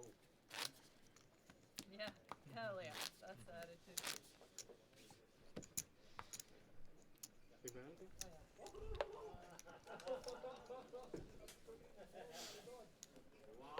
Renew69 says, where's Alex? Just look on the right side of your screen. It's on the telly. Yeah, she's right there. Right on the TV, right there. Oh, in case you couldn't see her. Now she's right in the center of your screen. Play's tightened up a bit, I think. Not surprising, there's quite a few short stacks, and also we're closing in on the money. And the money's really significant for lots of reasons. First of all, it's €2,500, which is, quite a lot of money. Second of all, we have a lot of players who play in satellite, so they don't pay the full €1,100 buy-in fee. So it's a big multiple of what they've qualified for. But even if it isn't, it's still a big cash. And third of all, when you get this far in a tournament, if you look at all the tournaments you'll play in your life, it actually is quite important to make sure that you do cash. Because, the deeper you go, the more your expectation is. And if you blow off that expectation and get zero through a mistake, that's not great. So we will see some tight poker as we close in on that money bubble. And I wonder if Patrick, who's on the button now with 400,000 chips, if he decides to be a little bit more aggressive. Because he can really put pressure on the medium stacks. Basically, the Montavanis, the Botezes of the world. That's a Botez flop. It is for sure. Top pair here. I think I would have liked to see a 3-bet here from Patrick. As you get closer to the money, you can really attack the medium stacks. It's the short stacks you actually don't want to attack because they can just go all in and then you have to pay them off.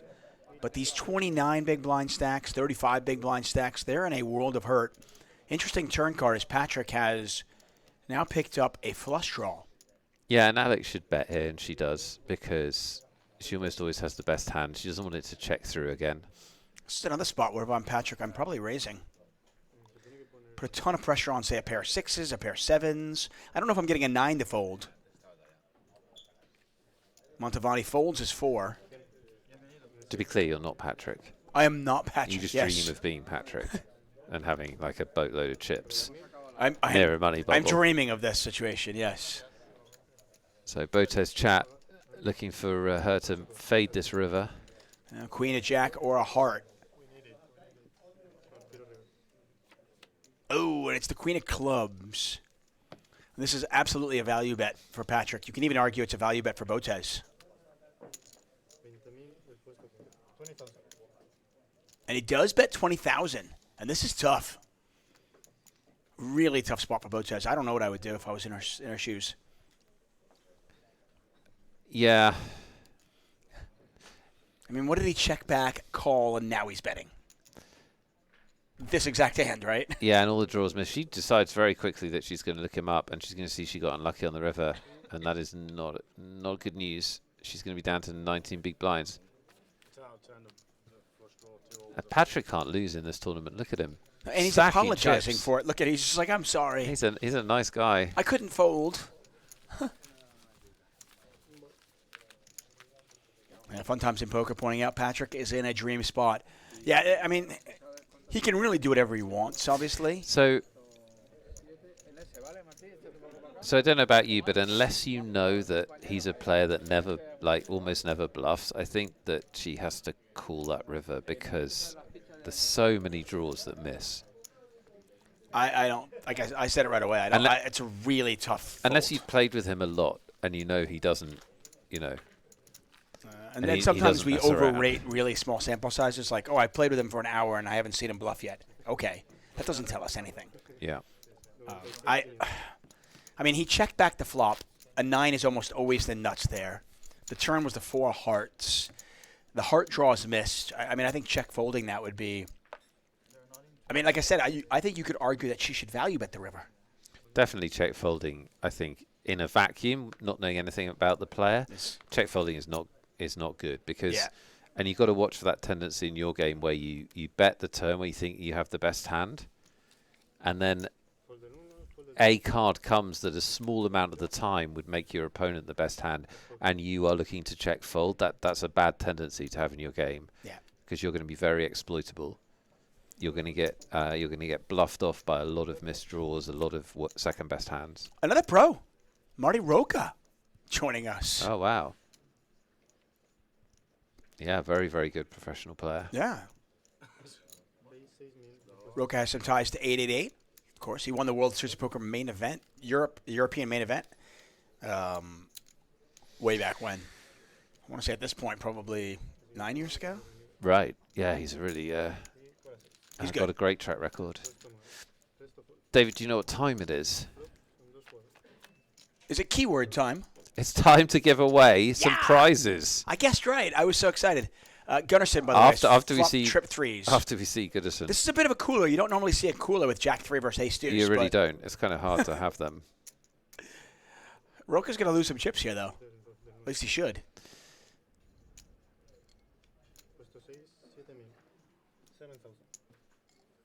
Yeah, I mean. Yep, you're still 3 still there.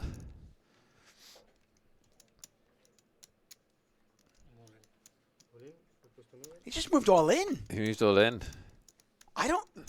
Roca might call this. I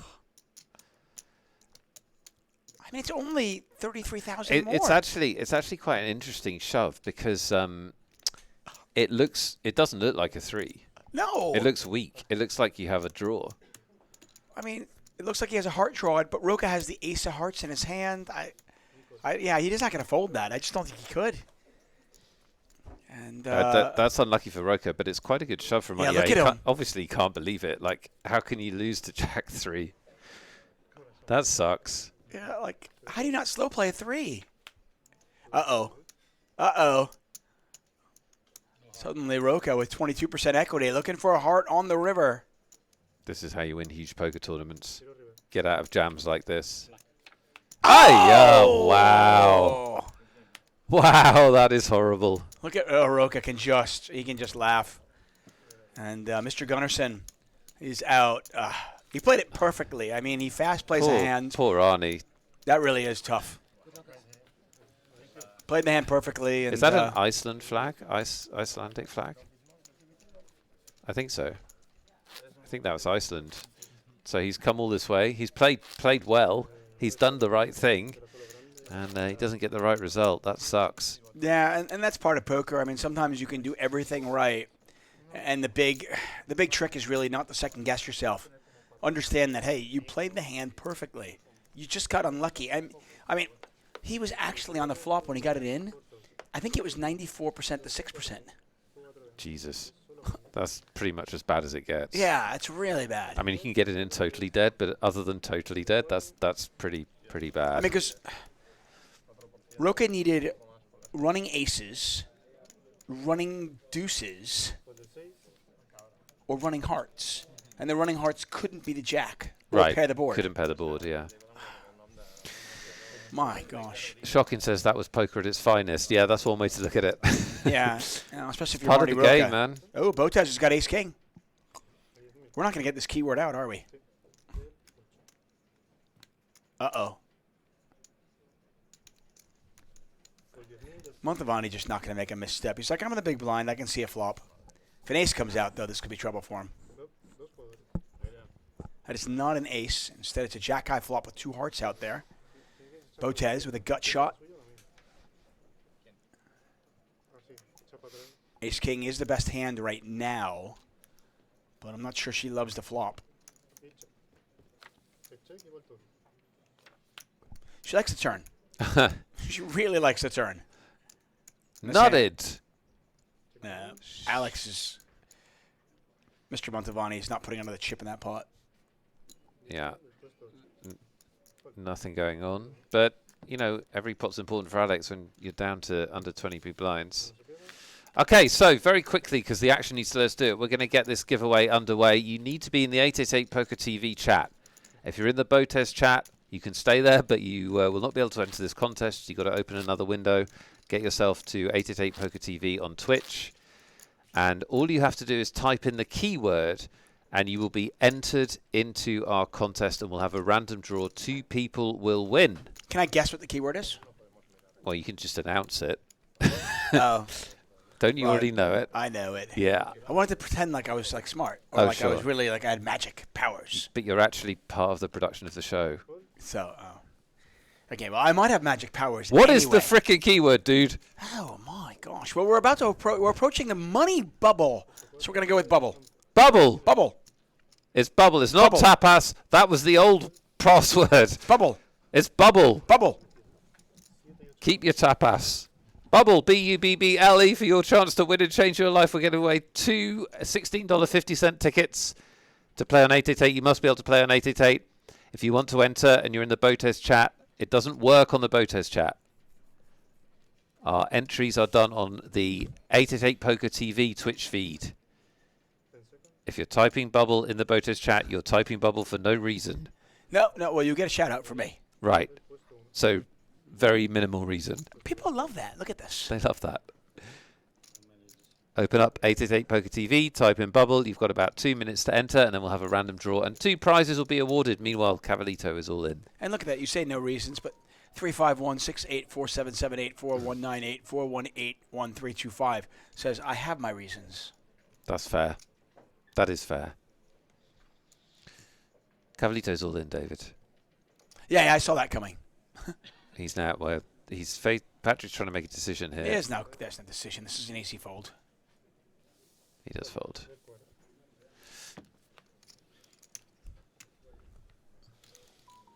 Not only did I know the keyword was bubble, I also knew that was going to happen on the table. Life must be tedious to you with these amazing powers of foreskin, foresight.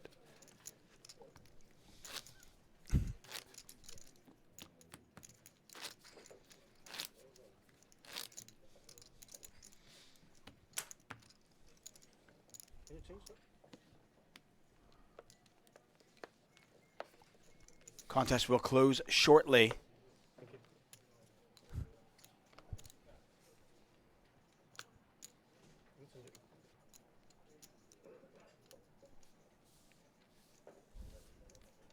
Get your bubbles in the chat. By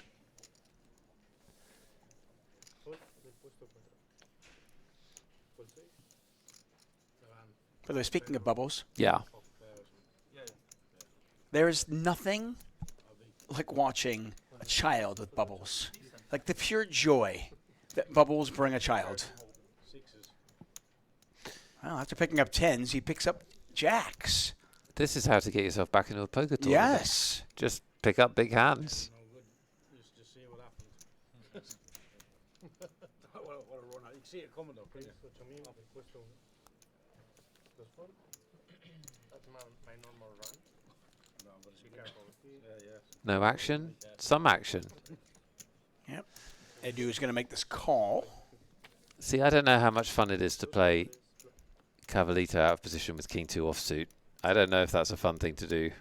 It's not a fun thing, but I think if he's raising on the button, I think you're going to probably be calling with King Deuce. It's just, it's one of those spots where you're just getting a really good price. Yeah. When somebody raises minimum, you're just getting 4 to 1. Yeah. I don't love it. Guys, you've got very little time left if you want to enter. Type bubble, B-U-B-B-L-E. Type bubble in the chat. It's got to be the 888Poker TV chat. If you're watching on BotezLive, you need to come over to 888Poker TV. Oh, looks like time's up. Here we go. Here we go. Oh, I'm so excited. Things are happening. It is. Somebody's life's about to change. Somebody's life. 2 people's lives. Max Beamer 22. Max Beamer 22, you are a winner. Congratulations. Max Beamer 22 is our first winner. Our second winner is... Drum roll. Dorkstar. Dorkstar is our second winner. If you are Max Beamer or your Dorkstar, you have won a $16.50 tournament ticket on 888. Enjoy the tournament. I hope you win. I hope you win mega bucks. As always. If those aren't your names, you didn't win. But it's not over, David. Right. And again, you're not a loser. You're just learning. And we still have our biggest prize to give away. We've still got a $160 ticket to give away. And I believe we still have... we might have one more ticket, too. One more $16.50 ticket. I don't know. I rely on Lime Ricky to tell us how much we have left. No, you're right. You're right. Do pay attention to your whispers. Make sure you are there. Make sure your whispers are set to public.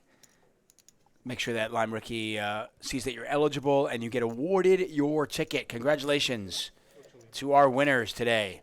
Over in the BotezLive chat, I can't give you anything of substance except I can say your name. And one person in there was so excited about it, I randomly selected them. Backseat driver, you have just won. Look at that. Bubble for good measure. Yes, backseat driver, you have won.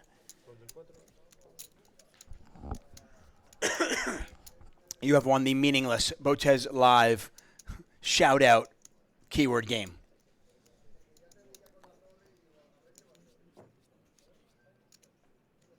Oh. So we get a raise. We get a 3-bet. And Montavani is going to call. And hit an ace. Oh, this is a nightmare. Yeah. This is not good for Montavani. Yeah, there's also a little bit of history here in the fact that Montavani just 3-bet jammed with 10s. He just opened with jacks. So he might be thinking that the players are thinking he's got a worse hand than he does. And this could possibly be one of the better hands he ever has in the spot. Oh, yeah. Yeah, this is a spot where Montavani will do well not to go broke. Yep.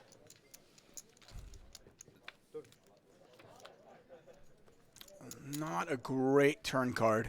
Although we do have some chop outs now. Yeah. Just don't think either player really has a 9 very often. I'm not really worried about it.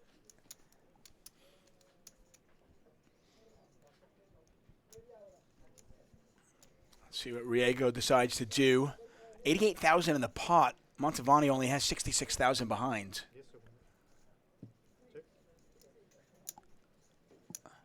Riego checks. Yeah, I mean, this is a trappy check. I would think.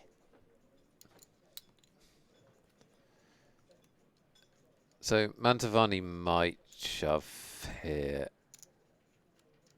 He checks. He's going to take the free card. I guess actually, having said that, shoving would have been really bad there because he gets called when he's that would have been a terrible shove.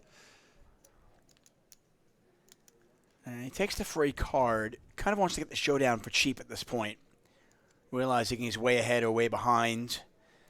Diamonds just not a concern as much as people think. And I think if you're Riego, you're definitely going for a little bit of value here, and he's going for all of it. Oh, this is a tough spot for Caballito. This is a really tough spot.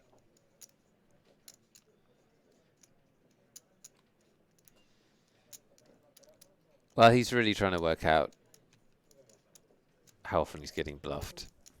Yeah. Because he has a bluff catcher. Absolutely. So how often does this guy 3-bet him weak? Did he fold? I think he used a time extension. Okay. This would be a hell of a fold if he folds.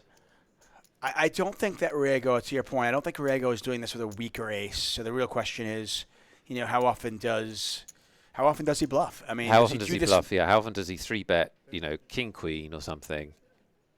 Just try to get his opponent to fold.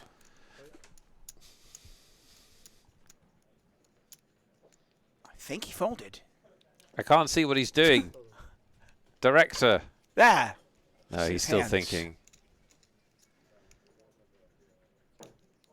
Yeah, the situation comes into it as well because he's going to think he's getting bluffed a bit more often than normal because, especially if Edu's a good player, he'll be thinking he's trying to put the money bubble pressure on a little bit more. That's going to factor into the decision.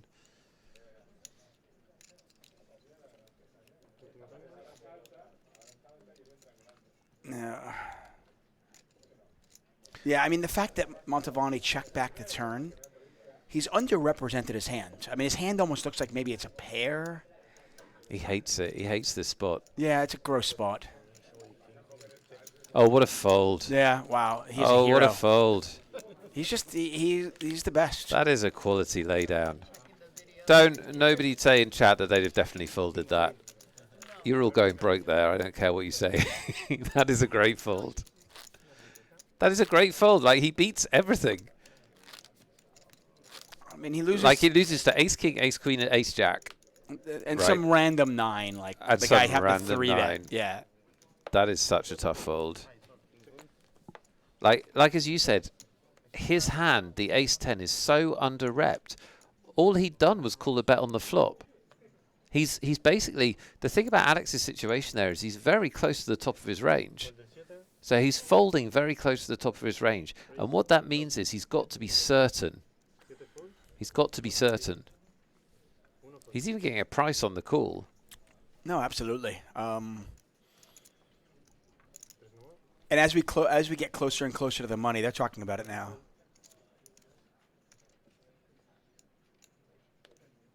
As we get closer and closer to the money, he could definitely be thinking, this guy is trying to exert pressure on me. He's trying to get me to fold.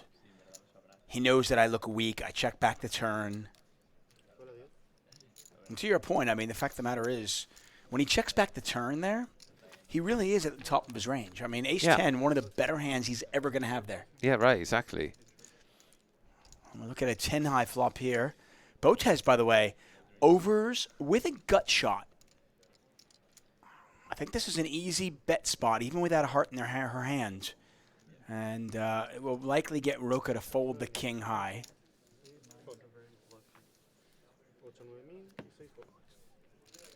Yeah, check bet fold, and she's going to win that one.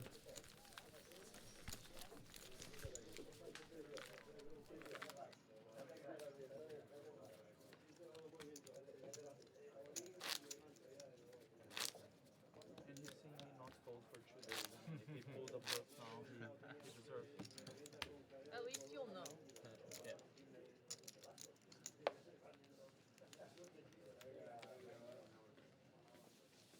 Cuatro no está, le quito los trastes.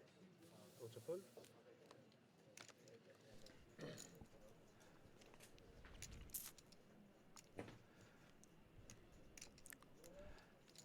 Leo Gargett says it's a great fold. I've done Cavallito's poker course. That is Alex Mantovani if you're new to this player. He's called Cavalito, and he's amazing in these spots. I mean, he lost the absolute minimum. Oh, wow. He won't lose the absolute minimum here. God. Okay, This is just... It's a small all-in. But it's all his stack. They've both got short stacks. Yeah, they both have short stacks. Oh, wow. And Mamonov has the jacks. He might get saved. He might just get saved. Because you've got an all-in, and you get another all-in here. Because you fold ace-queen suited. But this is like a conspiracy. If you're Mantovani, you've got to be thinking, okay, do you want me out? I'll leave. Fine. Just let me know. Over the last 2 orbits, he's picked up 10s, jacks, ace-10 versus ace-jack, and now ace-queen versus ace-king and jacks.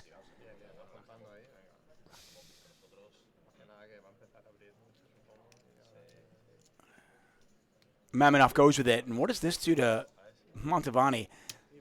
If he's not suited, I think he folds, but he is suited, and he's going to go with it. That is your reward for making a great laydown. You just get right? coolered. You just get coolered in the next hand. I mean, he can Poker is brutal. He's got 26% equity, though. Looking for clubs or queen. Yeah, this is a huge pot for all these 3 players. Yeah. They're all either all in or just about all in. Oh, and there's a jack. And an ace. Just a setup hand. I mean, even if you see a flop, it's all going in. It's amazing. Dieguez and Mantovani need running cards. Oh, what a turn card. You've got to be kidding me. So now we can have a queen to give Dieguez the win. We can have a club to give Cavalito the win. Or a king. But the board can't pair. It's a king! It's a king. Oh, my.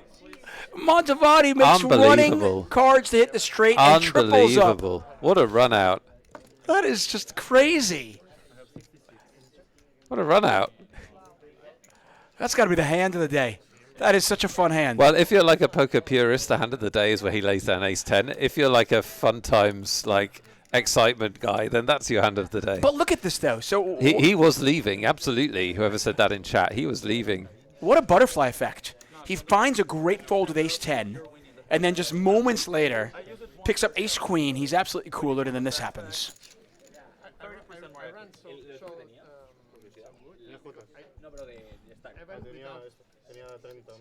So sick.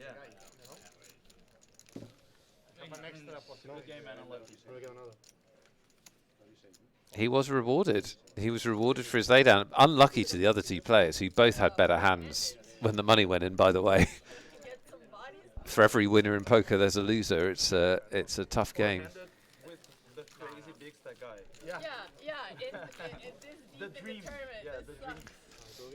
The dream, he says. And 2 players basically eliminated. Dieguez only has 3,000 left. Where'd everyone go?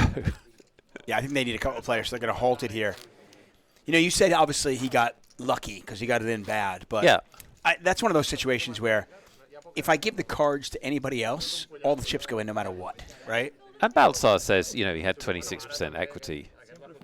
Exactly. So like, it's not like a complete moonshot, but the way the run out happened was absolutely incredible.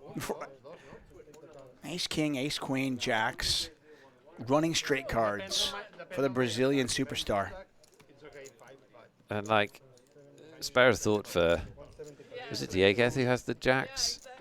Whichever, no, Mamonov, who had the jacks. Spare a thought for him, who's like, great, I've got the best hand just about. This is going to be tough. Oh, it's cool. I flopped a set. I'm golden. Nope. Right, and the other guys, they share each other out, so they're blocking each other. They're never going to get that now. Yeah.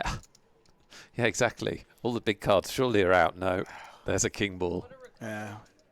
10 of clubs on the turn certainly changed things. And Dieguez, by the way, down to just 3,000 chips, so less than a big blind. We've been here before. Can he come back? Because I was getting like very good hands and I was getting smashed. And then like all of a sudden If Cavalito comes back and final tables this or even does better, we'll think about this hand, but it's the ace-10 versus ace-jack hand where he found the laydown. That's the hand that he's got to remember, and we all should. Right. I mean, hopefully we'll get a chance to have him on commentary so we can get him to talk us through that. That would be fascinating. This is such an interesting decision. That one was just craziness. That wasn't a super interesting decision. It's just craziness. That guy had pocket jacks. I had ace high myself. but I did have 2 cards of clubs. I got a runner straight, but I got a flush draw on the turn. Only 5 players at our table at the moment. We're going to get some more players in a second.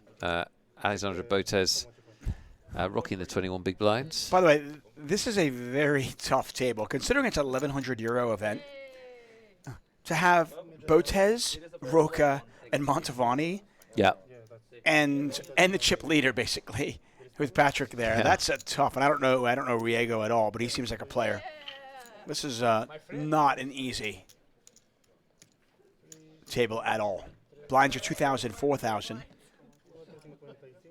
So I thought we had somebody. I thought Dieguez had 3,000 left, but apparently he doesn't. Guess he's out. Yeah, Montavani had him covered by just a little bit. Okay. It looks like.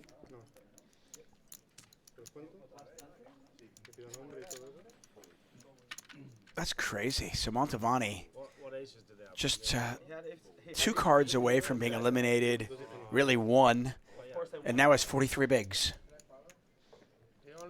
Right, exactly.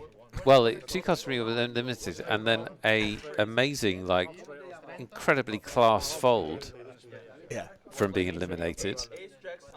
And if he goes super deep in this tournament, if we see him at the final table on Monday, he'll look back on that that laydown and then that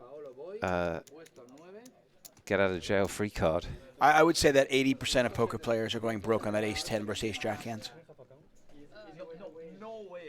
Yeah, definitely. So, interestingly, there's a percentage of people who fold for the wrong reasons. Right. So there's a percentage of people that would fold that ace-10 hand because they're just scared and they don't want to go bust. Yeah, there's some people that fold it pre-flop, too. Oh, when you get 3-bet? I think so. Right. Yeah, that's the irony. That's the thing with poker, which doesn't apply to a lot of other games, because there's only actually 3 actions you can take. You can bet, you can fold, or you can raise. Call, I suppose. So let's say 4. You can do the right thing for the wrong reasons, which is kind of weird. But in general, yeah, most people are going broke on that hand. So a short little break here as we wait for players. And there you have it. David Carrasco has joined, and Paolo is back. Oh, wow. He just left. So we're 7-handed. And it says 64, but we definitely have left than that because we just lost 2 players. So I'm guessing that we might be down in the 50s.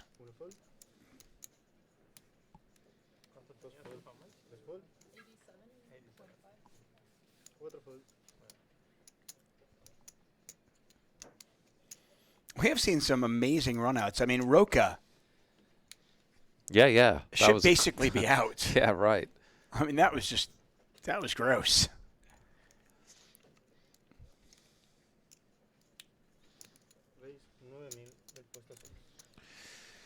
So, David, we need to give away a $160 ticket. I know this is all very exciting, but we're not on air for too much longer, and we've got a big prize in our hip pocket. Now you could ask me a question, or I've got another question for you. Okay, if you'd well, like. I don't have anything amazing, so you can do that. I did some We'll just research see. last night for you. Botez, by the way, an interesting flop for her in the big blind. She's certainly ahead of Roca. Roca's range, who's opening on the button. She's got a 10 of spades with 2 spades up there. She's got a gut shot to Broadway.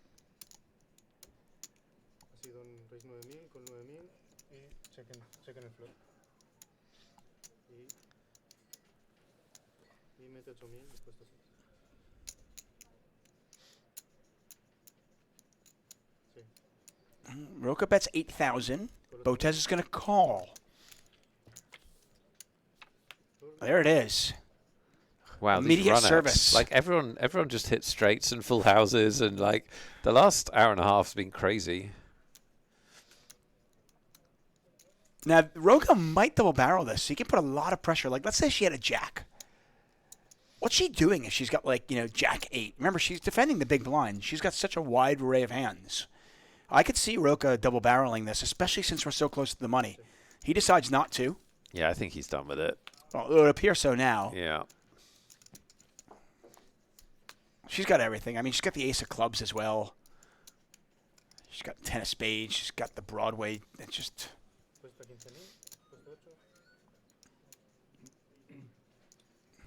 The good ones just have a sense of when to give up. I might have been tempted to try to get her off a jack. So yeah, should I ask you the question now? Yeah, we should explain what we're doing for those people that are new, or if you're in BotezLive chat and you'd like to play and you're not sure what's going on. If you want to enter this competition, you must enter in the 888Poker TV chat. BotezLive chat is not good for contests, so you can just open up a second window, the 888Poker TV chat.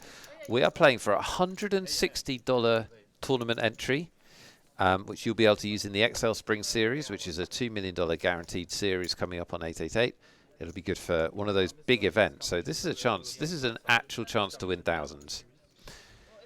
We'd love you to win. So we're going to play a stupid competition to make it fair and equally unfair on everybody. David's going to ask me a question. You have to guess what my answer will be. So not if there's an answer on the internet. That doesn't count. It's what I think the answer is. Right. Google matters not. Doesn't matter. You're only allowed to guess once. If you guess more than once, you're in danger of being disqualified, and only your first guess will count anyway. The only time you can change your guess is if someone else has taken your guess. If two people are the same distance away from the answer, whoever put their guess in first wins. Very, very straightforward. You must play in the 888Poker TV chat. David, ask me a question, and then people can start guessing. I'm just waiting to see if David Carrasco does anything here crazy. And I will ask you your question. Looks like it's getting mucked. Okay. So, I recently read an article going over when did we start kissing? Not you and me, per se, but when did romantic kissing start? Because it wasn't always a thing for human beings, romantic kissing. Right. So the question I have for you, and I just read this article, I thought it was very interesting. It was when I was 11. Not just for you. When I was 11, I just don't know the year. No. Oh. Not you. Right. Human beings. Right. When did human beings, how many years ago? That people are putting in dates. You want years ago? Well, you can put in dates. If you want to put dates in, I can put dates. You want to do dates or you want to do years? Fuck knows. I don't know. I was going to say years ago, so slow down, everybody. Slow down, people. Slow down, people. How many years ago did romantic kissing start? How many years ago? Yes. Not the date. Not how the many date. years ago? How many years ago? Okay, so if you're entering, you must enter in the 888Poker TV chat, not the BotezLive chat. That's not where we're holding the competition. That's not who's hosting the stream. It's the 888Poker TV chat. How many years ago did romantic kissing start? It's an incredibly interesting article, by the way. You know, people that study this try to figure out and go back in time and figure out when romantic kissing started, because it wasn't always a thing. In fact, some cultures look at it as they think it's disgusting. What is Nick Welthall? Who thinks it's disgusting? I'm saying there were some cultures. I mean, have they tried it? I can't speak on that. I'm just telling you that, according to this article, that some cultures will look down upon it. Like, ew, that's gross. Why would you do that? I mean, obviously... My wife, by the way, is part of that culture. Every time I try to kiss her, stop. What are you doing? No, but the fact of the matter is you look back at it, and when does Nick Welthall think that romantic kissing started? Did it start 300 years ago? Did it start 3,000 years ago? Did it start 1,000 years ago? Who knows? Someone said just remove this commentator. I think that I'm too sexy for them. I think that's the problem. So, how many years ago? Great question. Romantic Thank you. I thought it was a good one. I'm trying to think about like art that I've seen and stuff like that. Like, by the way, that's how they did it too. Oh, really? Well, I mean, that was part of the evidence that they used to figure out when romantic kissing started. How many years ago? When did people start sucking face? Right. Obviously, it's never been acceptable during sex. We know that. But when did it start happening romantically? I like how it started, though. When did we start kissing? Me and you? I met you 14 years ago. It was that one night we drank way too much. Let's not talk about that, though.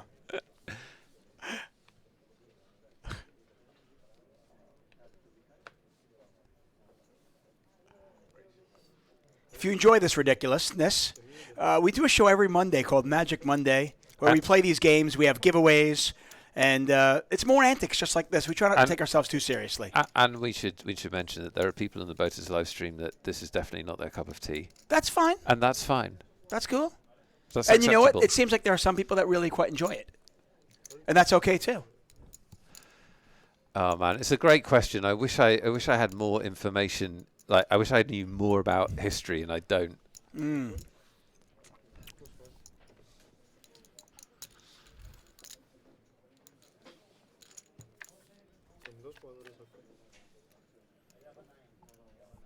There's some people in the Botez chat asking, what does kissing have to do with poker? Absolutely nothing, but we're giving away a poker ticket. And this is the ridiculous game that we play to give that ticket away. And I'm just going to come out and say it. The people in our chat do like free stuff. Everybody likes free stuff. So if you like a $160 poker ticket, well, this is how we'd give it away. Frank Star says, will we get a kiss cam with the commentators if I get it correct? Yes. No, nobody wants that. Paolo with jacks. Riego with the ace-queen. 3 hearts out there. Paolo has a jack of hearts. This spot's got 48,000 chips in it. Both players on healthy stacks. This might just go check, check. We'll see what Riego wants to do here with ace-queen off. No heart in their hands. As Nick tries to think this one through. I have supplied an answer. Okay, great. The contest is still open. Lime Ricky will close the contest in a second.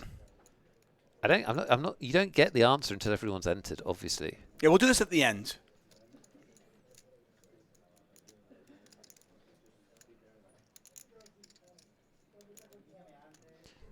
And to be absolutely clear, it's not the answer that's on the internet. It's what I think the answer is.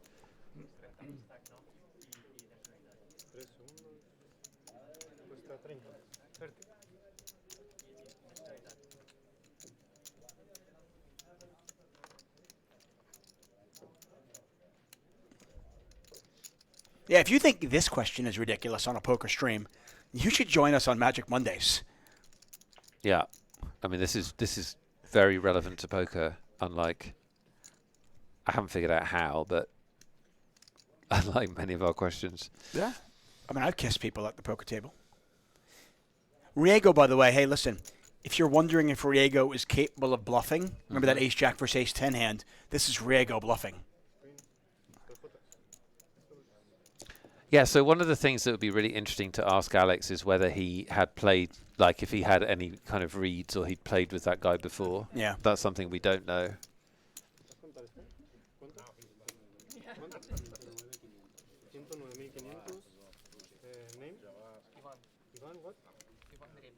Last chance to win a $160 ticket.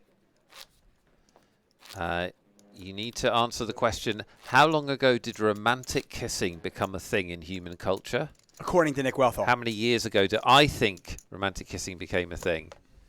And I'll be absolutely honest with you, I have no idea. Absolutely no idea. That's the one thing about this game, though. I will say that we both try, and every time we play this game, we do genuinely try to get the answer right. But many times we are completely clueless. You just don't know. You need to put the answer in the 888Poker TV chat. So if you're in the BotezLive chat, you need to open up 888Poker TV and put it in that chat if you want to play. You're playing for a $160 tournament ticket. You could win hundreds or thousands of dollars in that tournament, but you must be able to play on 888 to We've got a really wide range of answers, which is great. Alanu 1988 says people are kissing since forever. Apparently not true. So according to the article I read. If I take, you know, the wisdom of crowds, where you take the kind of average of the crowd to see what the answer is. If I take the wisdom of crowds, a lot of people are going to hate me. No, but listen, at the end of the day, they're all going to hate you except one person. That's true. That's true. You can't get any friends and out I'm of used this. to the hate. I'm used to the hate. It's but fine. I mean, we literally have people who have guessed like 3 weeks ago. Yeah. Or 132 years ago, and then somebody said 13,000 years ago. So there's a very wide range, which is fun. We've got a new player at the table. Wearing the Chicago White Sox hat. tatted up gentleman who's walking away right now. I kind of already did this joke, but this is still a funny iteration of it. CJKDB says, for me, a girl named Marcia, 8:30 p.m. at a party at my friend Charlie's place 9 years ago. That's when romantic kissing became a thing. 3 spades out there. Riego with a spade. Okay, the contest is closed. The contest is closed. It'll take a while to sort through all the entries and figure out who's won, so bear with us, guys. It'll take a little while to figure out who's won. I mean, some people are literally guessing 50,000 years ago. By the way, since you that wasn't 2 people kissing, though. That would have been our ancestors. Would it be Homo sapiens? How long have Homo sapiens been around? Actually, I think it's 100 and something thousand years, isn't it? So it could be 50,000 years. 44,000 in the pot, by the way. Ace Jack versus Jack 6. A whole bunch of nothing for both players. Riego was just caught bluffing. Can he do it again?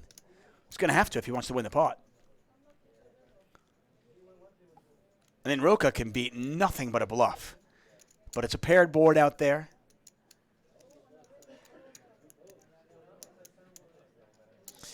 Yeah, Spaniard on Spaniard so here. Roca is Marty Roca, who has won a lot of big tournaments in his time. Very, very good poker player. And he is going to get bluffed here. Let's see if he can pick this off. So this is the second hand in a row. Sometimes there's that also where you think, well, would this guy really bluff again? Roca's getting a great price, but it's also one of those small bets that like, oh, well, he wouldn't bluff so small. It looks like he's got a value hand. Like Riego's bet so small here that he could just have a 10 for value and bet it. Certainly a queen. And look at that. He gets the fold. And this makes that Caballito fold even more impressive. I really think. It's either a really impressive fold or he's a nit. He's just it's a terrible fold, right? Yeah. The guy bluffs too much. How did you fold ace 10 Yeah, there? yeah, right, yeah.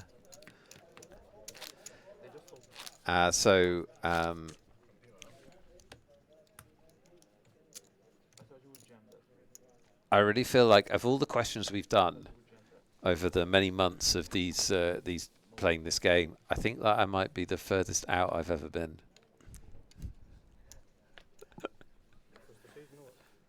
Because basically, I had no idea, so I looked for a trick in the question, and I think that...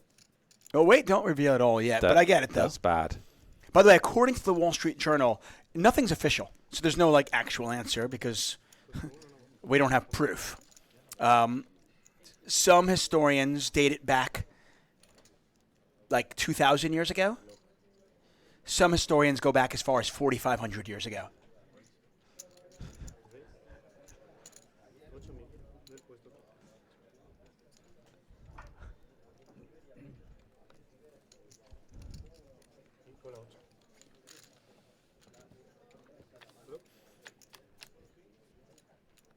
But most historians have it somewhere between, say, 2,500 years ago and 4,500 years ago. And that's based on drawings, art, all sorts of things. Things in culture they can use, things that were either written or painted or even sculptures.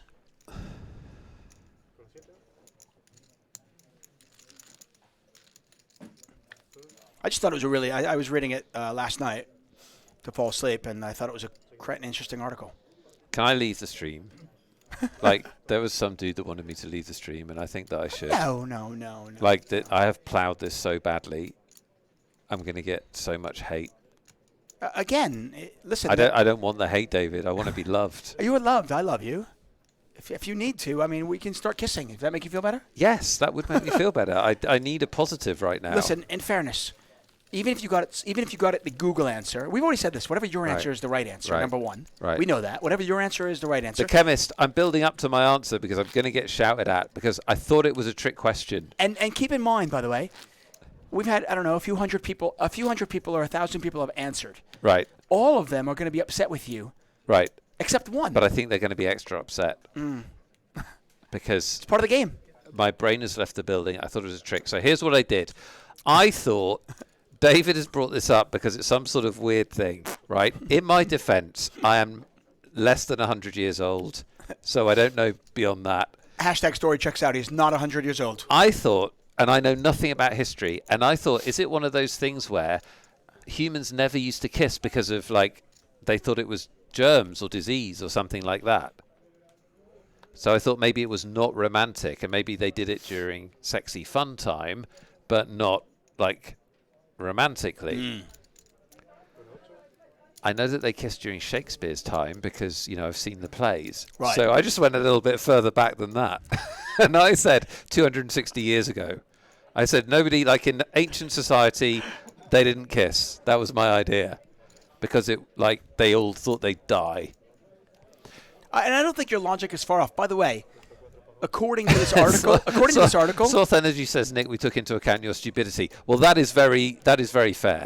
Listen, on brand. It's important listen, anytime you ask me a question about like kings and queens in the UK, I think our chat knows how dumb I am when it comes to that. In fairness, though, according to this article, like 40% of current cultures in the world right now don't kiss because of dangers. So because of like dangers of disease. And here's what I would say.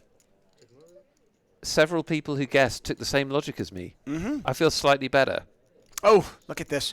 Montavani, by the way, is flop top 2. It's no good anymore, though, as Roca has the straight. We don't know if Patrick has. We know that Paolo, by the way, has a heart. Mm-hmm. Nobody wants to put any chips in the pot. I am Francis Charles says, you're saying humans had sex for 200,000 years before they started kissing. First of all, I wasn't there. I don't know what they did. Second of all, as David's just said, some cultures don't even do it now. Yeah, they think it's bad now. It's not a completely bizarre guess. There are cultures out there that actually, what they do is they chew their food up, and they give it to their child that way. So they call it almost like kissing. So they think, why would I ever want to do that? I do that with my child. That's not romantic at all. Right, you see. So just because you do it. It turns out, although my guess was awful. Anyway, if you guessed something close to 260, you've got a shot at winning. Yeah. However, the actual winner guessed 242. Very, very good. You're inside my head, and it's a regular watcher of the show, so they understand my arrested state of development and general stupidity. Cindy Bear 8 is the winner. Game Changer, it's not the worst answer ever. I object to that. Don't ruin this for Cindy Bear 8. I've really enjoyed this. Cindy Bear 8 has won a $160 ticket. I feel like I've really enjoyed this. I enjoyed it too. And look, I'm happy to set a new record as the worst answer we've had playing this game. Somebody's got to have the record. I mean, I've had some ridiculous answers when you've asked me about, like, how many dukes and duchesses are there? And I'm like, I have no idea. No idea. No clue. I'm just pure guessing.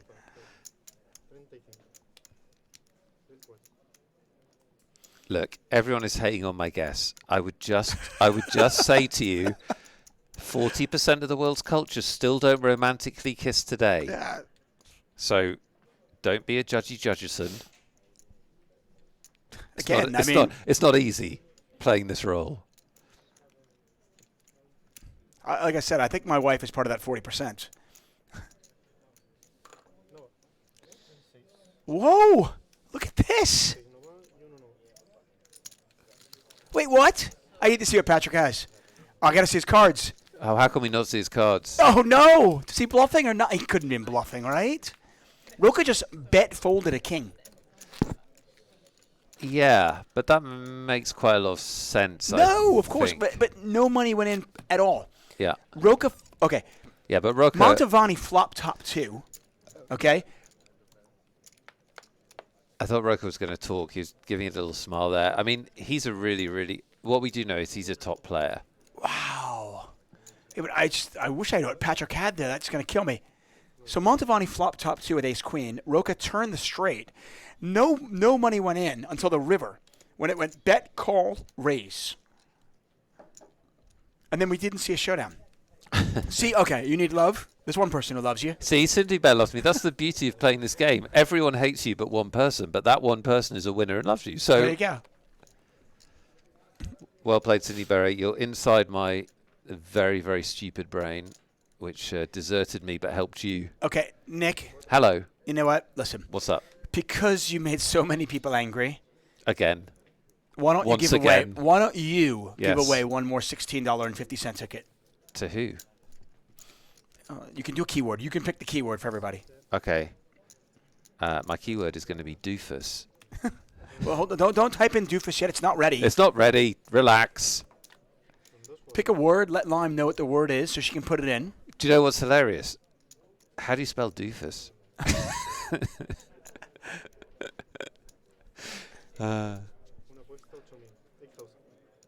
It's definitely not the way a moment of lovely. We have. I'm sorry, everyone. We have lost sight of the poker. This happens quite a lot on our I've streams. been watching. I don't know. Yeah, I'm we're not- watching, but we're not commentating on the poker. So. I was. I just talked about the ace queen, the king hand. That's the flush by Patrick. I mean, this hand is not really much going on. I mean, Patrick's got an ace and Montavani's got fours. I think you spell doofus differently in different countries because our see, I would have spelled it. See, I think there's three spellings: D-O-O-F-U-S, D-O-U-O. There's the different spellings, man. It's definitely not D-U-W-F-U-Z-Z, though, right? No, it's not that. Doofuzz. So we're going with Lime Ricky's spelling of doofus. Okay. I think This that's is the most our important. last giveaway of the night, people. And it's a by the way, this is a special. We didn't have this one. Yeah. It's a special one because It's your guess was so awful. Nick Wealthall is bad at guessing memorial event. You can win a $16.50 ticket. You must be in the 888Poker TV chat. All you have to do is type the keyword doofus, D-U-F-U-S. That's the spelling we're going with. That's Lime's spelling. Definitely could be other spellings. D-U-F-U-S. You just copy the person in front of you. If you're in the Botez live chat, it doesn't work. It doesn't work, guys. It has to be in our chat. We're hosting the poker tournament. You'll get a shout out from me, though. 888Poker TV. 888Poker TV if you want to play this game. It's a random draw. You just have to type in doofus, D-U-F-U-S, and you're in. You're ready to rock and roll. Rage Against the Keyboard says, it works, I won, Pog doofus. There you go. Well played. Nick Rothall, David Tuckman here for 888 Live. We are back tomorrow. This show is winding down, but we are back tomorrow. 4:30 p.m. is our start time. That is local in Spain. 2:30 p.m. GMT time. We have 10 more giveaways tomorrow, folks. We've got another free roll tomorrow. Absolutely. Got some more I'm gonna let exciting... Nick some come more up with questions. Yeah. Some more exciting poker as well because we're going to be getting down to the crunch. Players have almost hit the money. So we will definitely be playing the money. And we're playing for like a €66,000 top prize over the next 2 days. My guess is that tomorrow we'll play down to the final table. Be really exciting. Yeah. Last chance to win something today. Just type D-U-F-U-S, doofus, in the 888Poker TV chat. Yeah, Roka's going to raise. Botez is going to defend this big blind, and why not? She has been doing a great job of kind of just steadying the ship. She got really unlucky when she had that king-9 hand, and that cost her a large percentage of her stack, but she has climbed her way back.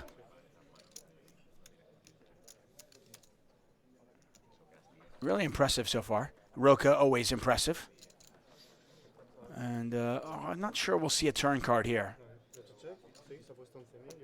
No. Yeah, no reason to continue. Not much flexibility with that stack size. Somebody mentioned this the other night, and last night, and I thought it was really key. As a chess player, you've got to have a lot of focus and concentration for long periods of time, right? And I think that really helps a poker player. Helps any chess player coming over to Poker World. Absolutely. Because it's hard. I mean, hour after hour to focus and keep that concentration. We have seen so many players making mistakes in the last couple of levels of a night because they're tired. Alex has 22 big blinds. Montavani's 28 big blinds. They're all chasing Patrick, who's got a monster stack. Just to remind you, this is just one table of this event. There are 56 players left. You can see that top right. So we've got maybe 7 or 8 tables. Probably 7. Out in the main casino. We'll play down to 1 table on Monday. We'd love you to join us on the 888Poker TV Twitch channel. And maybe we'll see Alexander Botez there, and we'll still be enjoying Botez live chat as well. Thank you so much for your company, whichever channel you're watching on. Some people are very upset about our spelling of doofus. You realize it doesn't make a difference? Yeah, yeah. We could literally just make up a word. But I think it's quite interesting because there are different spellings. Not as interesting as who's going to win, though. Who's going to win? Lime is rolling it. This is the Nick Wealthall Extra. You guys get an extra $16.50 ticket. The Nick Wealthall is Done Memorial Giveaway event. Hold on a second. It's been won by Lev1KE96. That's amazing. Botez has got aces. Well done, Lev. And Congratulations. well done, Alexandra. And she's look at this sneaky. Look at the sneaky call. Oh, it's like she knew it was coming. Wow, Alex is going to be in for the full double up. This is a huge sweat. BotezLive chat, people. There's Give only her your 1-7 energy. left. Look at this. Yeah, but yeah, but it's not in till it's in. Oh, if she gets knocked out here, this is just, I mean, forget it. David, positivity. Jesus. I was being positive. You said it's not over yet. No, I'm being pragmatic. Yeah. Okay, fair enough. Chise, look at this favorite, 97-3. Oh my, pot is 190,000 chips, and by the way, Paulo just really unlucky. Botez setting the trap perfectly by just calling a 9 or a 5. It's not an ideal. We got a flop. sweat. It's not an ideal flop for sevens. For aces, sorry. No, it could. Yeah. I mean, there's always a sweat. Okay, that's a very good card. Very good card. He's down to 1 out. Actually, according to our thing, he's dead. How does that work? Apparently, the 7 is dead. All the 7s are gone. All the 7s are gone. She wins. She wins. It's over. She wins. A huge double up for the star of the evening. That's what she needed. Your queen, the BotezLive chat, Alexandra, has just doubled up to 190,000 chips. Great job, her. She's been very patient, I think, and we've seen, like, we watched her yesterday in this event and in the influencers sit and go, and she doesn't really want to not be aggressive, but she's had to be very patient today. So well done to her. Listen, very unconventional flat out of the small blind with aces, but that's part of the, I think, game theory instincts you have from playing a lot of games.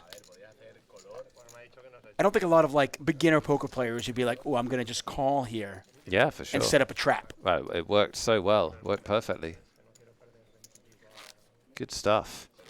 I think she's just understanding the situation, going, "I want to get full value, even if the big blind has nothing.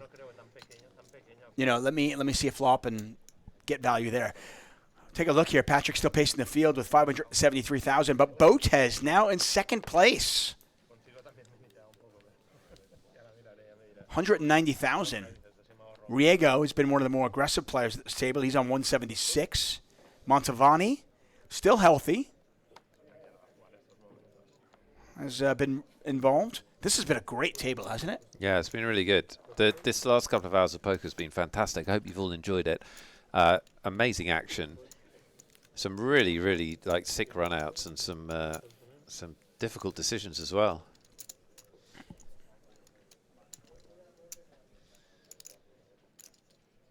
I hope if you've discovered us through BotezLive that you'll be with us tomorrow, and obviously we hope Alex will be there. But 888Poker TV is the channel if you want to watch more live poker and some online poker as well. Hit the follow button, turn on notifications, you'll know when we're live. As David said, we'll be here tomorrow late afternoon European time. That huge hand from Botez interrupted my shout out. You awarded the $16.50 ticket to Levy. Right? I did. The shout out, by the way, goes to Swiss Hustle. Shout out. Swiss Hustle. You get the shout out. Well done.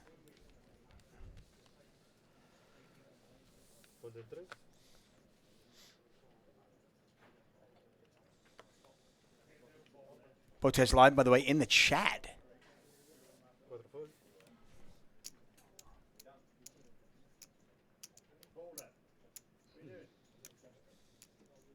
We're on a delay, and I suspect that she's on break.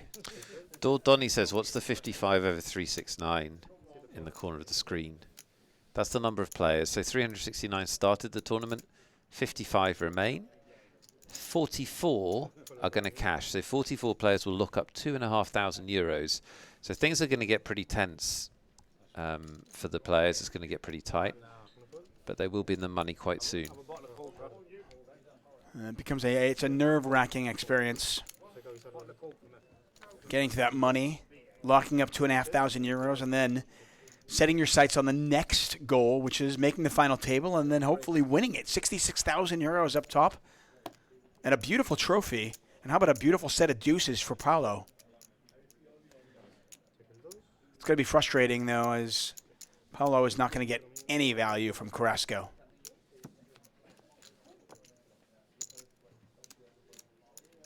Carrasco, by the way, defended the big blind with 9-3. I'm all for defending light, but that's really wide.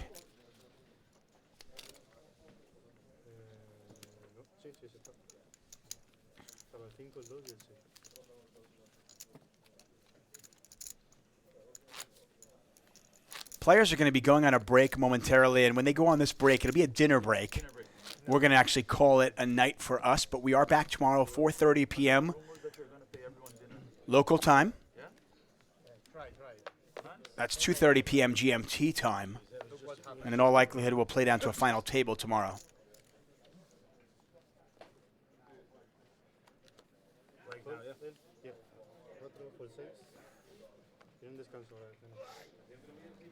Looks like it'll do it, David Tuckman. That was a great night of poker. That was. Hold on. Nope. Montavani not going to play. Action is folded around to the blinds, and everyone else has run to dinner. They're like, this is a late dinner. Like, unless you're Spanish, this is a really late dinner, and people have like bolted. Give me that food. And our last hand is not indicative of what we've seen the last hour, as it is just a limp raise and a fold, but that is going to take us to dinner, and for us, it is going to call us for the night. I want to thank you all, the Botez live chat, of course, our chat. I want to congratulate all of the people who won a ticket, and if you did not win, don't fret. We'll be back tomorrow. We've got 2 more $160 tickets to give away. We've got a ton of $16.50 tickets, plus we've got a free roll, and we'll see you then. So for everybody at 888Poker, for everybody here in Barcelona, for Nick Walthall, I am David Tuckman. Good night.